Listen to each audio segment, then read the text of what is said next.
What the fuck? Okay, hello, what's up? Sorry about that.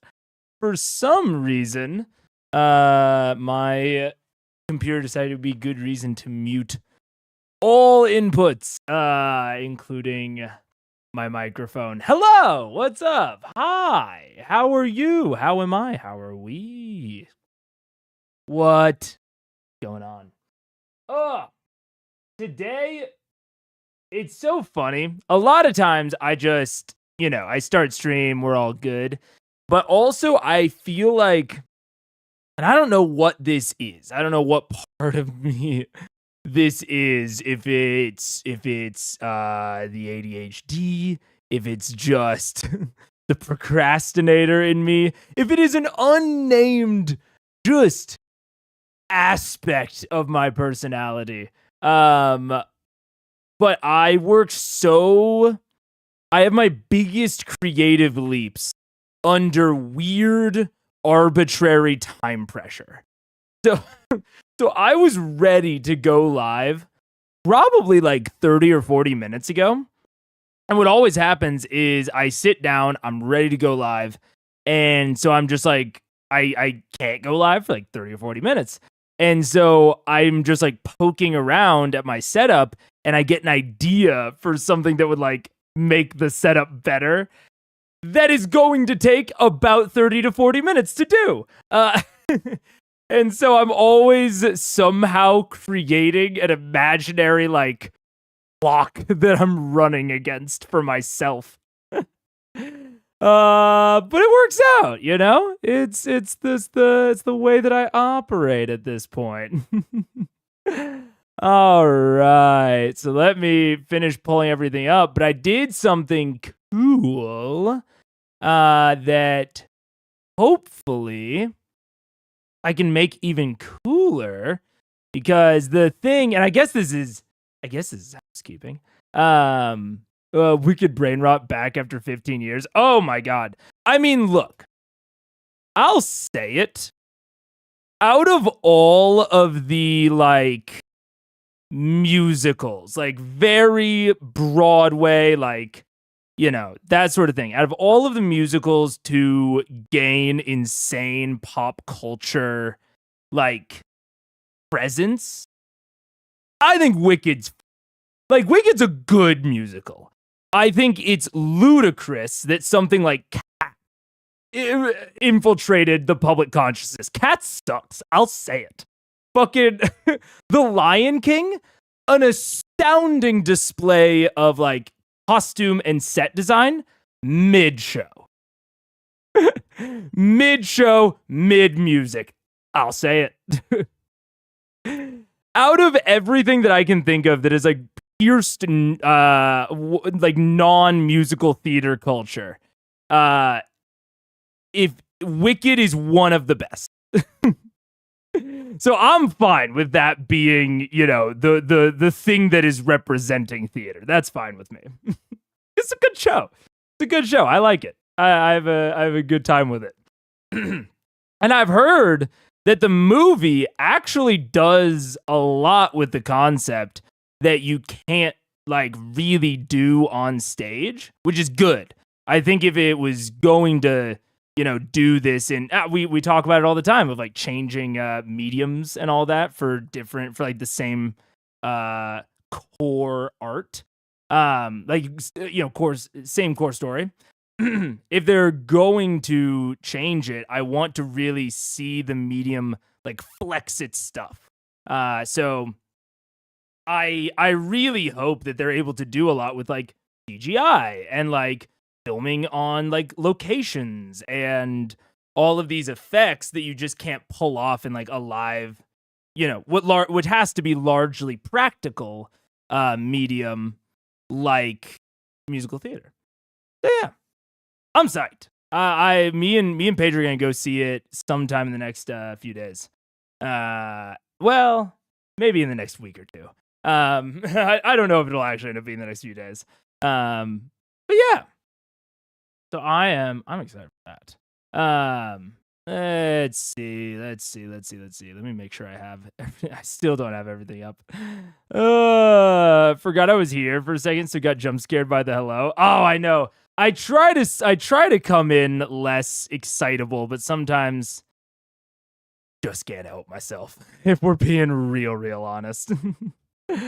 Oh, what's up, Tardigrade? Hello. I was really happy with how much choreography was there. It felt like a musical, but also taking advantage of the new format, close-ups and stuff. Fuck yeah. That's exactly what I like to hear.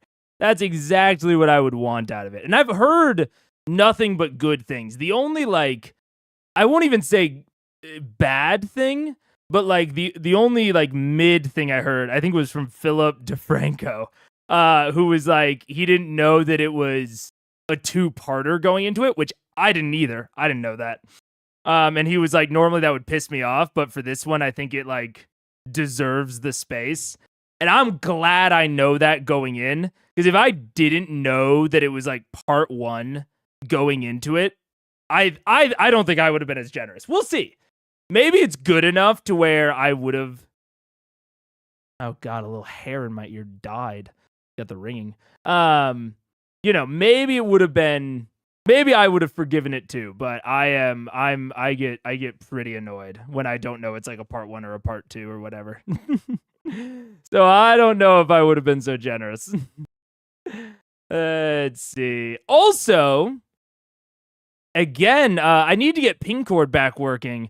But we are back on Twitch. So if you're on Twitch, and this is, or if Twitch is your preferred platform and you would like to watch over there, Critical Eyes now back on Twitch, and you can watch it there. Let me make sure that all of that's good. Yep, we're good there. Perfect. Yeah. So I think that's, okay, the last thing of like housekeeping, I guess. So the thing that I was doing beforehand that would take me 30 or 40 minutes. People often ask, what's the playback speed at? That's like a very common question, is like, oh, what speed are we at right now?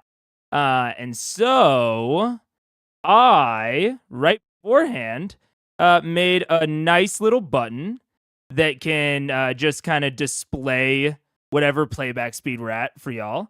Now, the only thing about it is that it has to be triggered by me, so it's still not like that much different. But, and I didn't get to finish this before stream, I'm going to make it to where mods can do it.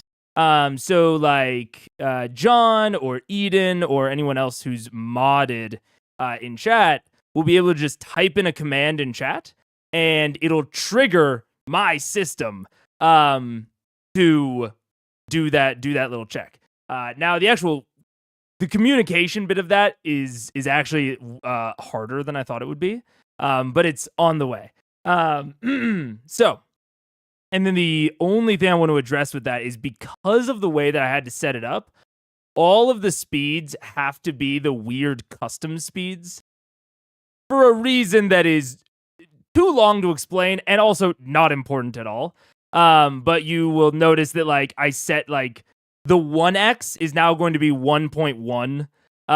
And instead of 0.75, we're going to be at 0.8. If 0.8 ends up being too fast, we can go down to 0.7. But we basically just can't be on 7.5 for, again, a reason that's not worth getting into. But it just has to do with like pixel measurements and the menu UI changing. So that's cool, I think. And I'm wanting to sort of focus in on that in the future, is like giving the mods more things that they can do during the stream to like manage things. I think that'll be nice. Second thing, or I guess last thing of housekeeping that I wanted to leak, and I'm not going to announce it anywhere else until we're much, much closer. I'm just going to announce it here for the people that are in the live. I might be live streaming slightly less as we get up to sort of winter and the holidays, because I'm going to be taking about a 2-week holiday break from a little bit before Christmas. I don't know exactly when, to a little bit after New Year's. Probably like I'll be back like the 2nd or 3rd of January. So before we hit that, I'm going to be filming a bunch of stuff. So I might need to do a little bit less live streaming to save my voice for filming. I'm not going to reduce the amount of Critical Eyes. So we'll still have Critical Eyes normal schedule. It's just the other streams that might I might do a little bit less of. And the live only, I guess, leak is that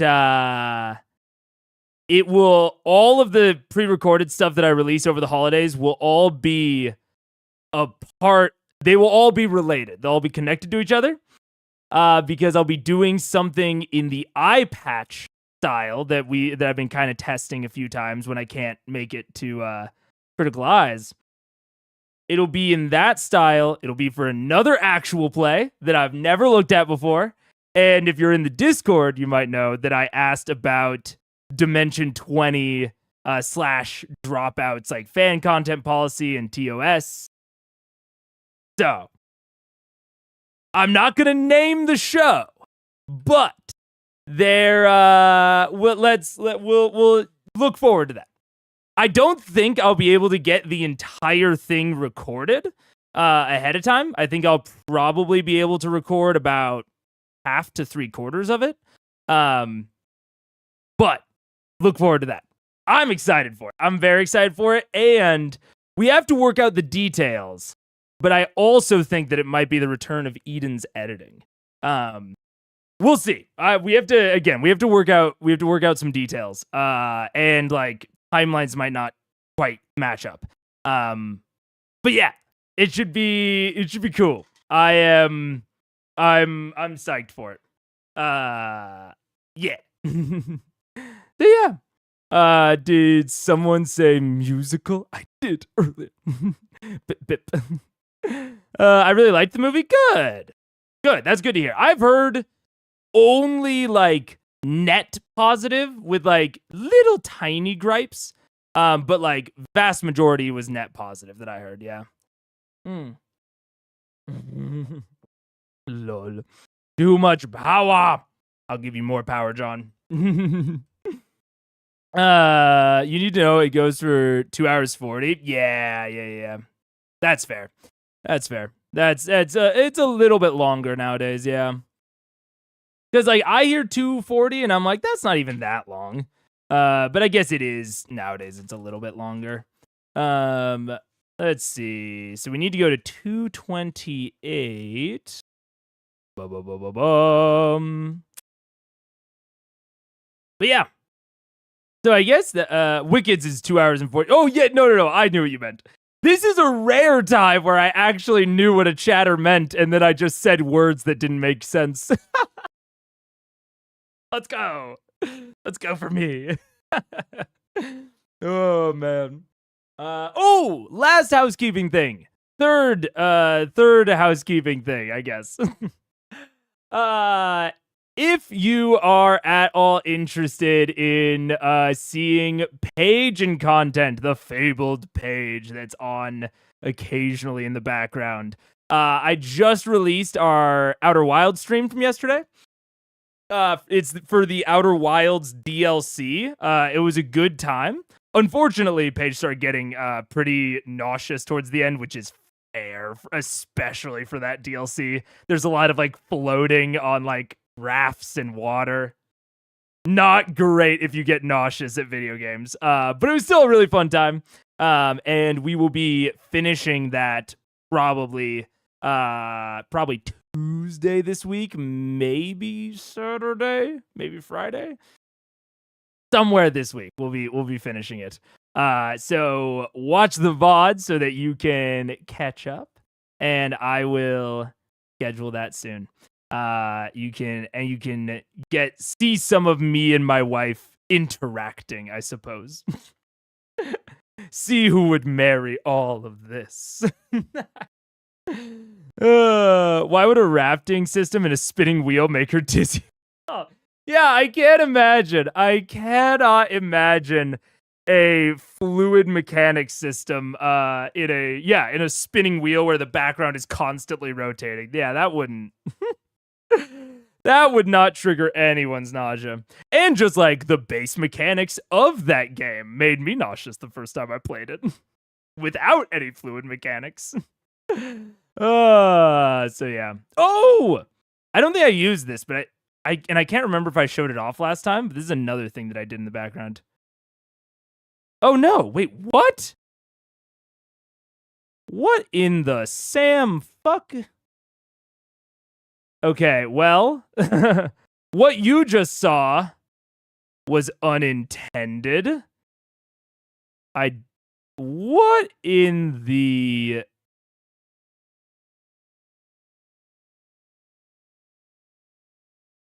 What is going on? Okay, well, never mind. Something happened to my setup. I don't know what or why, and I will have to figure it out off stream, I guess.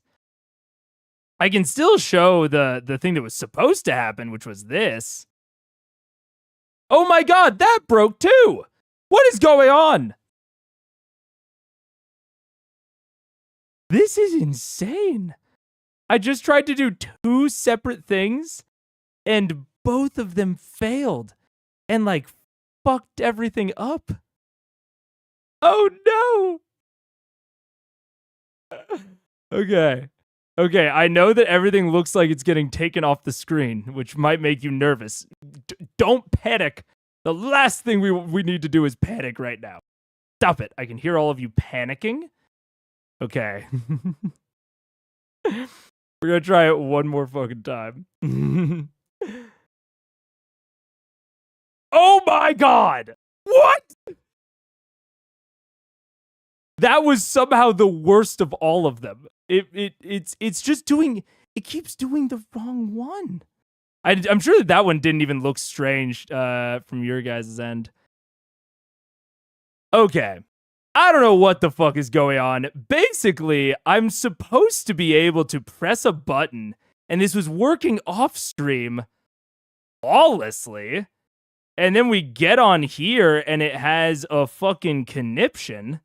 I mean, fuck it. This is the only one I haven't tried at this point. This is what it was supposed to do. The whole time, it was supposed to turn this sideways. That's it. And I was going to show you. I don't remember if I showed you last time, but it's easier to draw on when it's sideways. So now I can press a button and turn it sideways. Maybe. Sometimes. Apparently not consistently, so that's going to be a problem. But, theoretically cool. Theoretically cool. Sounds like the word of streaming gremlin mucking with your setup. I swear it is. I swear I have streaming gremlins. That's just true. I believe that. That I have little streaming gremlins that heard I was back to multi-streaming on Twitch and said, no, no, no. No stability for you. Fa! And then started fucking with me. But that's pretty much it. My takeaway, which my takeaway is always smaller for mid episodes, and I say always. I mean, since I've started getting more used to the the half episode kind of situation. The second half takeaway is normally smaller, but my general kind of takeaway from last time was it is very interesting, or I think it's very interesting at least, how Matt has presented long distance travel challenges to his party, because it is something that is hard to make fun just at base. it requires like thought and sort of investment on the DM end, because there are so few mechanics for like long range travel, other than basically like the speed at which you go and the and like rations, I guess. And there's like a couple of things like harsh environment, like modifiers and such. But the mechanical density for exploration, but especially long range travel, very, very low. Which means that you have a lot of freedom and flexibility as a DM, similar to like the social pillar and the social challenges. Very few mechanics, but that means that you have a lot of flexibility to kind of do whatever you want as a DM with these very light systems. But that then requires you to do shit as a DM. And Matt broadly has just avoided doing shit. He has largely abstracted travel throughout the campaign, at least that we've seen so far. Not really presented a lot of challenge to it, a lot of nuance. It's mostly just been, let's have a small little sequence between the important stuff, right? The actual travel itself, not really important. And this is one of the first times that I really feel like he invested a lot of time into, or I don't know how much time, but invested time into really thinking through an interesting travel sequence. It is, and I think it makes sense. Like, number one, even if you are a DM that's not very focused on that sort of thing, if you want to run like an investigation / like chase sequence, essentially, the core of a chase, just in general, is the travel, right? Like, a chase is defined by one participant traveling better than the other. And so you have to put a bit of effort if you want to do any sort of like chase like this. You have to put an amount of effort into making that sort of interesting. And the effort that Matt put in, I think people might think of the airship, but that is not something, like, that's something that Matt facilitated, but it's not necessarily like a direction that he sent them in. This is something that they've been thinking about forever.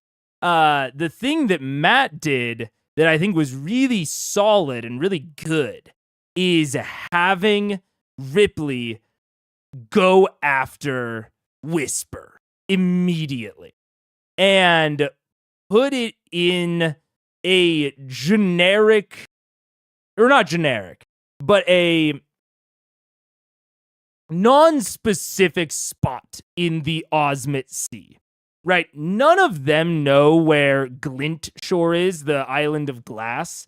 They barely knew where the Osmit Sea is, right? They don't have these like objective kind of measurement references. So they can't like go and look at their world map and be like, okay, here's Glint Shore, here's where we are, this is how many days she would have had, etc., etc. Like, this is how fast you travel through the Osmit Sea by boat.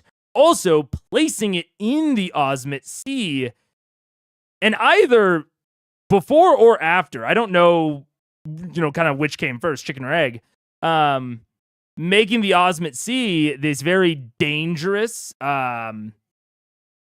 travel destination, basically making it like, sounds like just passive, difficult terrain. Because they talked about like it's always stormy, it's slow going, especially by like water vessel, etc., etc. And that obfuscates how long it will take Ripley even more. So Matt has placed Ripley in a situation where he has essentially extended his margins of error on either side, right? His flexibility as a DM for deciding how quickly Ripley gets there. Right? He can either delay it massively through the excuse of bad weather, getting lost in these storms, or he can shorten it a lot through the same logic. There was a break in the storm, or they just got lucky, like they just didn't get lost. All of these things are very within Matt's control. And they're sort of in his control both ways. So with both the party and the villain traveling through this very unpredictable, chaotic terrain of the Osmot Sea, Matt has so much flexibility in his dramatic timing, in making, the party feasibly catch up to Ripley, in making Ripley feasibly get way ahead of them. And you can facilitate that through exploration, through like clever plans and exploration roles on the party's part. Basically, Matt has a lot of flexibility in how to reward and how to present consequences to the party. If they come up with an exceedingly clever plan that they are really into and that they really like, but Matt has an easy lever he can pull of how to reward them with that in them catching up to Ripley really, really quickly. So it's a very flexible exploration environment, coupled with the fact that placing it in the middle of the sea like this and using, Whisper in this moment, having Ripley go after Whisper specifically rather than like the thing that's in the abyss or the thing that's in the City of Brass, right? Going after Whisper specifically places this objective where like the timing really matters and where teleportation might be the most useful. It places it outside of easy teleportation. It places it well outside of their super easy, let's cut exploration out of the whole thing, high level magic that they all have. Or not that they all have, but that, they have accessible to them. So it's all like the decisions on, because especially with Ripley having so much knowledge here, right? With Ripley having, my mic might be cutting out. That's my bad. I know exactly why that's happening. I can fix it. That was something that we had to have for the Paige and I stream. There we go. I can turn it off for when it's just me, but we needed it for like capturing two voices. There we go. But yeah. So Matt had the fact that Ripley could monitor and hear all of Vox Machina since the Briarwood arc means that in this case, the villain has a ton of information with which to act. And so the DM in that case is able to utilize essentially meta information that is normally inaccessible to the villain to create the best story and to challenge the players the most in ways that might seem contrived if the villain didn't have all of this information, right? Like her happening to go after maybe one of the hardest vestiges for them to quickly get to and chase her down at might in some ways seem a tad contrived. But Ripley listening to them, knowing potentially how close they are, it makes a lot of sense for her to go there. I mean, it makes as much sense as her going anywhere else, since that information gap has been so closed. So yeah, it's I think it's a really good and effective setup of an exploration challenge. And then Matt also, I think, did a good job at not giving them a solution, which is something that I have to I will have to sort of remind myself when the players get higher level. At a certain point, like when they're lower level, building in solutions is, I think it's part of the job, and like building in a couple of intended solutions. As they get higher and higher and higher, I think you have to start backing off more and more on any manner of intended solution, because the players start to get access to so many problem solving resources, especially if you have full casters. But honestly, even if you don't, but especially if you have full casters, you have magic, they have so many tools with which to solve problems that I think it is very smart, especially when approaching a problem that is normally easily solvable by magic, i.e. traveling long distances. When you're presenting that sort of problem that you've eliminated the easy solution for, I think my gut instinct is to present a couple of options, and to like build around those so that they're interesting.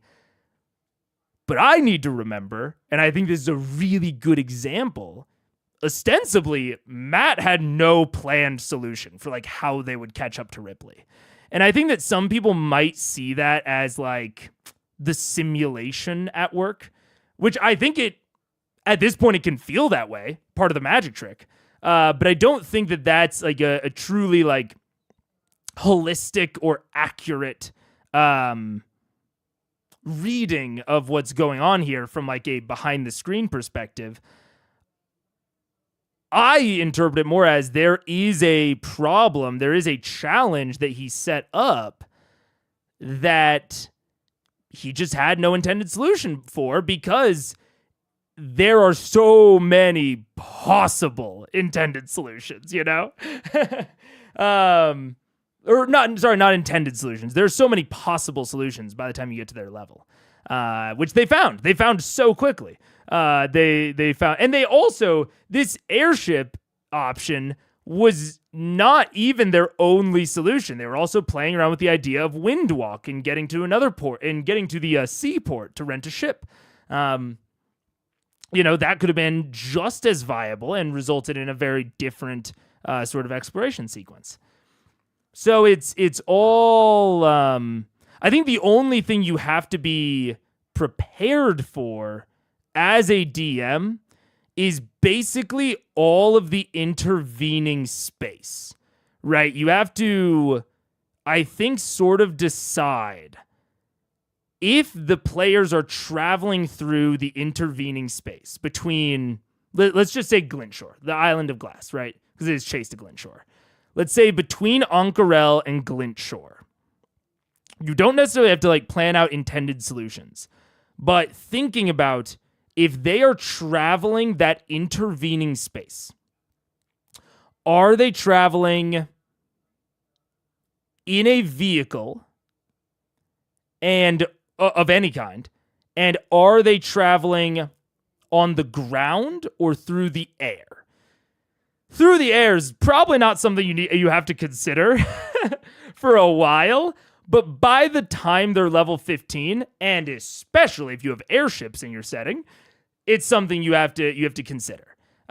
So considering what sorts of challenges you're going to present to them if they're traveling through the air, either by something like airship or via like wind walk. So are they traveling through the air, or are they traveling like purely on foot, or on the ground, even if it's like in a carriage or something?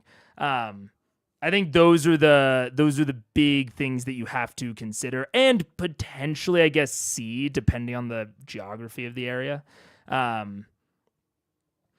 So I think that's the main thing that I would think that Matt has prepped, is what does the space between Glintshore and Ank'Harel look like? Especially, after knowing that if they, look into Ripley's location, they're going to figure out that she's on the way to Whisper. I think that's the primary thing that I would have been prepping, is what does the space between that look like, and what sort of challenges am I going to give them depending on how they're traversing it. Yeah. And obviously, if they ever figure out a creative teleport, then the teleport just skips it, and that's it. Usually we don't get a lot of focus on traveling in this campaign. Absolutely not. Yeah. I think the most focus we've gotten before this was during the Feywild, which was actually, in retrospect, kind of weird. They didn't need to go through the Moonbrush. The only reason they did was because Garmelie was guiding them, which is another interesting way to force high-level travel, is to introduce a guide, and for some reason, the guide can only travel by a certain mode. Now, they never asked Garmelie, hey, can we do Windwalk on you? But as a DM, you can easily just have an NPC guide say no for any host of reasons. So I think that's another way to sort of limit and focus high-level exploration into a more more challenging avenue, is to present like this NPC guide. So I think that's what we had in the Feywild, and now we're getting this chase sequence. But I think this is, even in the Feywild, it wasn't nearly as focused on what I would say I would call like a travel sequence as right now. Maybe on the way to the Briarwoods, I guess, but even that was minor, I would say. Which is weird considering VM goes on a world tour and even across planes. Yeah, it's because it's mostly just not been, their travel just hasn't been restricted. There are a lot of teleportation circles. There is, Matt is very flexible about things like tree stride. But also, it's just like we're seeing a lot of high level play. I mean, they were already level 8 or 9, I think, when Vox Machina started, maybe even 10. So we're starting at the point where the system already begins to magic away travel. Because travel just gets subverted, just naturally, by teleportation magic, which is maybe prevalent is the wrong word, but it's certainly not inaccessible to almost every full caster. So if your party wants to ignore travel, they kind of just can, unless you do separate work as a DM. If you just let the system take its course and just go naturally, right? Your party's never going to abstract away or just naturally become so good that combat becomes negligible, right? That's never going to happen in the normal run of the D&D 5e system. Whereas in the normal run of it, it kind of will just abstract away travel at a certain point. Now, again, you have a lot of control over that as a DM. That is something that the degree to which it kind of just floods it away is very controllable by you, but you have to put effort into it. Because if you don't put any effort, it's just going to kind of leave. Only announcements and recap. Yeah. Maybe they travel so much that it becomes boring routine. There's an aspect to you may not want to do a mini game every time you travel, but it all depends on how interesting the mini game is. I find travel and exploration, and this is actually something that I talked about in the session 0 that I just ran with the new campaign. It was what's one of your favorite things about RPGs?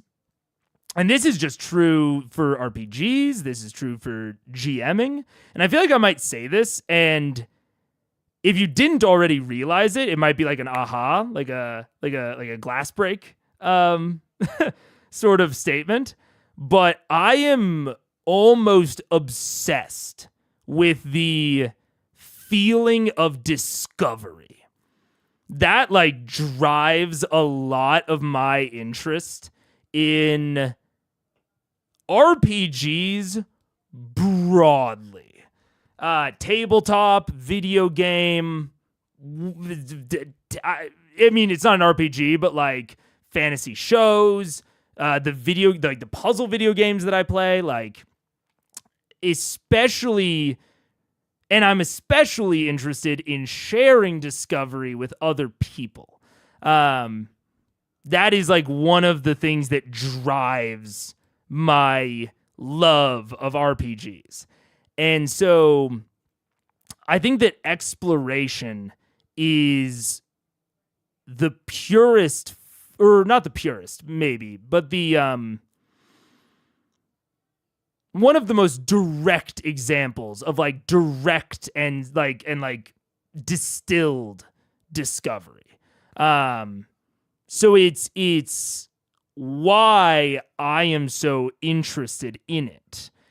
And there is something to be said that if travel loses that sense of discovery, right now in D&D, if you're just going on the core rules, there's not a lot of challenge or risk to it, just naturally, through just what the system has. The biggest risk is, lack of food, but that, or like not easy access to rations, but foraging rules are very generous compared to how many rations you consume. So even that isn't really a challenge. So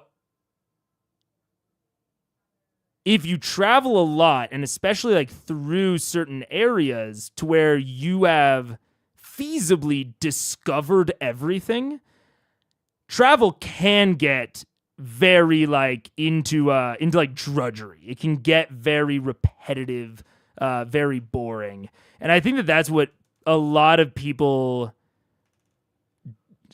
can start to not like about attempts to like homebrew in travel rules, is a lot of times the homebrewed travel rules will either they'll just make like a mini game out of it.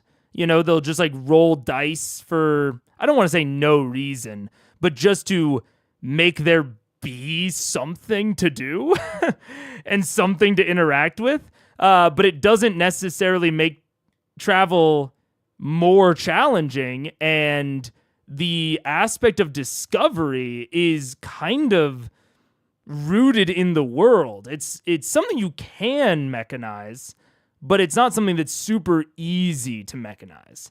And when I say that, I mean like make a mechanic around. And so I think that's where like a lot of like travel homebrew can really fall short, is it doesn't enhance the sense of discovery, and it does not introduce an interesting challenge. It just introduces like minutia. And so I think that's where a lot of people tend to not enjoy it. I think Matt included, from what it seems. This quest is also very different than other cross-continent trips, because so far we've only seen one location of Isilra and Wildmount, but they are traveling quite a bit around Marquette. That's true. And that is one of the interesting kind of things about teleportation, and when you finally do limit it, is that when they suddenly can't teleport because they have been teleporting for a while before this, they don't have a lot of those inner areas filled in. It's like if in Baldur's Gate you had all of the fast travel points unlocked from the beginning, there's a lot less of a chance that you're going to have filled in those in-between areas. And thereby, if you are actually forced to travel between them, there's actually a lot to discover, which is kind of cool. But now I think that this exploration sequence that Matt is running is not really about the discovery. We're not traveling to Glintshore because we're trying to discover something along the way. Now, I think that Matt would be, I don't want to say a fool. That's the first thing that came to mind. I think Matt could do something really cool with adding in discovery on the way, potentially as like a temptation point, or potentially as foreshadowing for later arcs. Show something off in the distance that they only see because they're doing this intervening travel, but that they don't have time right now to go and investigate. That's a great way to potentially foreshadow future arcs and foreshadow some interesting locations that are in Marquette. But like I said, they don't have time, so that it just serves as foreshadowing. You don't have to be too worried about them getting too distracted off to the side. Like the water shari? Like the water shari. Perfect example. Yeah. Because I think the water ashari are in the Osmond Sea, right? So yeah, foreshadowing the water ashari and like where they are, and maybe something that is currently plaguing them, much like the Pyra had the big elemental gate open.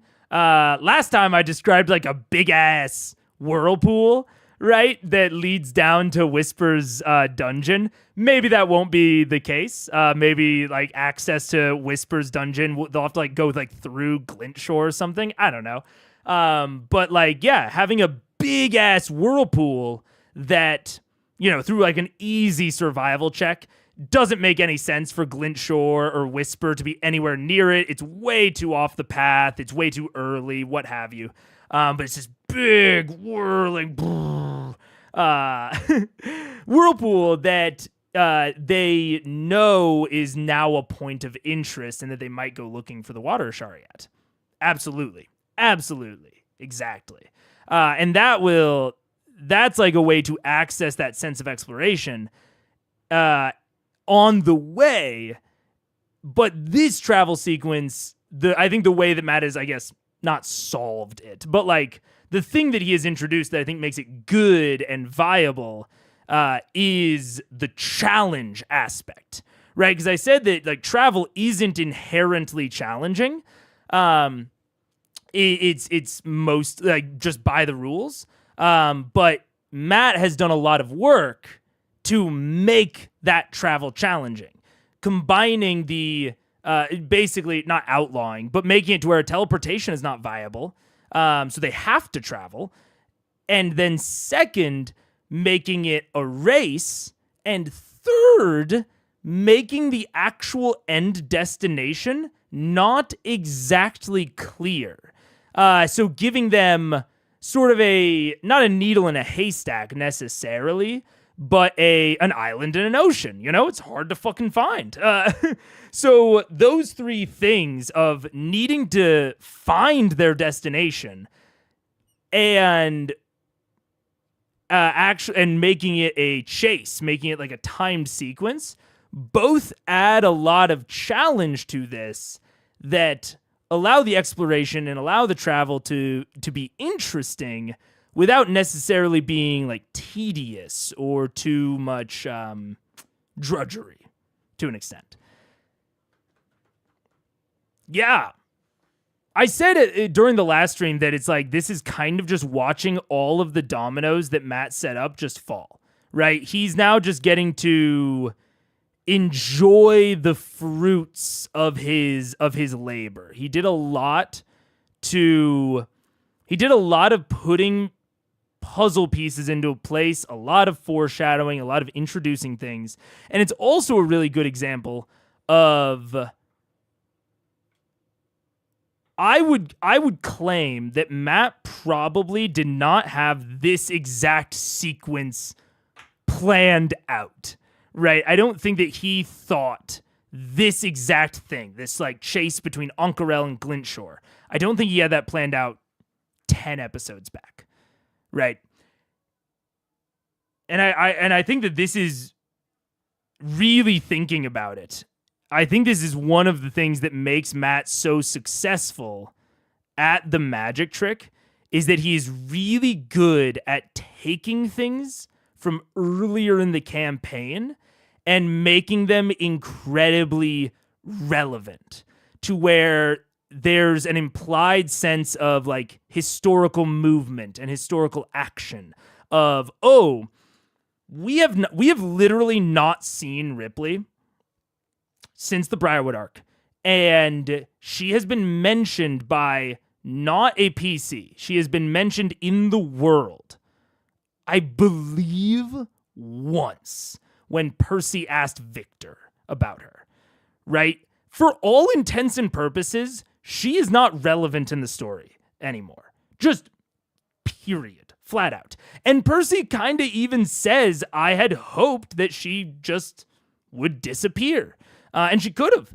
But Matt, I think, is really good at looking at the past, looking at the current state of the world, and looking at the past, looking at things that might have been forgotten, looking at things that maybe didn't get a clean resolution or didn't, like, even Krieg with the Chroma Conclave. They ostensibly didn't look into that any further.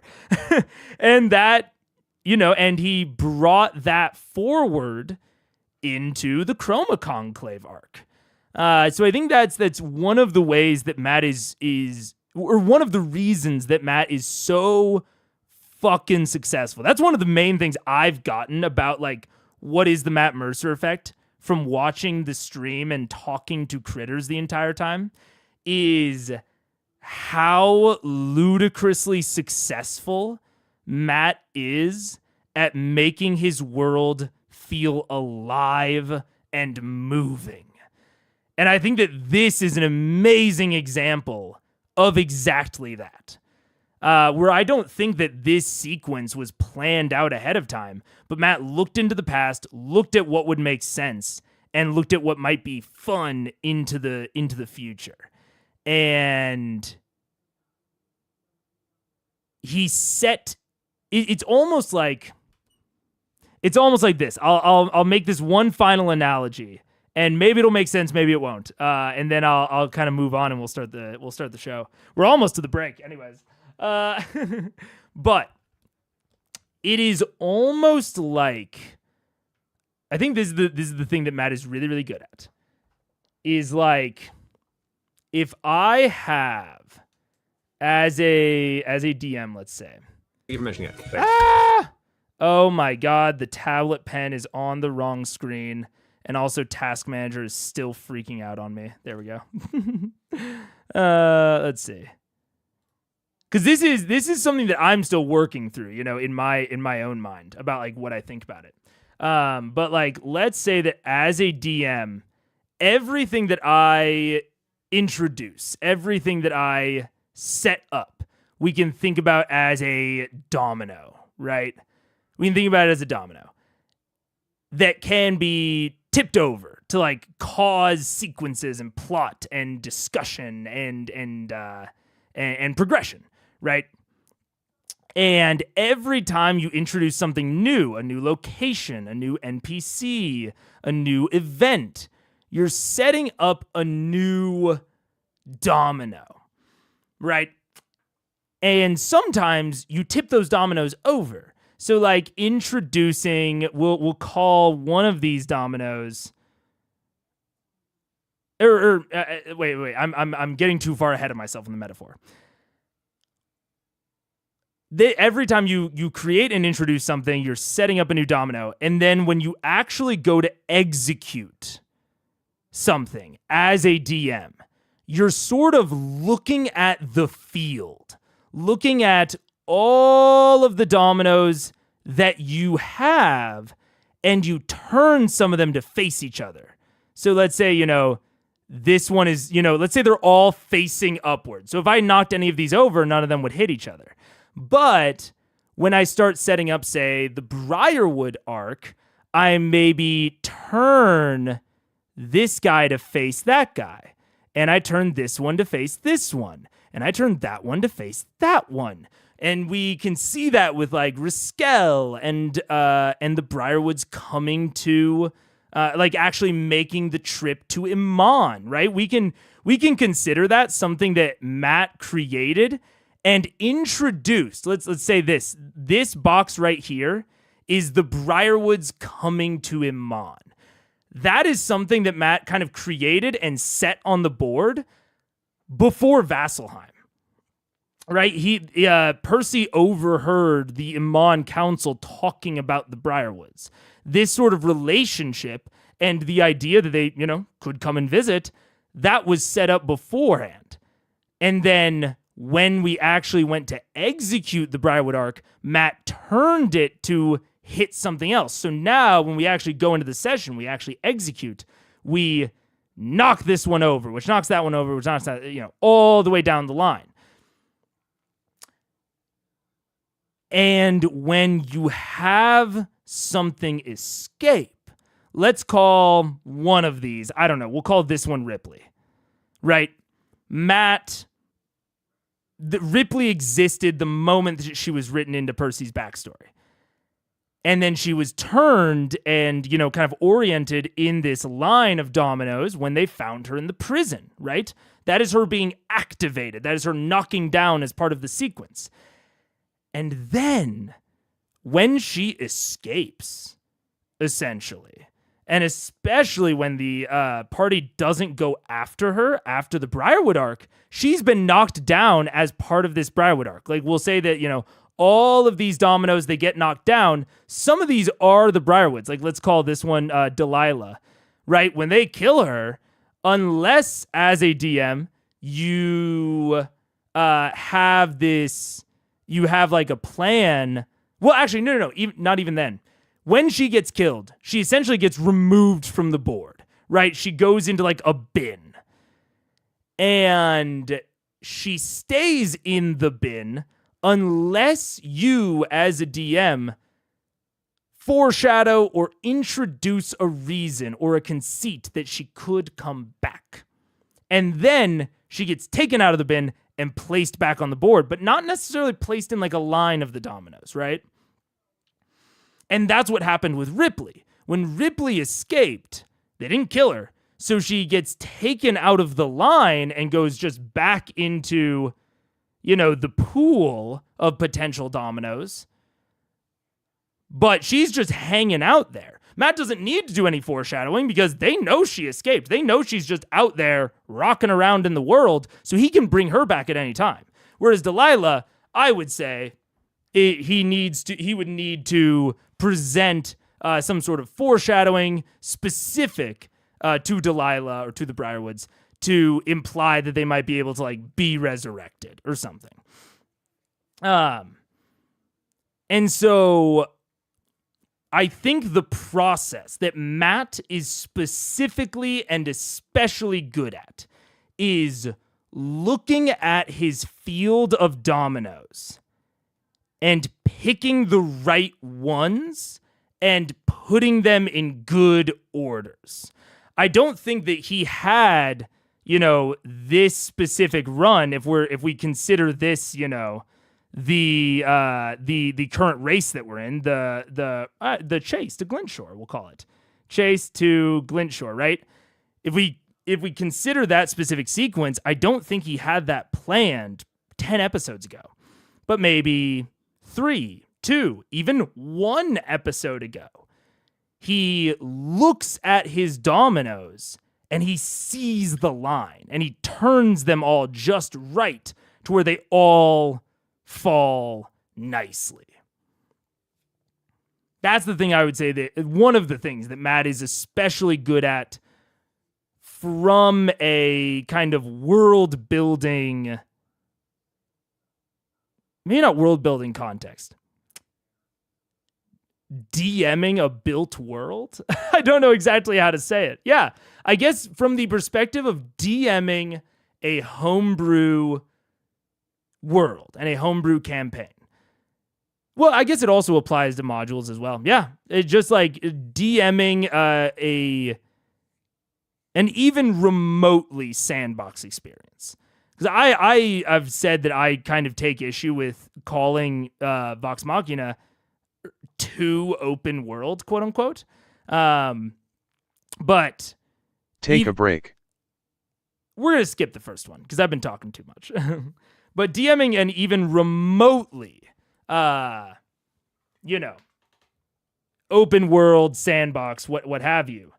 I think this is like this sort of looking at the field of dominoes and picking the right ones for the right situation, I think is a real, honest to God, true skill that Matt is incredibly good at. Man, I estimated that my takeaway was going to be really short this time. I didn't realize how in detail I was, or how deep I was going to feel compelled to go. But yeah. Yeah. So I don't know. It's very it makes me think a lot. Because a lot of the times when I think about just having dominoes out there in the field, I feel the need, or I have felt the need in my past campaigns, that I need to remind the players. I need to consistently show the players what's happening. Like, I can imagine if I had something like Ripley in one of my own games, I probably would have been giving the players little snippets about Ripley's actions, and I would have been reminding them, and I would have been foreshadowing them, and I would have felt like that was necessary to keep that feeling of movement. And one of the things that I'm realizing watching this is that it's kind of not. It's kind of not necessary. Like, I'm sort of realizing watching this how much the players will fill in the gaps for you, especially if you leave things vague enough, right? Like, Matt does not need to leave all of this evidence of Ripley. And in doing that, he's taken a lot of load off of himself. He's reduced the amount of time that Ripley needs to take up. He's allowed himself to have this wider backlog of dominoes than I would be able to maintain with my current thought process and strategy, right? Like, because to me, every domino in the field that they've already encountered, and maybe this is the difference, is like I feel perfectly comfortable having a lot of dominoes in the field and like placing them. But what I'm realizing is if a domino extends beyond the current sequence, like Ripley, my thought about it up until now was that domino needed to go into like this separate area up here. And this is the like active management zone where I have to give like a foreshadowing or like a little rumor about Ripley every like 2 to 3 sessions to keep the players like reminded and to keep the players like aware of what's going on. And I am realizing that this zone kind of doesn't need to exist.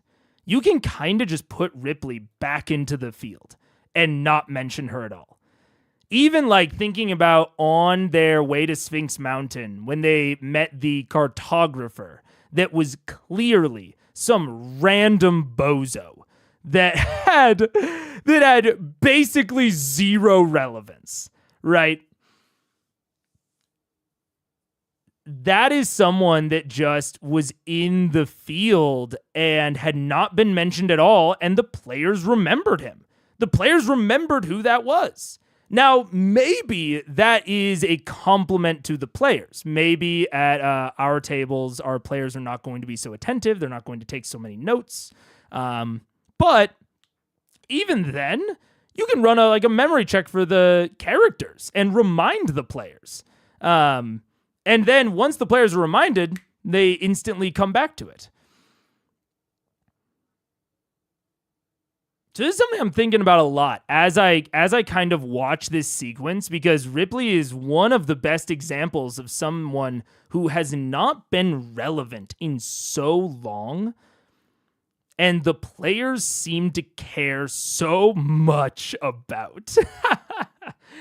She has not been relevant, but she is spurring so much action. And in my previous thought about all of this, I would have thought that in order to inspire that sort of feeling, Matt would have needed to do way more work with Ripley. And there's something to be said for she's a key part of one of the players' backstories, and that might have a distinct effect on how much they care about them. But I think before I would have attributed all of it to that of like, oh, you don't need to worry about Ripley. Ripley doesn't need to go in the active management zone because she's a background person. But watching this, I'm not so sure about that. I think I might be overvaluing the amount that I need to remind my players about past stuff. I don't know. We're gonna see. I'm gonna keep it in mind as we continue to watch. But I'm starting to get less and less confident that it's necessary. Yeah. Very interesting. Very, very interesting. It's time by to say hi. I missed this so long ago, but hello, Mr. Dad. The Underdark also had a lot of traveling exploration before reaching Kavarn. Kind of. Yeah, I mean, the difference, the line between a mega dungeon and an exploration is like, a mega dungeon is like a setting, and you can have exploration within a mega dungeon. But I would actually argue that I would argue that they did try to have exploration. It just didn't. It just didn't work very well, which is why it feels a little bit off. But yeah, I guess there was quite a few kind of travel. I think maybe that's the thing is there were a decent amount of travel things, but most of the exploration was in a single line. And the only time it wasn't in a single line is one of the first times that I broke out the fucking drawing tablet. The fucking whiteboard was to explain why the exploration choice was barely a choice and mostly a waste of time in the Underdark. So it does seem like there was an attempt at it. It just I think fell on its face a lot. Yeah. What up, Ebster? How you doing? CR Live found the channel a couple weeks ago and started watching Mega's CR commentary. Hello, Jessica Miller. Welcome to Live. Love to have you. So yeah, way longer takeaway than I anticipated, because I kind of got rolling and I was thinking about a lot of this live. Like I've thought about it off and on, but a lot of those thoughts that I just spewed were first time thoughts. So yeah, I don't know, all very, very interesting. And I am excited to watch. Let's do it. I'm going to set it to 3.5. That was 5.5. Why the fuck was that 5.5? Oh, because I know exactly why that was 5.5. Uh-oh. My display settings got all funky. And now it is... And now the pixel measurements that I did beforehand to set up all of the like mouse click things are now very minorly off. You see, like it's this click was supposed to be in the middle of that gear, so I'm gonna have to remeasure everything, so I can't even use the fun things that I did. No, but that's fine. I think the checking the playback speed will still work. Let's see. Yeah, so I can show that, and then it'll click off, and then it should fade away here in a second. Well, actually, no, because it's paused, but it should fade away, theoretically. Yeah. How would you go about giving a party in a certain area of a continent for a campaign? Just like broadly, have a lot of interesting stuff there. Like, I mean, and without knowing more specifics, I'll just give like broad generic thought process. But having a lot of interesting things for them to do, because broadly players just want to do stuff that is interesting. And so if you focus a lot of, there could be interesting stuff going on all over the place, but don't talk about it. Don't talk about rumors from the other continent, and give them shitloads of plot hooks. I would put it in a large city, so that there's an easier, or I would set like the start of the campaign, especially in a big city like Iman, but make the city very malleable. So like Iman has this sort of problem isn't necessarily the word, but it has this factor of the way that it is set up with the emperor being kind of a milksop, but with there being this council of incredibly strong individuals that all seem to be very aligned. It actually makes the like flexibility of like the ways that Vox Machina could affect Iman and Iman's politics and everything within Iman, it kind of limits it. Because if they want to do anything in Iman, they basically have to have council support, or they are going to make enemies of these very powerful people. Totally cool for a place where, for like an individual place, which in Vox Machina totally works because they go to all these different places. But if it's somewhere that you want to be able to change and mold and adapt across a campaign, you want the city itself to be more malleable. So rather than having a couple of individuals, having a lot of warring factions. This is how Blades in the Dark gets away with. Blades in the Dark in the rulebook is literally like, don't travel. Do not leave Duskwall, DM, unless you really know what you're doing. But it tells you stay in Duskwall. But Duskwall is great for that because it is filled to the brim with competing factions that have these different alliances and different priorities and et cetera, et cetera. And you can take that same thought process into D&D of creating a lot of different local problems and factions and people that are competing against each other that the players can side with at any given time to accomplish a specific goal. So making the city feel big and complicated. Waterdeep also, or is Waterdeep the one with the Dungeon of the Mad Mage underneath? Or is that Neverwinter? I don't know my D&D lore very well. But you can also have, a city nestled within the ancient ruins or on the outside of an abandoned ancient city. So there's a lot of like dungeon diving like right there for them where they can progressively explore these ruins. I think that the basic core advice is if you want your players to be somewhere or to stay somewhere, make it dense with interesting stuff. Now that's obviously harder or easier said than done. But that's the core of it. There could also be a session 0 conversation, which I think I saw someone say. Honestly, yeah. If it's full campaign travel restriction, I would bring it up in session 0. Also, very much something worth doing. Like, I would still really try incredibly hard at all the interesting stuff. But also, if you want them to stay in a single campaign, that is very much like easy session 0 discussion of, hey, this campaign, it's your job to make the characters want to stay there. That's still your job as the DM. But you can have a conversation with the players and say, hey, ideally, we're going to stay in this zone. Maybe we'll have like 1 or 2 excursions, but it'll always come back. And then if you have that conversation with the players in session 0, they are going to have a higher, bar? Not necessarily bar, but like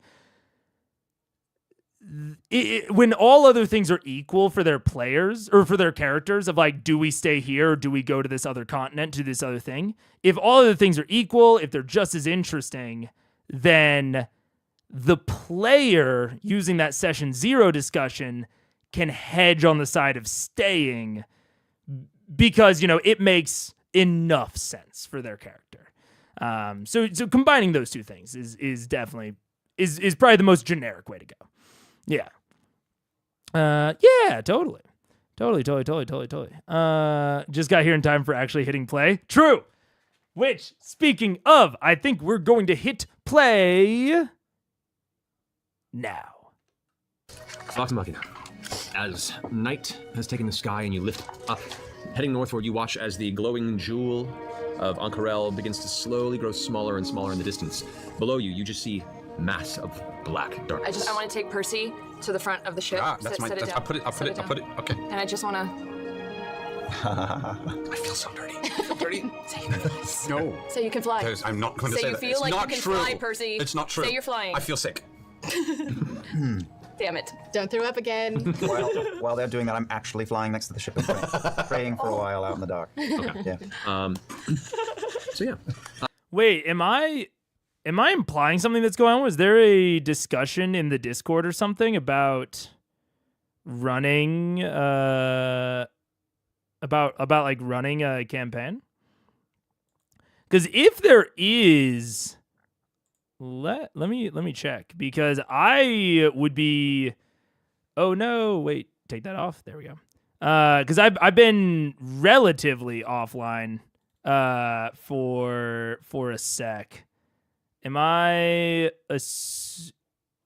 Oh wait, what's this True Calling campaign? I don't know that I know about this. But obviously, if y'all want to, have it totally separately, very fair. But I will say, I have thought a lot about setting up a area of the Discord for running that sort of stuff and for like potentially having like private calls and like facilitating all of that. I brought it up last stream, partially inspired by your rambling. Oh, okay. I just forgot. Fair enough. Well, yeah. If you want a sort of managed Discord, it's something that obviously I was really, I don't think it'll be a surprise to anyone who's been around for a while that I am very interested in the concept of like running and hosting D&D for other people. Like I was really interested in it with the Unseen campaign, but it was so much. I didn't realize ahead of time, and then I realized as I went through it just how fucking much work the Unseen campaign was going to be. But I've done a lot of research into that sort of thing. So I would totally understand if you wanted to like host it yourself in private calls. I don't need any support like that, but I was trying to do a beta test if you had something to test. Interesting. Okay. I'll think about that because I've had some thoughts and ideas about like what a managed support system for online D&D would look like. And so if you are willing to beta test, I'll think about that.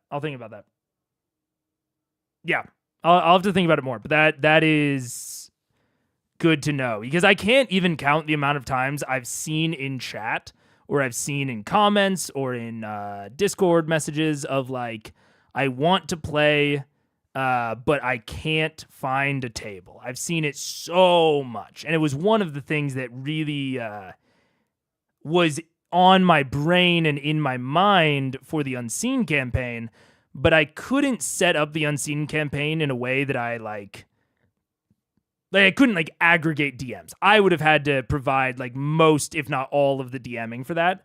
And I just didn't have the time.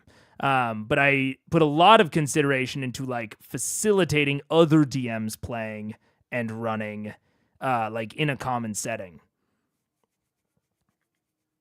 yeah, I'll think about it more. Also, sorry if I'm a little bit more distractible this stream. Or maybe not sorry, maybe a warning. That I'm a little bit more distractible. It's partially because I didn't sleep very well last night. And secondarily because I know that we have relatively little in the second half. The second half is only an hour and 5 minutes. So this is going to be a little bit more relaxed. I'm going to be a little bit more willing and kind of like throwing more tangents out there. Be willing to dive down those more. True Calling was a TV show. A campaign based on it would like be episodic, so ideal for testing things.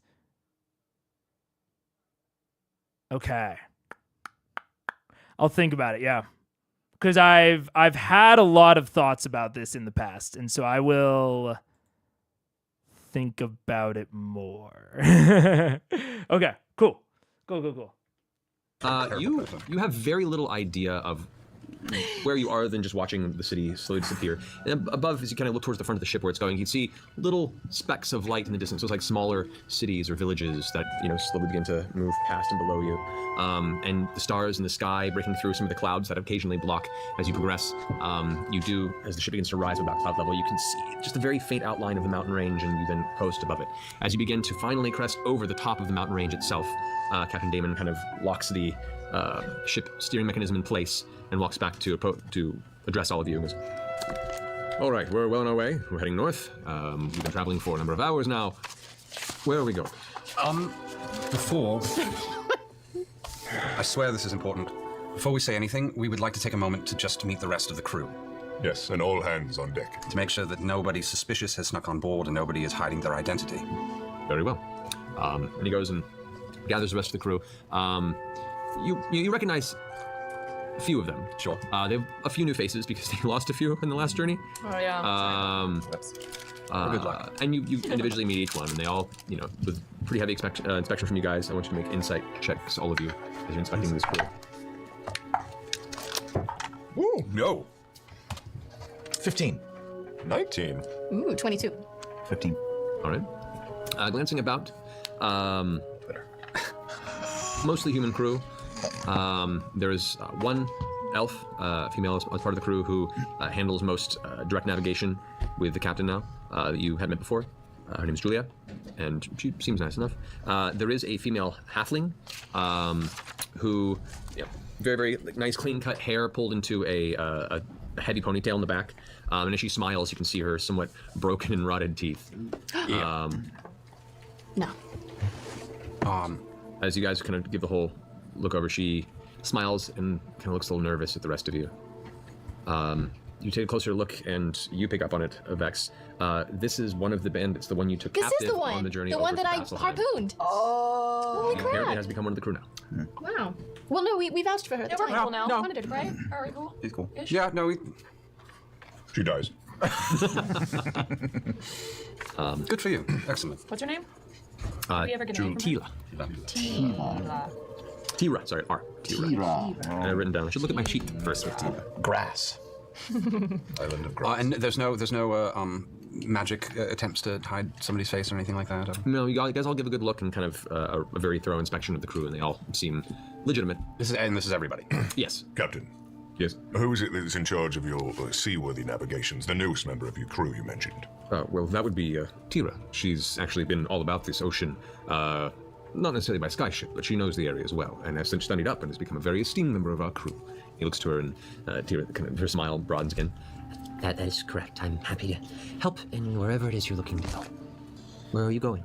Shall we just lay it on them then? Yeah, drop the hammer, We're Scanlan. going to go near the island of glass, aka Glint Shore. You watch her face kind of go, and Captain Demon goes, why Glinshore? The place is a rocky waste. Well, we're not going there, we're going near it to find a shipwreck. Shipwreck. There's probably hundreds of them. The place is dotted with reefs. We might as well. We're looking for a ship called the Shrew. So you're wanting us to take you to the Hesped Archipelago? Yes. Yeah. Yep. There is another ship on the way there as well. Some say archipelago, but yeah. They may be trouble. The other ship may already be there, and if we can find the other ship, then we found our destination. Right. The archipelago. Let's see. We have no sundry we're holding, so we're at maximum speed. I'd say 2, maybe 3 days of travel, depending on weather. Just to get in the area. To get us to. Then it'll take to another this. day or two to find this ship. No, we might. Well, not necessarily. We'd go We faster. keep watching. Every day we scry, every day we hone in. We just keep following where they're going. Ideally, she does the hard work for us. It's worth noting as well that if we do find this ship, we do not mean her. Well, I can only assume, going to Hesper. Well, keep. You seem very familiar with this place. This is like also something that I am thinking more distinctly about, especially now, like watching through this and comparing times when Matt does it to when he doesn't do it, and thinking about my own games, is giving these time ranges not only is I would say is not only very true to life, is actually, you know, I would say reasonably grounded. You know, we didn't get these exact travel times until, you know, of like, oh, it's going to take me, you know, this many days or this many hours and minutes to drive from point A to point B. We didn't get those sort of exact measurements until very recently in the modern age with satellite imaging and with computer algorithms. Like, that sort of exact time estimation is incredibly recent. And so I think that giving these sort of time ranges is very, very good. Very good. And it actually allows for some, especially depending on the level of high of magic, you know, low to high, can allow your players to do some cool stuff. Because, like, imagine if he had said instead, like, 2 to 4 days or 2 to 5 days. Number one, increasing your margin on where you can introduce things as the DM, giving you more flexibility, where you can give consequences, where you can give rewards, but also allowing your players to potentially hone in on that range. There's a very, I would say, underutilized feature of the Druidcraft cantrip, I believe, where it can predict the weather the next day. And like these sorts of things, these sorts of, you know, day-long travel estimations, one of the reasons that they have such variance is because, yeah, you don't know the weather. You don't know what the weather is like or has been like in the direction that you're traveling in. If it's just rained, the, you know, air might be, or not the air, I guess, in terms of an airship. But you know, things might vary. There will be less variance in something like an airship, where you're not having to like consider the actual terrain. But even in an airship, this could be different wind speeds, different pressures and climates and weather could really have an impact on this time estimation. But if you have someone like Keyleth that can predict the weather with Druidcraft, she could actually allow them, with her knowledge, to hone in that estimation. So maybe it goes from 2 to 5 to 3 to 4 because her Druidcraft allows them to make better estimations. So I think that one of the things that I'm also kind of learning and realizing is like, go even further out on the estimated side of things when it comes to like, especially time ranges like this. Something Matt is good at that I still suck at is NPC nonverbals. Dude recoiled at the mention of the archipelago and said more than with that than his words. I agree. The physicality of acting with NPCs is something that I am also not overly. I'm definitely no expert in. And it definitely, in the same way that we talked about it last episode with Percy, nonverbal is just incredibly efficient in an improv scenario. Like, we are all fighting isn't the right word, but we're all taking up every word that we say. And it's, some people called me nitpicky when, especially earlier in the campaign, when I would talk about some pacing stuff in like the Underdark and even in the Briarwood and Vasselheim of like, don't take up time with X. But that all comes from this get that ass banned, simplistic eruption, goodbye. That all comes from the mindset of there is just a limited amount of time at the table. And realistically, only one person can talk at a time. And so any amount of communication that you can do that is not reliant on talking is going to be incredibly good. Incredibly good. Just straight up. You're getting more value, more game, more story, essentially, per minute than you can if you're relying only on verbal communication. Every ounce of non-verbal you can do is increasing the story and information like density at your table, which is incredibly good. It allows you to do just more with less, which is always good. So yeah, but it's also something that's incredibly hard. It's not nearly as easy, especially if you're like online, as opposed to in person. Yeah. Larger ranges also non-verbally suggest danger and chaos. Larger the range, the more shit expected to crop. Also true. Yeah, the larger this range is, the more clear chaos there is in the in the estimation. Yeah.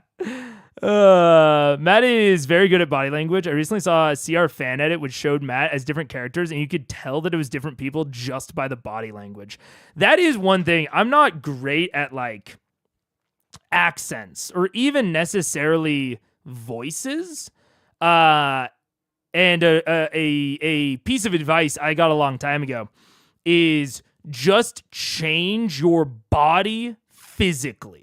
And that will naturally result in you doing a different voice, even if it's like a minor affectation.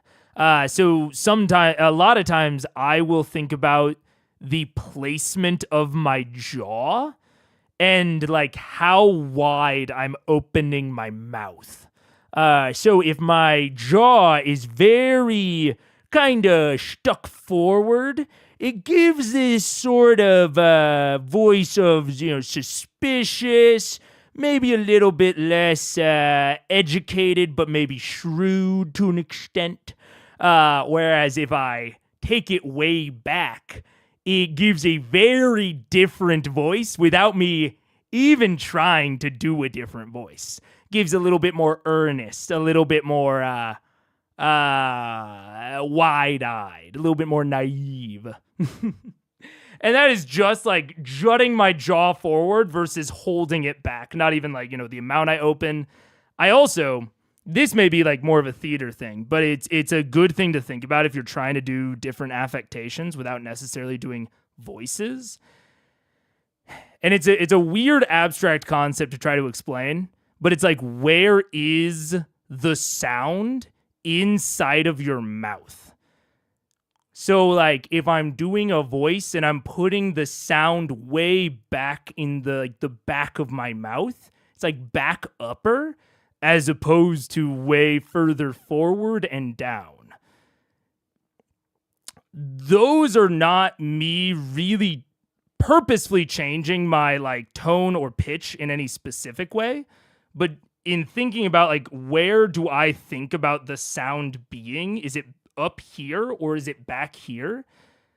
Naturally changes a lot of my musculature, the way that I'm using my tongue, to give different voices.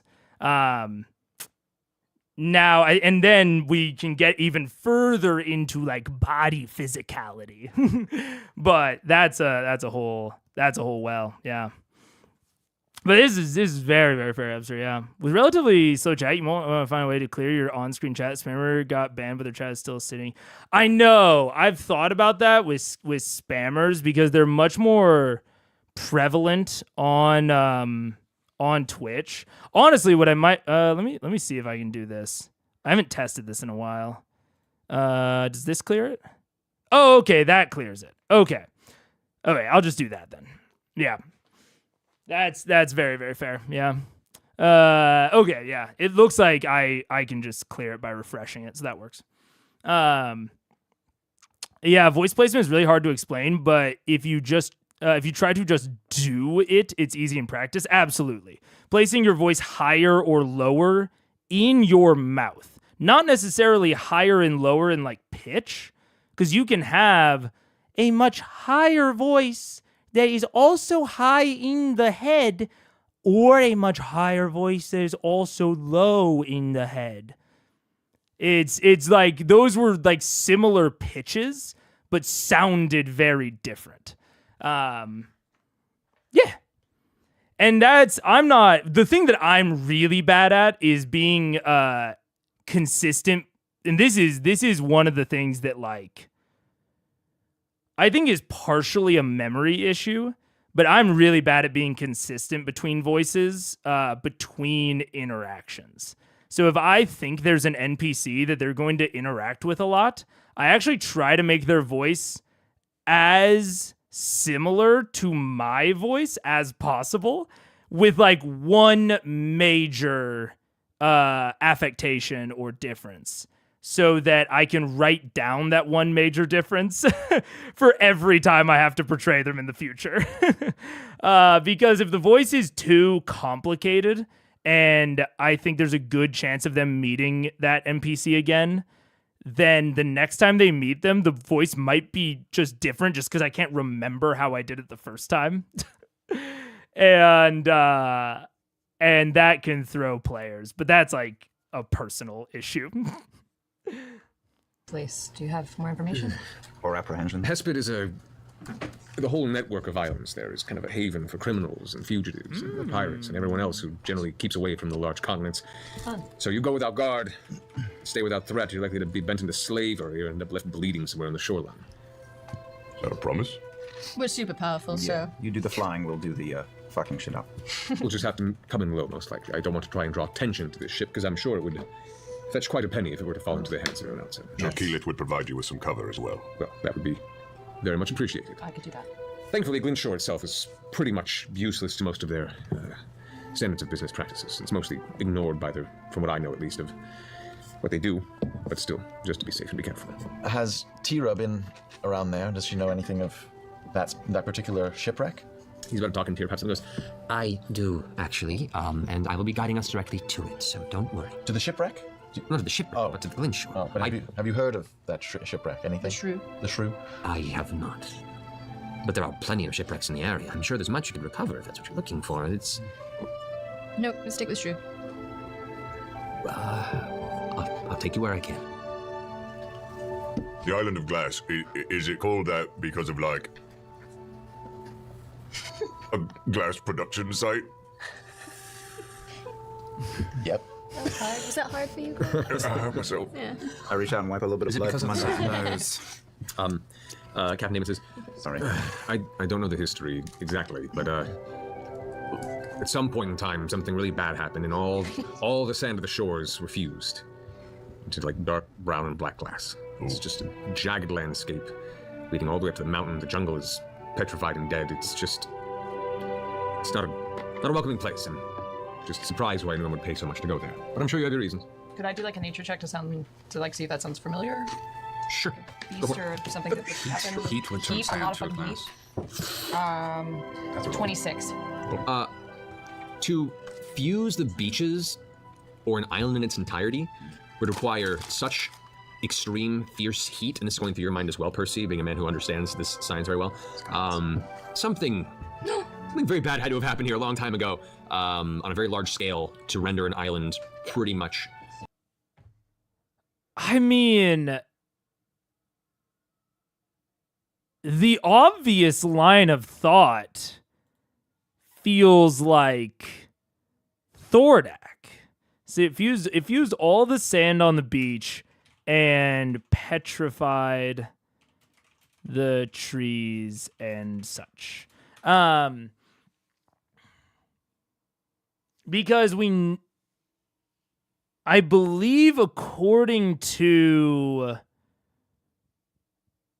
Jamon, actually let me go back and look at this because I don't quite remember. I don't know if Matt has given a sense of scale for the island or not, but unless it's a pretty small island, I'd say it's even a tall ask for a dragon. Well, so that's kind of what I'm thinking is like not necessarily him doing it on his own. Hess the headmaster. Okay, so this was beforehand. I probably have it in Thordak's article. There's something here. So they don't know anything more capable of heat than an ancient red. Yeah. Well, and okay. Was thought to have died, lorded over Marquette, but was repulsed 400 years ago by Vidosa a la Jamon. Was thought to have died, which Jamon confirmed. Then, 15 years later, rediscovered having been ruling Viscan, an island in the south of the Lucidian Ocean. Which, the fact that I don't believe I've heard of the Lucidian Ocean up to this point implies to me, because this is my current understanding of the continents, which people have somewhat confirmed is the case, is Taldore is kind of here, Wildmount kind of over there, and then Isilra up here, so it's like that, and then Marquette. Oh wait, Marquette is more of a U shape though. And then it's like Marquette down there. Now, I believe that this area is the Osmit Sea and or also in here. Not entirely certain. But he has almost exclusively used the words like seas, I believe. Now, I don't know if the Lucidian Ocean is theoretically like the ocean that wraps around like that. So like if down here is like the Lucidian, if we, picture this as like wrapping around the back. I don't know if the Lucidian Ocean is behind or if the Lucidian Ocean is over here.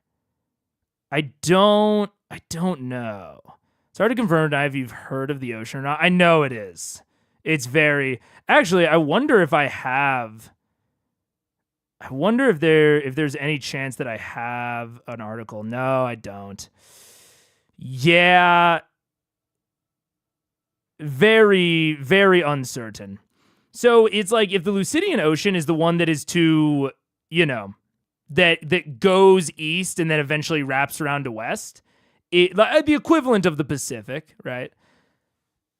That seems likely to me. And would also kind of make sense for if he went down in the Osmit Sea for him to pop up over here. Makes more, like, for him to pop up, like, somewhere over here makes the most sense to me. But it's also more standout if he, like, popped up over here. Like, that's weirder. Like, where, where, why? So interesting regardless, but was sealed in the elemental plane according to Gilmore. Already follower worked. Okay. Follower convinced Thor to embrace his full power. Worked into his greater trust. Follower convinced Thor he could contain the Heartstone. The Heartstone was convinced. We had convinced him to take into himself, found a way to seal it. So he didn't have the big thing in his torso before. Thordak's presence warps the land elementally. We know that. It's like starting to warp Iman. He was not that large when he sealed him. Oh, okay. That throws a little bit of a wrench. Because I was wondering if the event that caused him to grow was potentially the same event that fused the Glint Shore. That probably isn't correct. Because, right, my thought was almost that it was like a fission event where it's like whatever event caused him to like level up, grow, also released a ton of heat as it did so and maybe like burned out the Glint Shore. But if he wasn't that large already, harder to say. Just looked it up in Ep 64. They mentioned that to travel from Tal'Dorei to Wildemount. Interesting. So it hasn't been explicitly mentioned, maybe a brief mention. Okay. Gotcha. Okay, so the Lucidian Ocean is there. So what happened? Thordak disappeared into the Osmit Sea. Disappeared, sank beneath the waves, off-screen death. He then reappears, but still not large, in the Lucidian, which is on the other side of Tal'Dorei, and or Wildemount, I guess, depending on how you think about it. His giant dragon body somehow transported between the oceans. And he also got resurrected somehow. Or maybe not necessarily resurrected explicitly, but didn't die. And then they implant the Heartstone in him, send him to the Plane of Fire. He grows at some point in the Plane of Fire. And then comes back grown with the thing in his chest. So the two big question marks on Thordak's timeline are he's chilling in Marquette. He dies. We're gonna put quotes around dies in the Osmit. And then there's a big ass gap in the timeline. Big ass question mark of something clearly happened. And then he's discovered in the Lucidian Ocean, Viscan. And then Allura and the Heartstone, Elemental Plane of Fire, and then there's another gap, another big question mark, and then Chroma Conclave, where he's also big. So in this question mark, we have to answer two questions of why did he grow? Why grow? Question mark. And also, how escape? How did he escape from the elemental plane of fire? Those are the two big questions from that time gap. And then this is why not dead? Why not dead?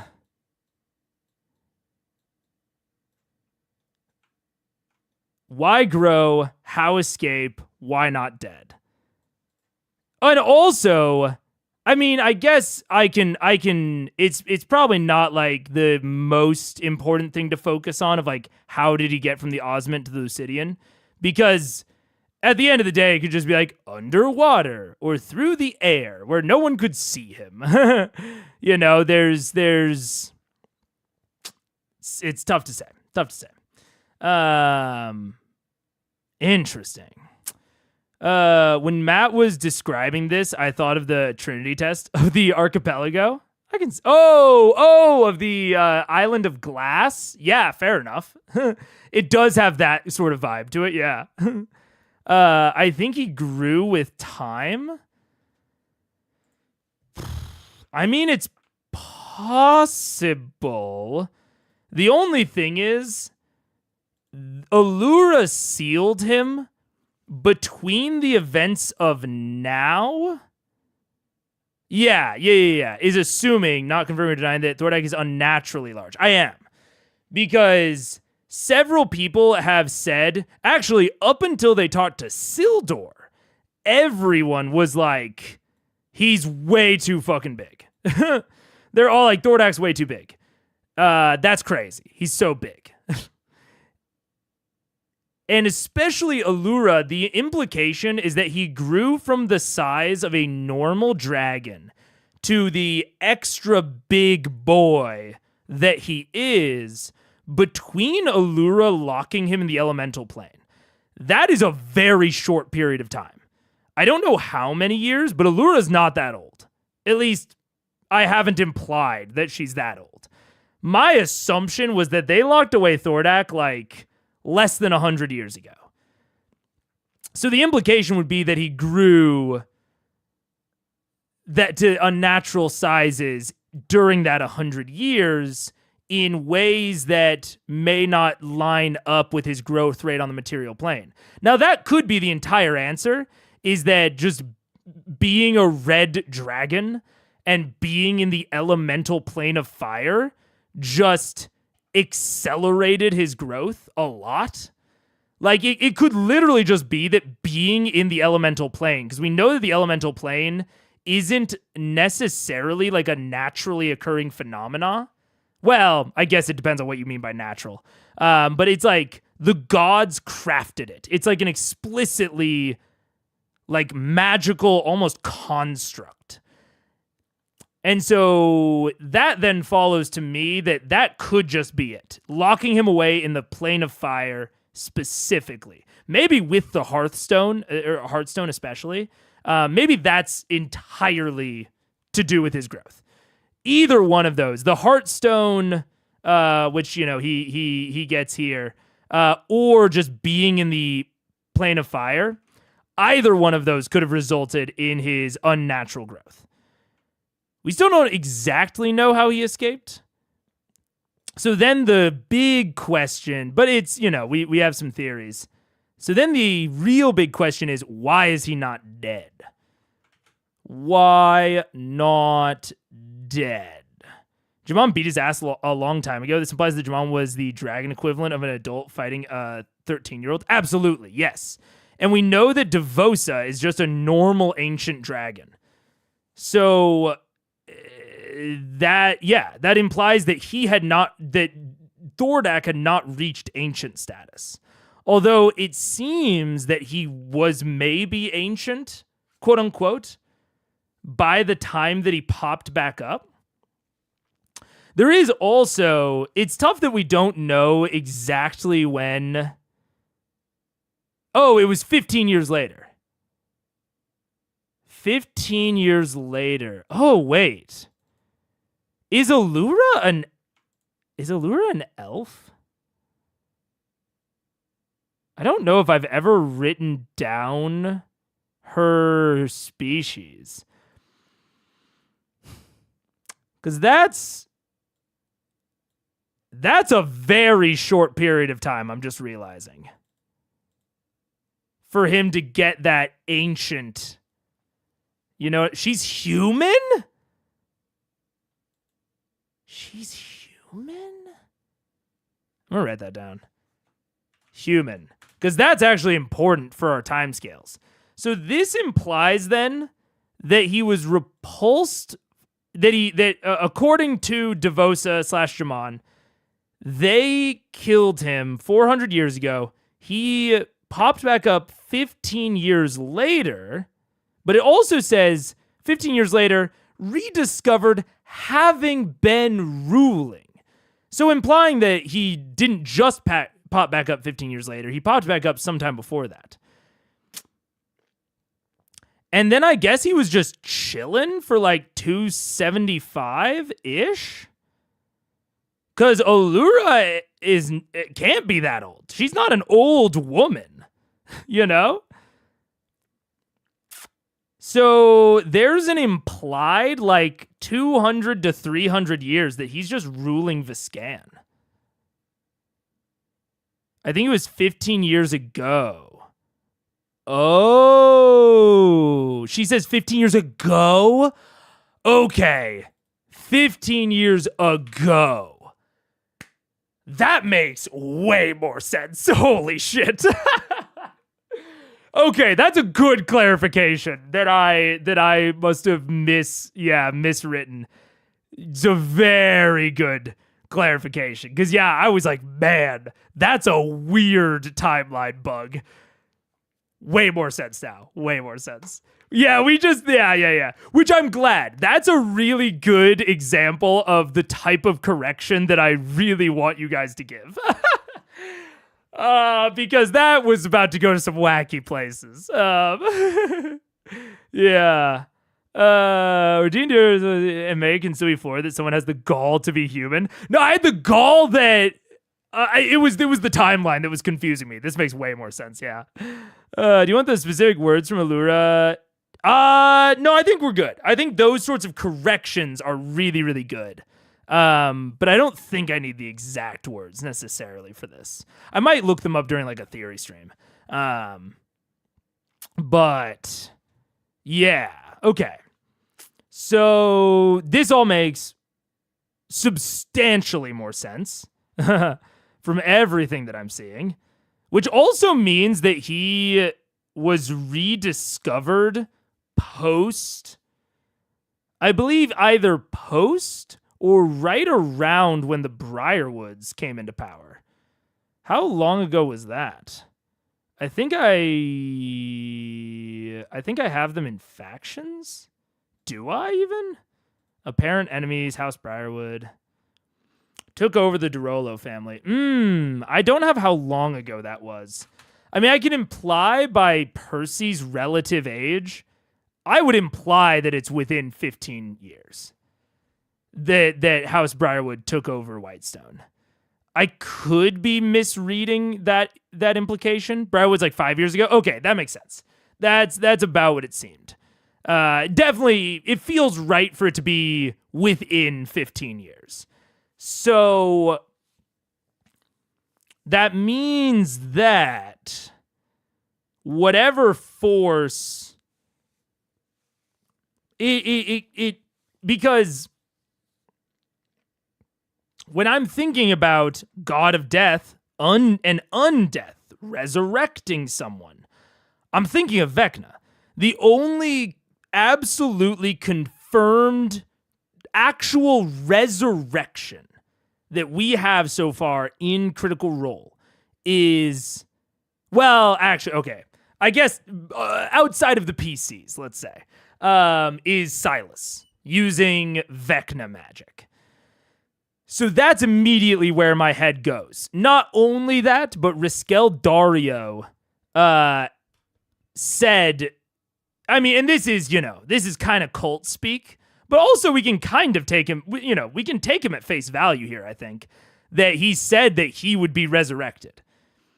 And given that we have direct proof that Vecna can do that, seems like that's something we can take him at his word for. So the fact that, the Briarwoods are moving into the Whitestone, the location of a siphon, which, to remind myself, is used as a means of transferring extremely raw magical powers. They were used placed strategically at various nexus points is a means of creating extremely powerful artifacts, like some vestiges. But it's unclear if they were only used to create, vestiges necessarily. So it seems reasonable that potentially they take a break.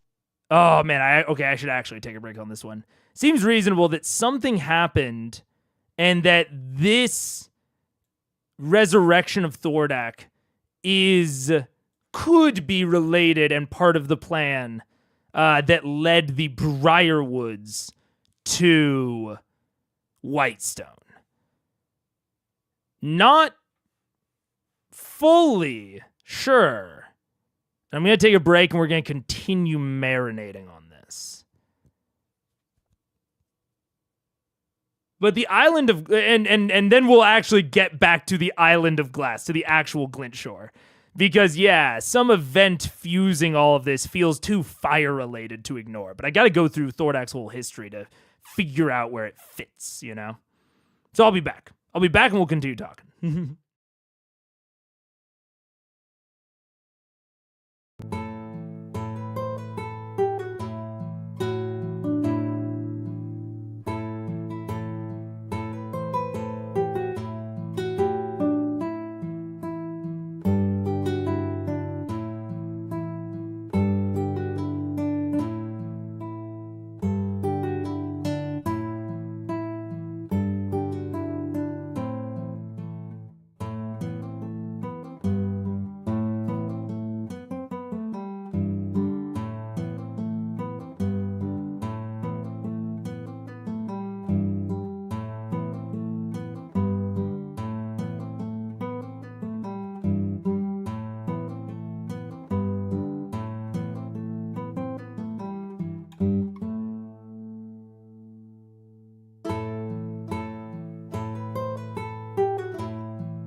What up? Hello. Okay. We're back already. Short one, but I got some water. Okay. So, he was... Word to the Thord. Want to point out unnamed teammate. Thordak's presence. What Thordak's been up to lately, according to Seeker Assume. I don't know when we've actually found this out. Was this... Speaking of the librarian in chat, I also heart a librarian. You're doing the Lord's work. If we could review this... I don't want to do it right now. I'll do it during a theory stream, but I want to note what episode it's from because this is, I think, Seeker Assume, which this is when he came back with like the fucked up face, right? This is, I think, the most current info we have on Thordak. So I would be curious, and maybe I should put it was episode 40 was where we got the OG information.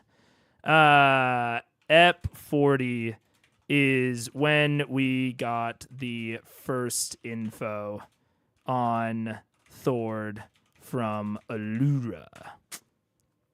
Because we have been getting different information from different people at different times. Things were a bit of a mess. No one was allowed to leave. Hundreds of lizardmen worshippers, etc., etc. Gatherings of surviving farmers.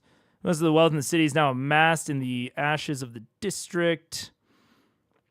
More dangerous than an intelligent dragon than one who's crazy.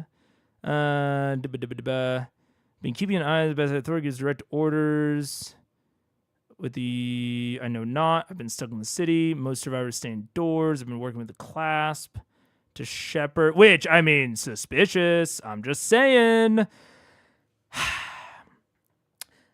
I keep waiting for the clasp to not necessarily reveal themselves, but I'm waiting for them to be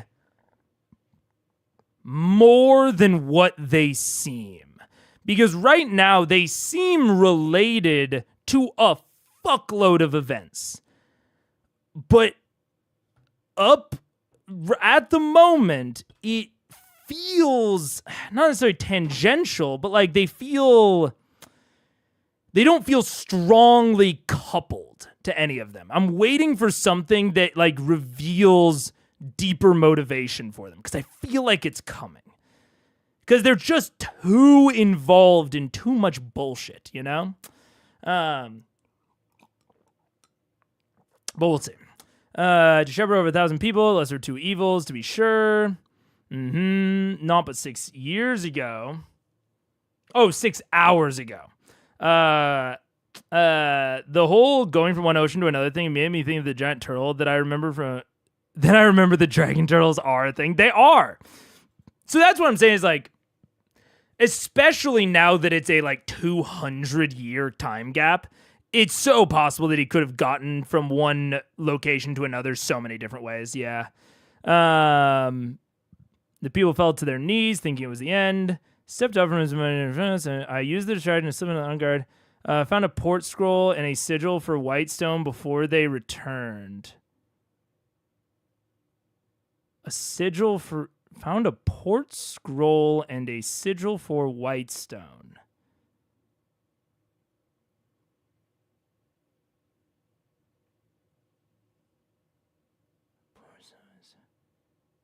What does this mean? I feel like I'm getting distracted. I'm debating it whether or not to think. Okay. I'm gonna finish really quick, but I wanna go back to this because I feel like I maybe need a correction or something because I don't quite know what that means. Like I kind of know what it means, but okay. Came here to see you all alive, so that's the best news I've had in weeks. That's the best I have to bring you about the current state of the city. Thord still has 4 orbs. Okay. So we don't have any info. Yeah, we don't really have any info about it. It doesn't seem like, well, Allura said that he was okay, so this actually,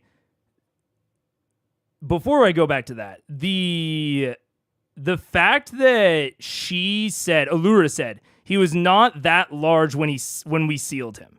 That means that he grew to the size that he is now over the course of less than 15 years. Confirmed. We don't know how long it took Allura and Drake and her whole party to lock him away.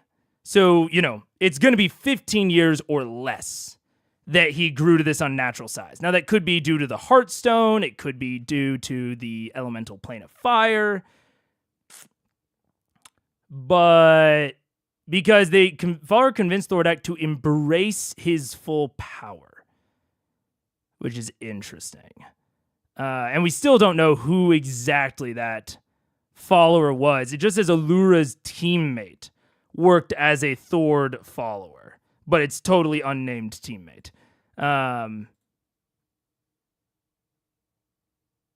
Yeah, interesting. Okay. Dragon turtles are awesome. Not the easiest thing to use, unfortunately, but I love those little guys. I agree. Assuming time is the same in the fire plane as in the real world. Yeah, as in the material plane. Yeah, exactly. So it's so clearly something in the fire plane. I don't think it's reasonable to assume that he grew at the same rate as a dragon grows in the material plane. Something affected his growth, whether it's more time in the fire plane, whether it's the fire plane explicitly, whether it's the Heartstone, all that. Who said he was not that large? I think with dragons we have to weigh words. Dragons are huge. That's fair. This is Allura. Allura says he was not that large when we sealed him. And if I remember correctly, and I could be remembering slightly incorrectly, she was comparing. So this is from Allura. From Allura, he was not that large when we sealed him. So my assumption is that she is comparing his bigness before to his bigness after. It is notable enough to make her remark on it, you know? If Martin Allura said he was weirdly big, that would mean a lot. If someone rando did it, it would mean not that much. Young Allura is harder to judge. Young Allura is hard to judge. I believe this was modern Allura when they were talking about it in Whitestone, if I remember correctly. Comparative is also hard to judge. If she didn't say he's unusually large or something. So Matt said that he was unusually large compared to the other ones, but you know, that's also tough. Yeah. And then Sildor confirmed, because they asked Sildor Vasar, their dad, about Thordak's size, and he said that they have dragons that size have been seen at some point in history, which implies that he is a special size.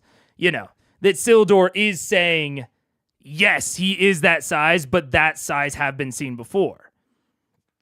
So it could just be a time dilation thing. Maybe he had a shitload of time compared to us in the elemental plane. Hard to say.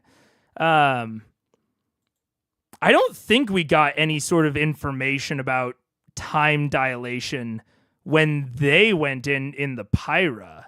Unless we did and I just didn't pick up on it. I guess that's possible. But oh, literal God said it? Yeah. Yeah, and he might have said, as far as you know, I might not be remembering exactly correctly.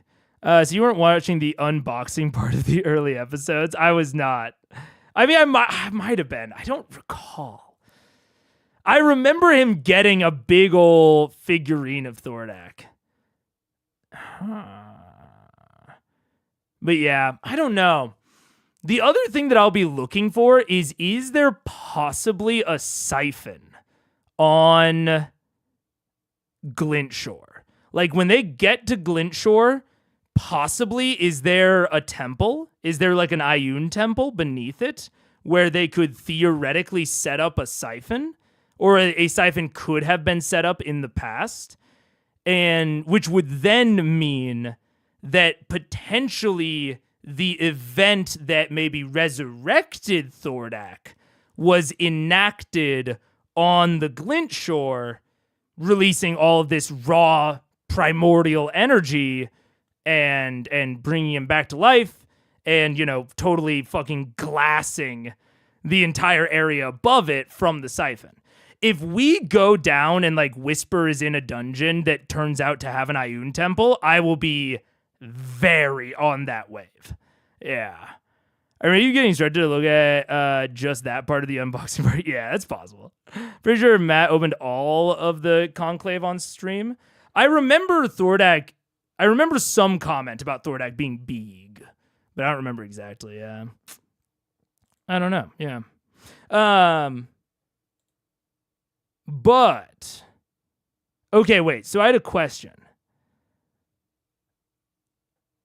Yeah, I maybe I'll just have to rewatch it. If someone can find the episode that they talk to Seeker Assume, because I'm confused on this part, and I'm feeling like I might have written it down wrong, because he says, I used this distraction to slip into the now unguarded Lyceum, find a port scroll and a sigil for Whitestone.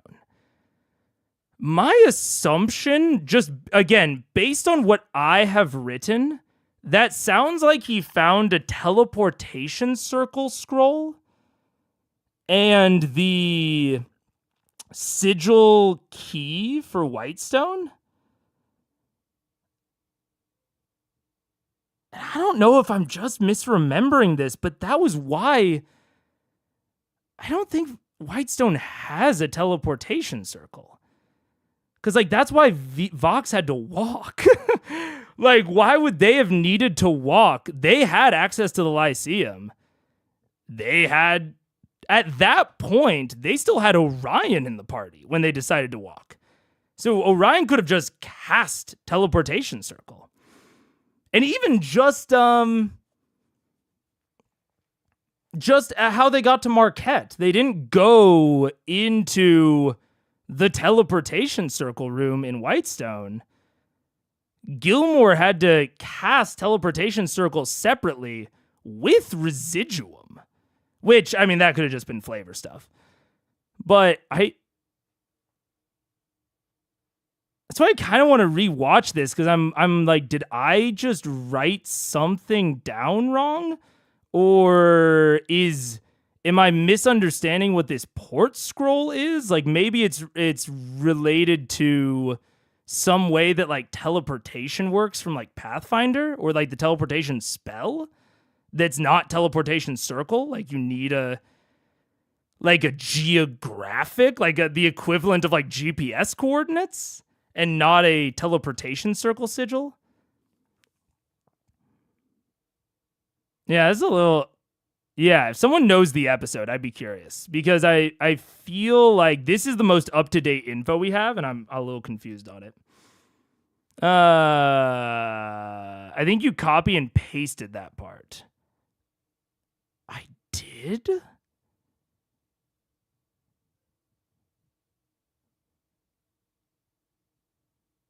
I need to listen to how he says it then.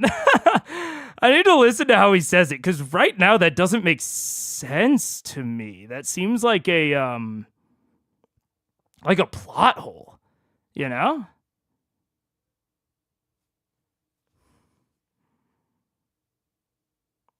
Or just a lie, I guess. I guess I need to listen to him say it, because it seems so embedded within this, you know, these giant paragraphs otherwise, that I don't know. Yeah, we'll see. Okay. I think that was episode 64. Yep, 64. Okay. I'll go and look that up during the next theory stream. According to Seeker Assume, Ep 64. Yeah. Because if I'm understanding everything correctly, and because I'm implying that this is teleportation, circle, scroll. Because that's how the Lyceum worked, is they had like sigils and all that for the specific cities. And that was what they were like bartering over when they came back from Vasselheim. But that seems like wrong, because I don't think Whitestone has one. I guess the other thing that I could use to like confirm this is, and this would be an episode that I could find more directly, but I would bet that the episodes before they go to the Briarwoods or to Whitestone, I'm almost positive that Orion would have asked about Teleportation Circle. So I'm going to isolate this for later review. This seems weird. I don't think Whitestone has a teleportation circle. Need to check out the episodes before they go to the Briarwoods to see if they ever ask Matt about that.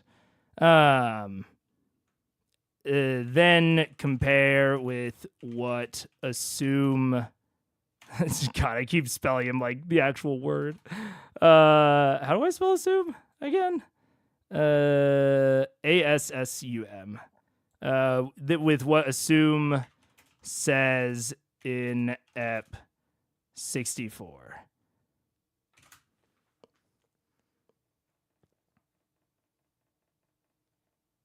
Because otherwise that seems like a lie.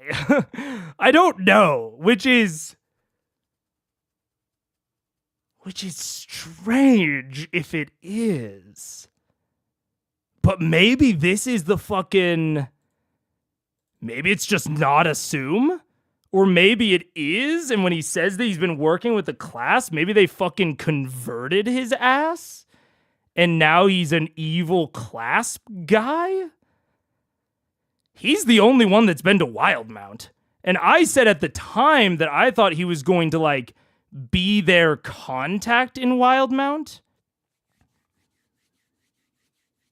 But then he went there and basically did fuck all, right? What notes do I even have on Seeker Assume? I don't even remember. He hasn't done much. Got fucked up either in between the Fall of Amon and now. Face all fucked. Was working with the class after the Fall of Amon. Also went to investigate stuff in Wildmount around the time that VM went to Whitestone. Not sure of exact timing. Seemed to turn up fuck all, but I'm not sure. Could be misremembering. Huh.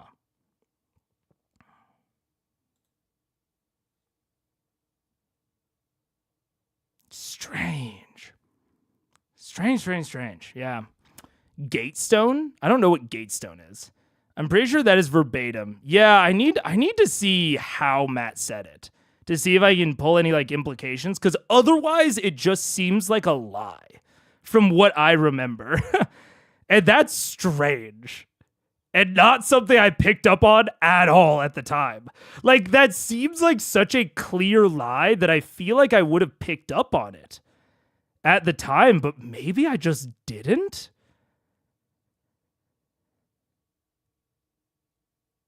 I'm gonna have to research this. That writing seems more matte and less mega in structure. Fair. Yeah, I do copy and paste exposition a lot of time, yeah. They seem is spelled correctly, so not very... Hey! The majority of assume stuff was pre-Briarwoods. Yeah, I have very little assume notes. Do you want the time code?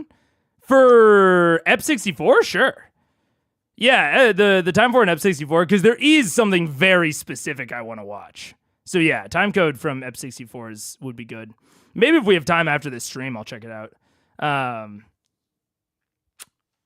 Interesting.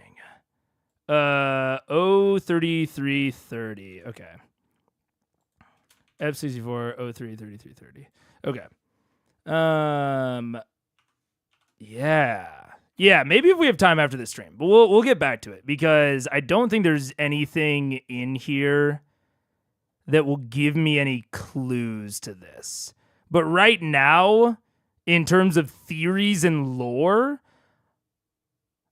I think it would be major, and it would make a lot of pieces fit together if there's an Ioun's temple. Which I believe is the temple underneath Whitestone, right? I think I'm correct about that. It's a temple to Ioun. If there is an Ioun temple underneath Whitestone, that will be, or sorry, underneath the Glint Shore, that would be the major signal to me that I'm on the right track. If there's not, unclear. Unclear. Yeah, so we'll see. Covered in glass. An Do you think this is where they knocked Thordak down? Oh. Huh? Didn't they fight Thordak in the ocean? This might be. Yeah, And I could see some of them putting some pieces together. That's why I paused and had this big tangent, because I could see them putting the pieces together, and I wanted to get all of the thoughts out of my head so that I wasn't necessarily influenced by their thoughts. What my thought was, like, would a dragon's breath A dragon's breath would like fuse a small chunk Piercing of a the red beach. dragon. What about like if a bunch of sorcerers and magic users got together and made like a big nuke? Or a That's possible. Very little chance there would be any survivors. Or a meteor or a comet from the sky. Weird. Whichever is the correct term for that sentence. Even a comet wouldn't be enough to do this. This is big. Meteor. I mean, and as you guys have this conversation, the mountain still stands, the jungle still stands, though petrified and burnt. I don't know what the means that brought it to where it is, but it's been that way for as long as we have history on it. So long ago. Longer than like how long ago was that? Hundreds and A few hundreds of hundred years ago. A while ago. I'm assuming the Age of Arcanum, if anything. Okay. You said we have quarters on this ship. Do you mind if I sleep under the stars? Okay, so we're getting a new era. Also, classic me pausing before something that would mostly disprove my theory. Interesting. So possibly totally irrelevant. Or I want to I want to get all of this. Okay. Age of Arcanum. Yeah, totally new term. Could be a term for the period between the First and Second War, potentially, which would be interesting, but seemingly was not caused by Thordak. It could also be that Thordak is a sort of immortal enemy. Okay, so hear me out, right? This is silly. This is a silly one, but maybe it's the case. Thordak. I'm just gonna put it down in like the quick theories section. Possible that both Sildor and Allura are right. Thordak might be the only dragon capable of growing to this size. But he's been resurrected repeatedly throughout history.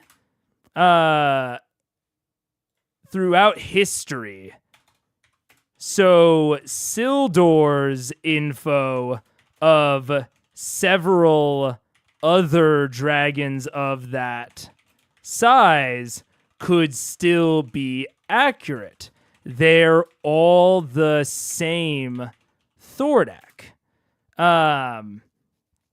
They're all the same Thordak. He's like this immortal enemy to an extent. Could also play into why he's crazy, according to Assume. His mind is sort of broke after dying and coming back so many times. That's a little interesting, right? That's a little interesting. And so Glint Shore could still be related to him just from the past. This is me trying to piece probably unrelated lore bits together. This is an attempt at everything connecting. This could also just be, like, the Glint Shore could look like this because of something totally separate. Honestly, much more likely that that's the case. But what if? But unless? You know? Tangents that make progress and aren't caught in a loop. I could listen to one for Let's go. Yeah, that's how we get the Moon Tree and Jamon's dungeon. It's true. I'm getting better, I think, at honing in on progress in theories. I think I'm slowly getting better at it. Yeah. These streams are videos and big moments of videos watching someone murderboard. Yeah, hell yeah. Which it's hard, it's tough because doing both of those, if someone doesn't like either of them, it kind of it restricts my audience to people that either like both or like one and are okay with the other. So that's kind of tough. But also, I can't imagine it doing it another way. This isn't like me forcing myself to theorize. This is just what my mind does when I watch a piece of media like this. So if I didn't do this, or to not do this, I would have to actively restrict myself, which I don't want to do. Oh, like a phoenix. Exactly like a phoenix. Yes. Yes, precisely. Exactly like a phoenix. I'm going to write that down. Like a phoenix. Like a phoenix. Yes, that's exactly what I'm thinking. He's sort of this immortal phoenix dragon that is like this forever enemy within the material world. Yeah. Maybe he even goes back to the plane of fire every time he dies. So maybe he just fucking killed himself while he was in the plane of fire and then like regenerated in there. And that's like how he was able to leave, is because old him died in there. And that was the part that was actually like locked away. And then new him came back, or knew him was ready to come back, but they need like a siphon in order to get him back into the material world, potentially. So like every time he dies in the material plane, his soul/body is shunted into the elemental plane of fire, and then a follower in the material plane has to use a siphon to get him back in. Which, I mean, we saw the aftermath at the Pyra, and it seemed to only be growing. Actually, that's a good point, me. That's a good point. Okay, maybe this isn't actually as unrelated as I thought. We saw the aftermath at the Pyra of the elemental plane of fire leaking out. It was destroying the landscape. Would be interesting to see if the description of the trees in the Pyra matches the description of the trees on Glint Shore, which I'm going to take an episode note now. 67, 02, 39, and 38. 39, 38-ish. And especially if there's any fused glass. And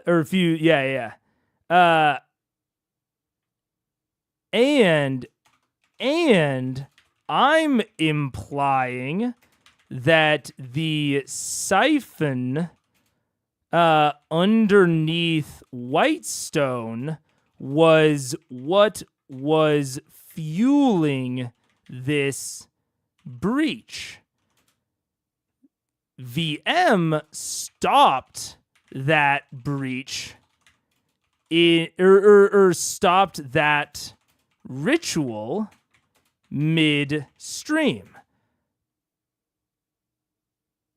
which implies that the landscape altering would have been even worse, potentially bad enough to cause the scene or the landscape that is described at at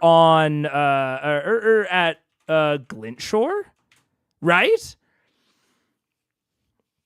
Because Matt was saying, if a bunch of sorcerers just did this, they would have never survived. Well, yeah, that's kind of the point, it seems, of the primordial breach. The kind of fucking point is that no one survives around it, and there's all these fire elementals that come out, and so this could be the site of Thordak's one of Thordak's previous breaches back into the material plane.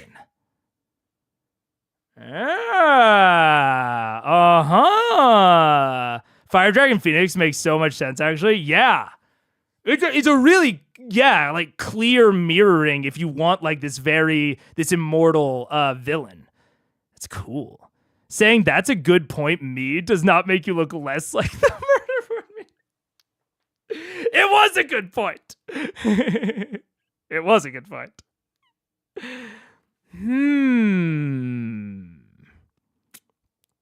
And this entire time, I was relating all of this, back to Vecna with the Briarwoods. And that's partially because of Riskel.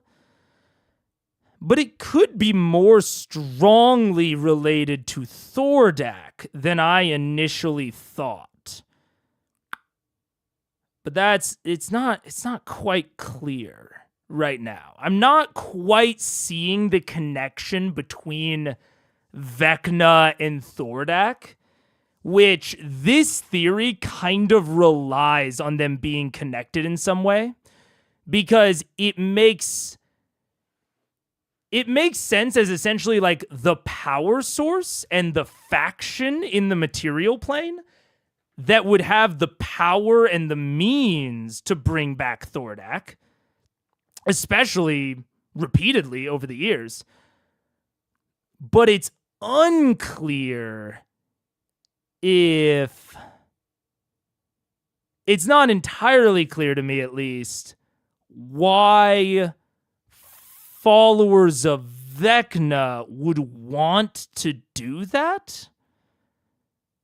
Like, that's the part that I'm not quite piecing together. Unless Vecna is like the equivalent of a great old one, where Vecna is like semi-unaware that her power, or Vecna's a he, I forgot, that his power is being used in this way. Like, the Briarwoods and the followers are using it, and Vecna doesn't know? That seems unlikely. I'll just say that. So I'm really trying to search for what is the connection piece? What is the connection between Thordak and Vecna that would lead followers of Vecna to want to restore Thordak? We're gonna see. I mean, it could just be that it seems like Vecna, if all of my Raven Queen theorizing is right, it seems like Vecna was on the wrong side of the gods. And if Thordak is this immortal phoenix dragon that gets drawn back to the elemental plane of fire, seems like he's very related to the primordials from the first war. And in both cases, Vecna and the primordials, just in different wars, but first and second war, were on the wrong side of the gods, right? The gods up here were fighting the primordials first, and then the more arcane people. And so, but that's if my Raven Queen theories are right. So I guess it's maybe an enemy of my enemy is my friend sort of situation. Seems shaky. Be my guest. Ruckin. I'm gonna commune with nature in my own way, fought in the wind. Far away from that. Yeah. No one wants to join me? Get all like hippie up on the deck. I'll do that. I'll sleep out. And Trinket will want to do that as well. I actually do. Right. Stars, Trinket. Beautiful. Speaking of heat, make with the bed farts, Trinket. Get cold at night.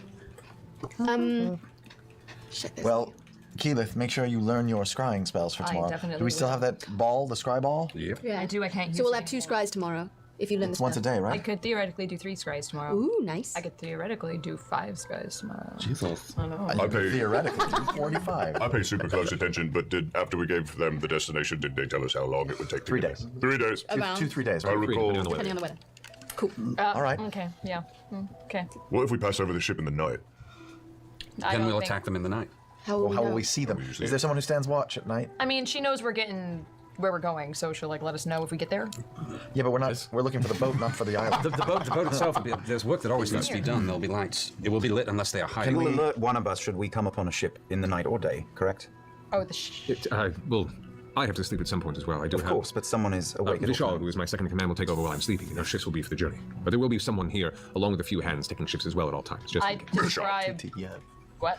I describe the ship to them. Oh. From what I've seen. okay. But it's in the ocean, isn't it? And we're very high above it. Do we want to go lower? Keep an eye on it. Okay. Do we want to go lower? Yes. How high off the deck would you say? Off the sea? Yeah. 3, maybe 4 feet. No, I don't know. A couple hundred feet? I don't know. You're the captain. Well, we're okay for now. High is fine, but once we get closer to the archipelago, we want to make sure that we probably keep within 100 feet of the surface. Attaboy. I could take it into the ocean. This can work as a functional ship in the water. Shut the hell Not up. the same speed. Right. No, we want to stay out right now. Yeah. James Good. Bond. All right, duck boat. Well then, you seem weary enough. You have your rest, and be rest assured that we'll be to your destination as soon as the ship can carry us. Nice. I'm going to rest myself. He goes down to his quarters, and Vishal takes over. Vishal, who's a mid-30s, grizzled, kind of scruff on his chin, but put together well, hair parted to one side. Not a man of many words, but he takes over the helm and just kind of keeps it going through the night. You guys go ahead and rest for the evening? Yes. I'm going to meditate for an hour before bed, but yeah. Okay. Could I take a shot of the sand keg bottle? I would like to slowly start building up an immunity. Alrighty. Go ahead and make a Constitution saving throw, Grog. Meaning I would like to get fucked up on a regular basis. 29. 29. You drink it and you feel kind of the sparkling numbness begin to just spread across your throat. It's strange. It's weird. It's exhilarating. It kind of triggers your adrenaline. And you almost go into a rage just from the instinctual reaction of that sort of chemical release in your brain. You hold it in place and you sit there for a second and just stare as it slowly goes down your system and you feel the warm kind of curling burn from inside your belly. A fine alcohol gives you. And that little shimmer of pins and needles down the back of your neck and your spine, and your vision begins to blur a little bit. And it takes you a lot of alcohol to get trash. Yeah. You're a little buzzed. Sick. Righteous. Awesome. Well played, sand keg. And I go to sleep. With your nightcap, you are good to go. Yeah. I'll look at the stars. You finish meditation, everyone else go to rest fine. Throughout the evening, you sleep. The last thing you see before you go to bed, is the edge, it seems, of the mountain range late into the night, and what looks to be a small sparkle in a crescent shape. You ask one of the hands to the side, he points over and just says, let's see. This would be the Bay of Gifts. This is the northern side, where you see Chamel, the port city, is. And that's the last little bastion of civilization of Marquette, as it begins to approach from underneath as you all go to sleep. The continent is behind you. Whoa. It'll be fine. How many hours has it been? When you come to consciousness after evening's rest, I wanted to go to sleep, like thinking, I want to hold Fenthers in my hand and just keep thinking about the things Sandor said. okay, all right. After a good 8-hour rest for all of you to recover yourselves, hit points, everything, spells, you come to it at the warmth of the sun is what kicks you into consciousness. Yeah. It's been about, I'd say, 13 hours or so since you guys left. Oh, since we left, okay. Since you left. 8 hours of rest. You had 5 hours of travel northward until you began to reach the end of the northern part of the continent on the sky ship, and it is cruising. Good rest. This might be the best sleep that we've gotten in months at this point. Like babies. Is it morning time? Yes, morning time. You guys Want to do that morning scry? Yeah. Morning scry. I'm going to sit down with a pen and paper ready to Little- write these, to We're draw going to be anything. naval detectives. Yeah, morning constitutional. Here we come. Bust out whatever magazines they have nearby. Cup of coffee. Coffee first. All right, so Dragon fancy. using the same journal. I mean, Let's use the gun now. Let's go nuts. Well, now it's been decursed. Will that mess up? She's still She has got a lot of her work in it. Yeah. Got cooties all over it. yeah, exactly. Are you using the crystal first? Yeah. All right. Crystal first. Don't use your spell. Yeah. What's the crystal DC? Because it's not your actual spell, which I should remember last time. I should say. I mean, she rolled low enough. I'm last pretty time it sure wasn't it's an issue, 45. But It actually doesn't. It doesn't say. Okay, it should be 15 then. 5-0. That's a natural one. As you're concentrating on the scry spell, your vision once again is thrust through the clouds, thrown down over what looks to be the ocean. You see, for a brief moment, it looks like a cluster of land, of dark land, roughly in the shape of almost like a bean or a catcher from this perspective. And then it flashes downward, and you can see a ship that is just on the water. It is stationary. Docked. Like anchors down. Seemingly, it's not. The sails aren't up. The sails are down. It's not at land. It's in the water. Yeah. Your vision flashes again, and you can see the crew have all gathered on the deck, though their details of their visage obscured by the spell. You see Ripley there with her cloak. She is talking to the rest of the crew around and goes, "All right, so we've located it. We have 8 hours. Gather your things and drink well." And they all pull out these small vials, uncork, and drink down. Breathe on. Yeah. They all nod, and one by one start diving off the ship into the water. God, I have to reset it before I can go further. Dude, I guess I should have reset or restarted my fucking computer before we started. I've been having issues all fucking morning with just with Windows. I don't know what the fuck is going on. But yeah, I tried to click on it earlier and it just didn't respond. I think we were in the 30s in terms of like where we were. Every day we scry, every day we hone in. Let's say archipelago. Okay, so that's we'll stick with shrew. Let's see. Yeah. It will grants up to 10. Oh wait, water breathing. Okay. Some with the island bubbles. Okay, there we go. Gather your things, drink well. They all pull out these small vials, uncork, and drink down. This is where we were. We are clear of the fog, Captain. Yeah, exactly. Okay. I might, because shit's going on, I might just keep this screen in like this like theater mode, just in case I need to like fucking scroll so that I don't have to click again. Because that was not great. Okay. The sails aren't up. Which is... Do you raise... Oh, you raise the sails. Yeah, okay. Yeah. That makes sense. Okay. Natural 1. Okay. So then they uncork and drink down. I'm just... I want to copy all this. Boop. Okay. Because this... And I thought about this last stream. I was like, where is it going to be? Because if it's just at the bottom of the ocean, yeah, you'll need water breathing. And drink well. And they all pull out these small vials, uncork, and drink down. Breathe on. Yeah. They all nod, and one by one start diving off the ship into the water. Which, I won't even go too far into this, because I talked about it when the Marrowglade lock was introduced. But just putting something underwater is a huge and consistent challenge that the players will have to overcome. But also at this point, they absolutely have the tools. I don't even know what they'll use to solve this, but they are high enough level that they absolutely have the tools to deal with this. Like, no question. So we'll see exactly what they come up with. But this is something that, like, at level 15, you can trust that your players can figure this out. Let's see. 5 men and then, or 5 people, you're not sure of the sex, and Ripley dive off the side. You're following her as she goes, and underwater, you can see the bubbles go past, and the bubbles are no more. And you watch as she is now breathing. Also, something that is interesting to me, because I don't think we actually know what Cabal's Ruin does, right? Like, we don't know exactly what Cabal's Ruin does. It's a magic devouring cloak, which Oh, actually, that's a little bit of an interesting tidbit. Interestingly, this would make sense given the headmaster in Anki's given the headmaster in Anki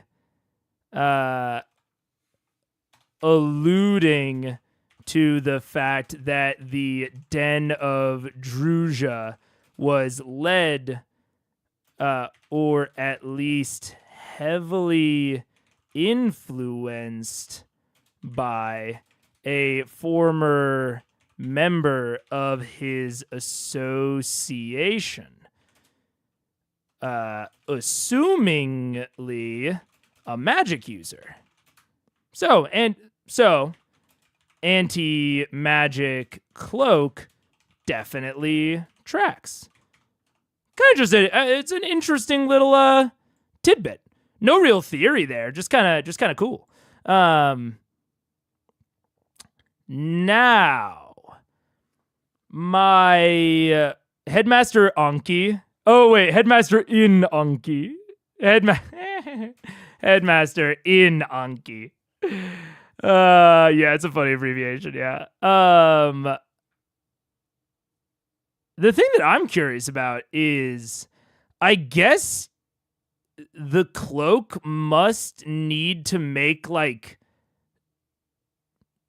it must be that, like, magic can't pass through the cloak, and it has to, like, make contact in order to devour it. I'm mostly interested that its scrying works, which is interesting. You know, it's like it doesn't seem to have like an AOE that devours. It seems like it might, but it's even interesting that she can target Ripley. CR getting spells wrong? No! There's no possible way. That's a good point though. There's no way though. The only other thing I'm thinking is it could be interesting if they eventually find out that Cabal's Ruin allows, like, it doesn't just devour the magic, it like allows you to manipulate it. Especially if it's like evolved. Like, I wonder if there's even a possibility. We've not gotten any direct, like, inference in this direction, but I could see taking Cabal's Ruin in this direction if I was the DM. Working with this, you know, custom magic item is like in the same way that like the Raven Queen armor, you know, grows wings. If you could awaken Cabal's Ruin, potentially it could allow you to like manipulate spells cast on you and thereby like feed someone that is scrying on her like false information, you know? So it's like, oh, she can either just block the scry flat out, because magic devouring cloak, or she can feed it a false scene, you know?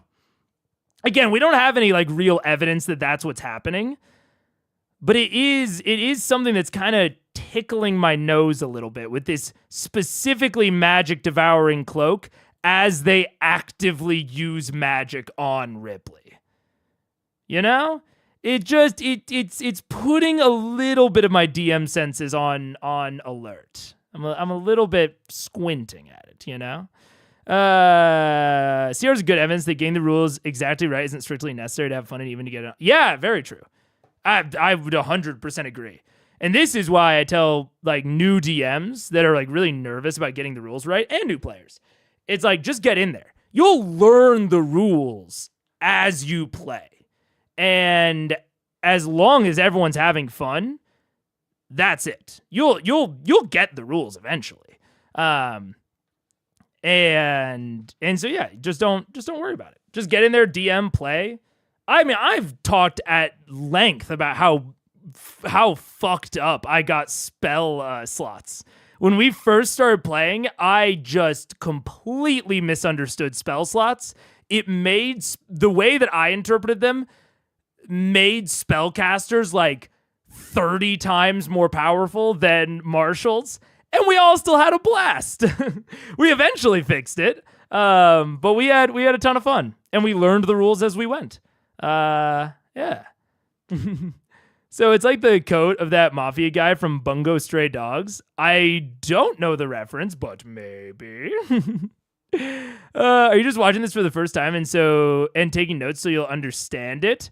Kind of. Yeah, so I've never seen Critical Role at all before. Ever.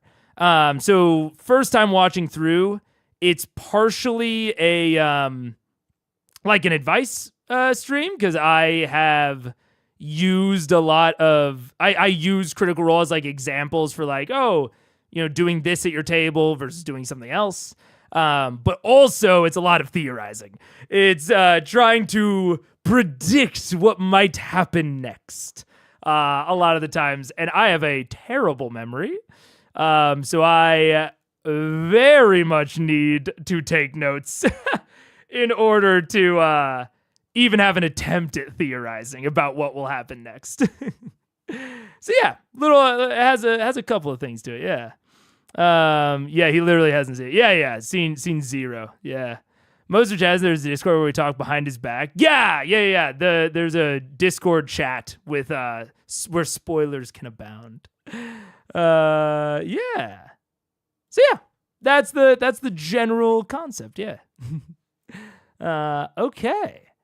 And with that, I actually think that's about. I think we're caught up on that part. So yeah, let's get into it. But yeah, it's the Cabal's ruin aspect of this is sort of, I don't know, something's going on there. Yeah. Breathing the water like it's air, and swimming downward. All of them are now carrying you. You see on the side, they have these heavy rock weights that are just letting them guide down deeper and deeper into the water as it gets darker and darker and darker and darker until there's almost nothing to see. And then there's a flicker of light, and you see Ripley is now holding her gun, and there's a beam of light on the end of it that's giving them basically torchlight as they go deeper in. She has a flashlight? And deeper and deeper. And the spell fades. She's found it. Ripley's gun. She's got it. She doesn't have it. But she's found the ship, and she's right off the shore of the island. Can you scry again immediately and see what she... She's under the water. I mean, I could. How is she under the water? They all took water-breathing potions. Her plus 5 other people. Was there anything around? Could you see the island in sight? I saw the island. It was dark in landscape. And it was such a brief shot, and it was because it wasn't the focus of the scry spell. Like zooming in. Yeah, even the fact that you caught a glimpse of it was a strange side effect of the scry attempt. Where was the sun with the island, or was the sun away from the island? Is there any way to even just know that? Were they on the north side, the south side? From what you can gather at this time, actually, no, as part of the scry spell, you wouldn't be able to tell. I'm heading out most to of it would still be find blurred around. the captain and the halfling to ask how far they estimate we are from the island. I heard Ripley say we have 8 hours, which means... Is that how long the breathing, spell lasts? probably. That's how long. I have 2 of those vials of underwater breathing. That's one. That's fine. I've got a plan. I'll take put water them in? breathing as a spell. Sure. I need the mansion. How many people Now? can cast Right it? now. Actually, probably only one because of... Water breathing? It means the Let me lab. see, let me see. Water breathing is a spell actually lasts for 24 hours. The potions only last for 8. Is it concentration? Nope. It grants up to 10 willing creatures you can see within range. Oh, never mind. 10 willing! Yeah. That's I'm unwilling. I got us unlocked, you guys. mind. I got us unlocked. That's awesome. I had a plan. Never mind. I'm putting it away. Yeah, so the potion enchantments are lesser than the spell, but they're, the actual druidic spell effect is much better. So, Captain Because I know I'm a Halfling. badass. Exactly what especially in a game where we have prepared casters like a druid. When a druid theoretically has access to their entire spell list for any challenge you could encounter, as long as they have a day of notice, you can kind of throw very difficult challenges at them at the end of or towards the end of campaigns, towards the higher levels, because you can just kind of rely on the fact that they'll have answers. like maybe Matt, looked it up and like confirmed what water breathing did ahead of time. But I also find it very possible that he did not. And that he was just like, oh yeah, no, that would work. Because at this level, you just have to present just increasingly tough challenges like this vestige being entirely underwater for you to even sort of present exploration obstacles to them, rather than them chasing her, I'm surprised they've gotten so many vestiges and talked to so many allies, and yet no one has tried to ambush them and steal the gear. Feels a little convenient. It is I kind of have two trains of thought on it. It's like on one hand, take a break. Oh, okay. I'll answer this and then I'll take a break. It's like on one hand, it would depend on if they've told anyone that would be willing to betray them, right? Because it seems like vestiges are not common knowledge. So even if you say, oh, Vox Machina, Heroes of Iman have vestiges, it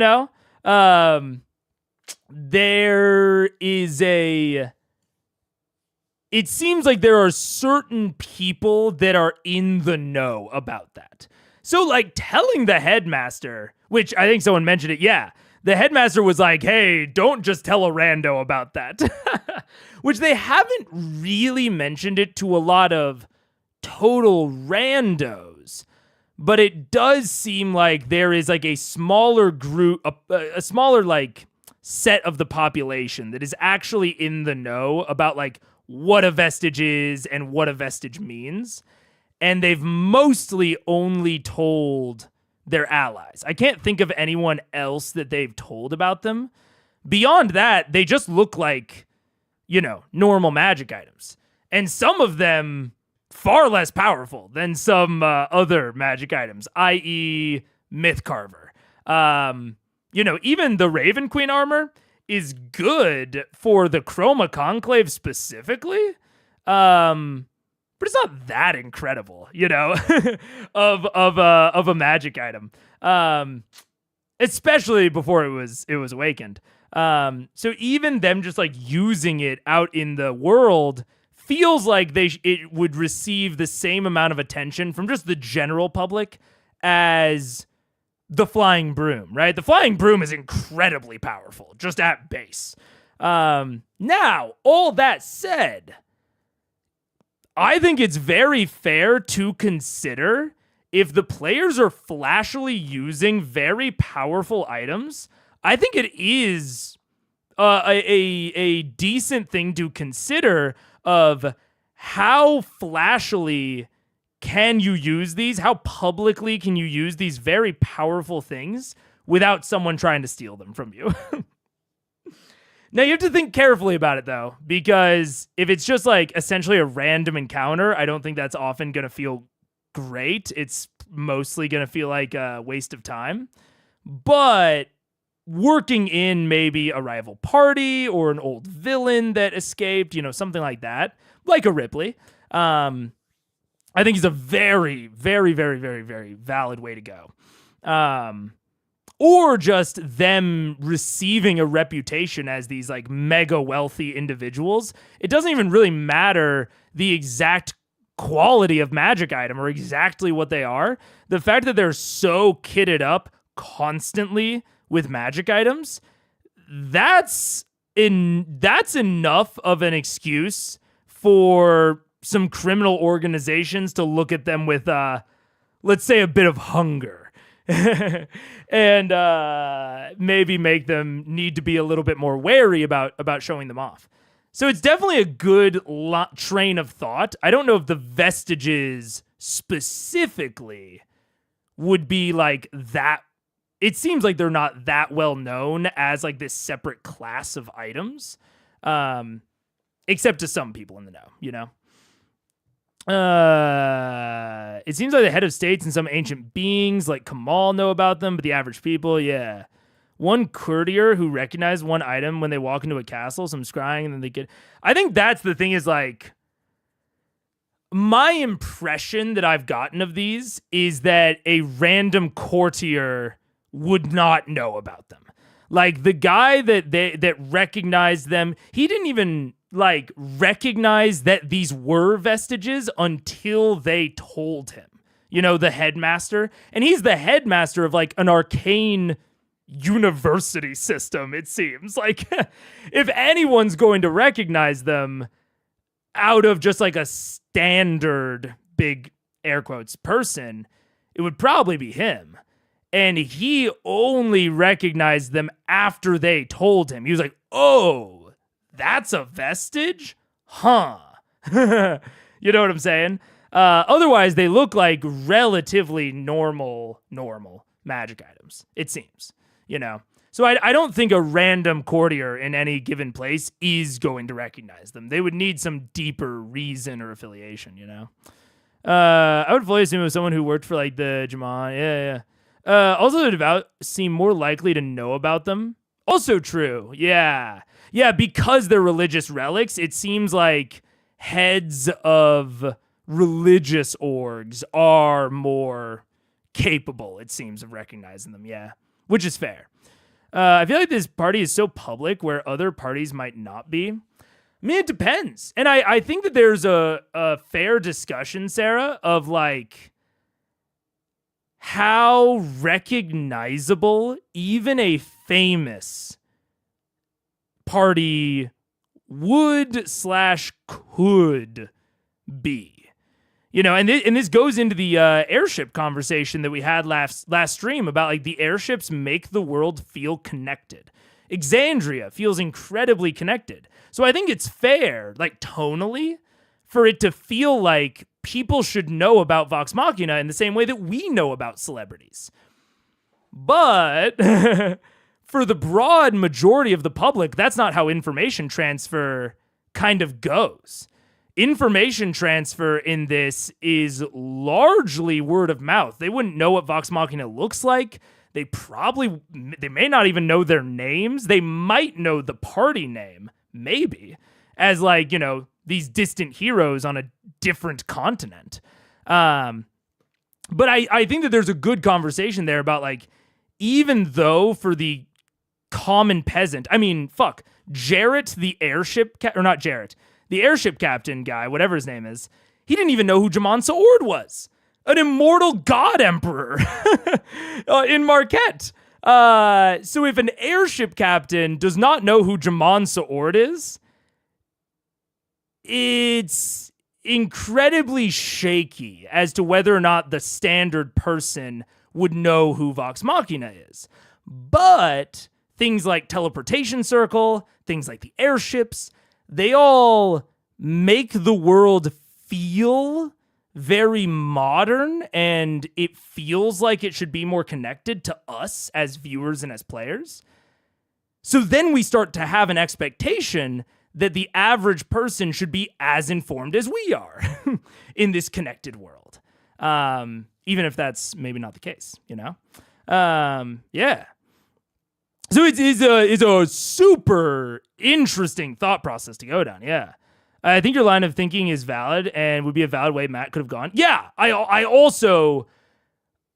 This is a good, like, thought process about how the logic of what makes sense in a world can go a lot of different ways, and what we expect to happen, like the way that we expect it to go as players and as viewers, sometimes is largely dependent upon the tone that is set, kind of regardless of the logic of the world, you know?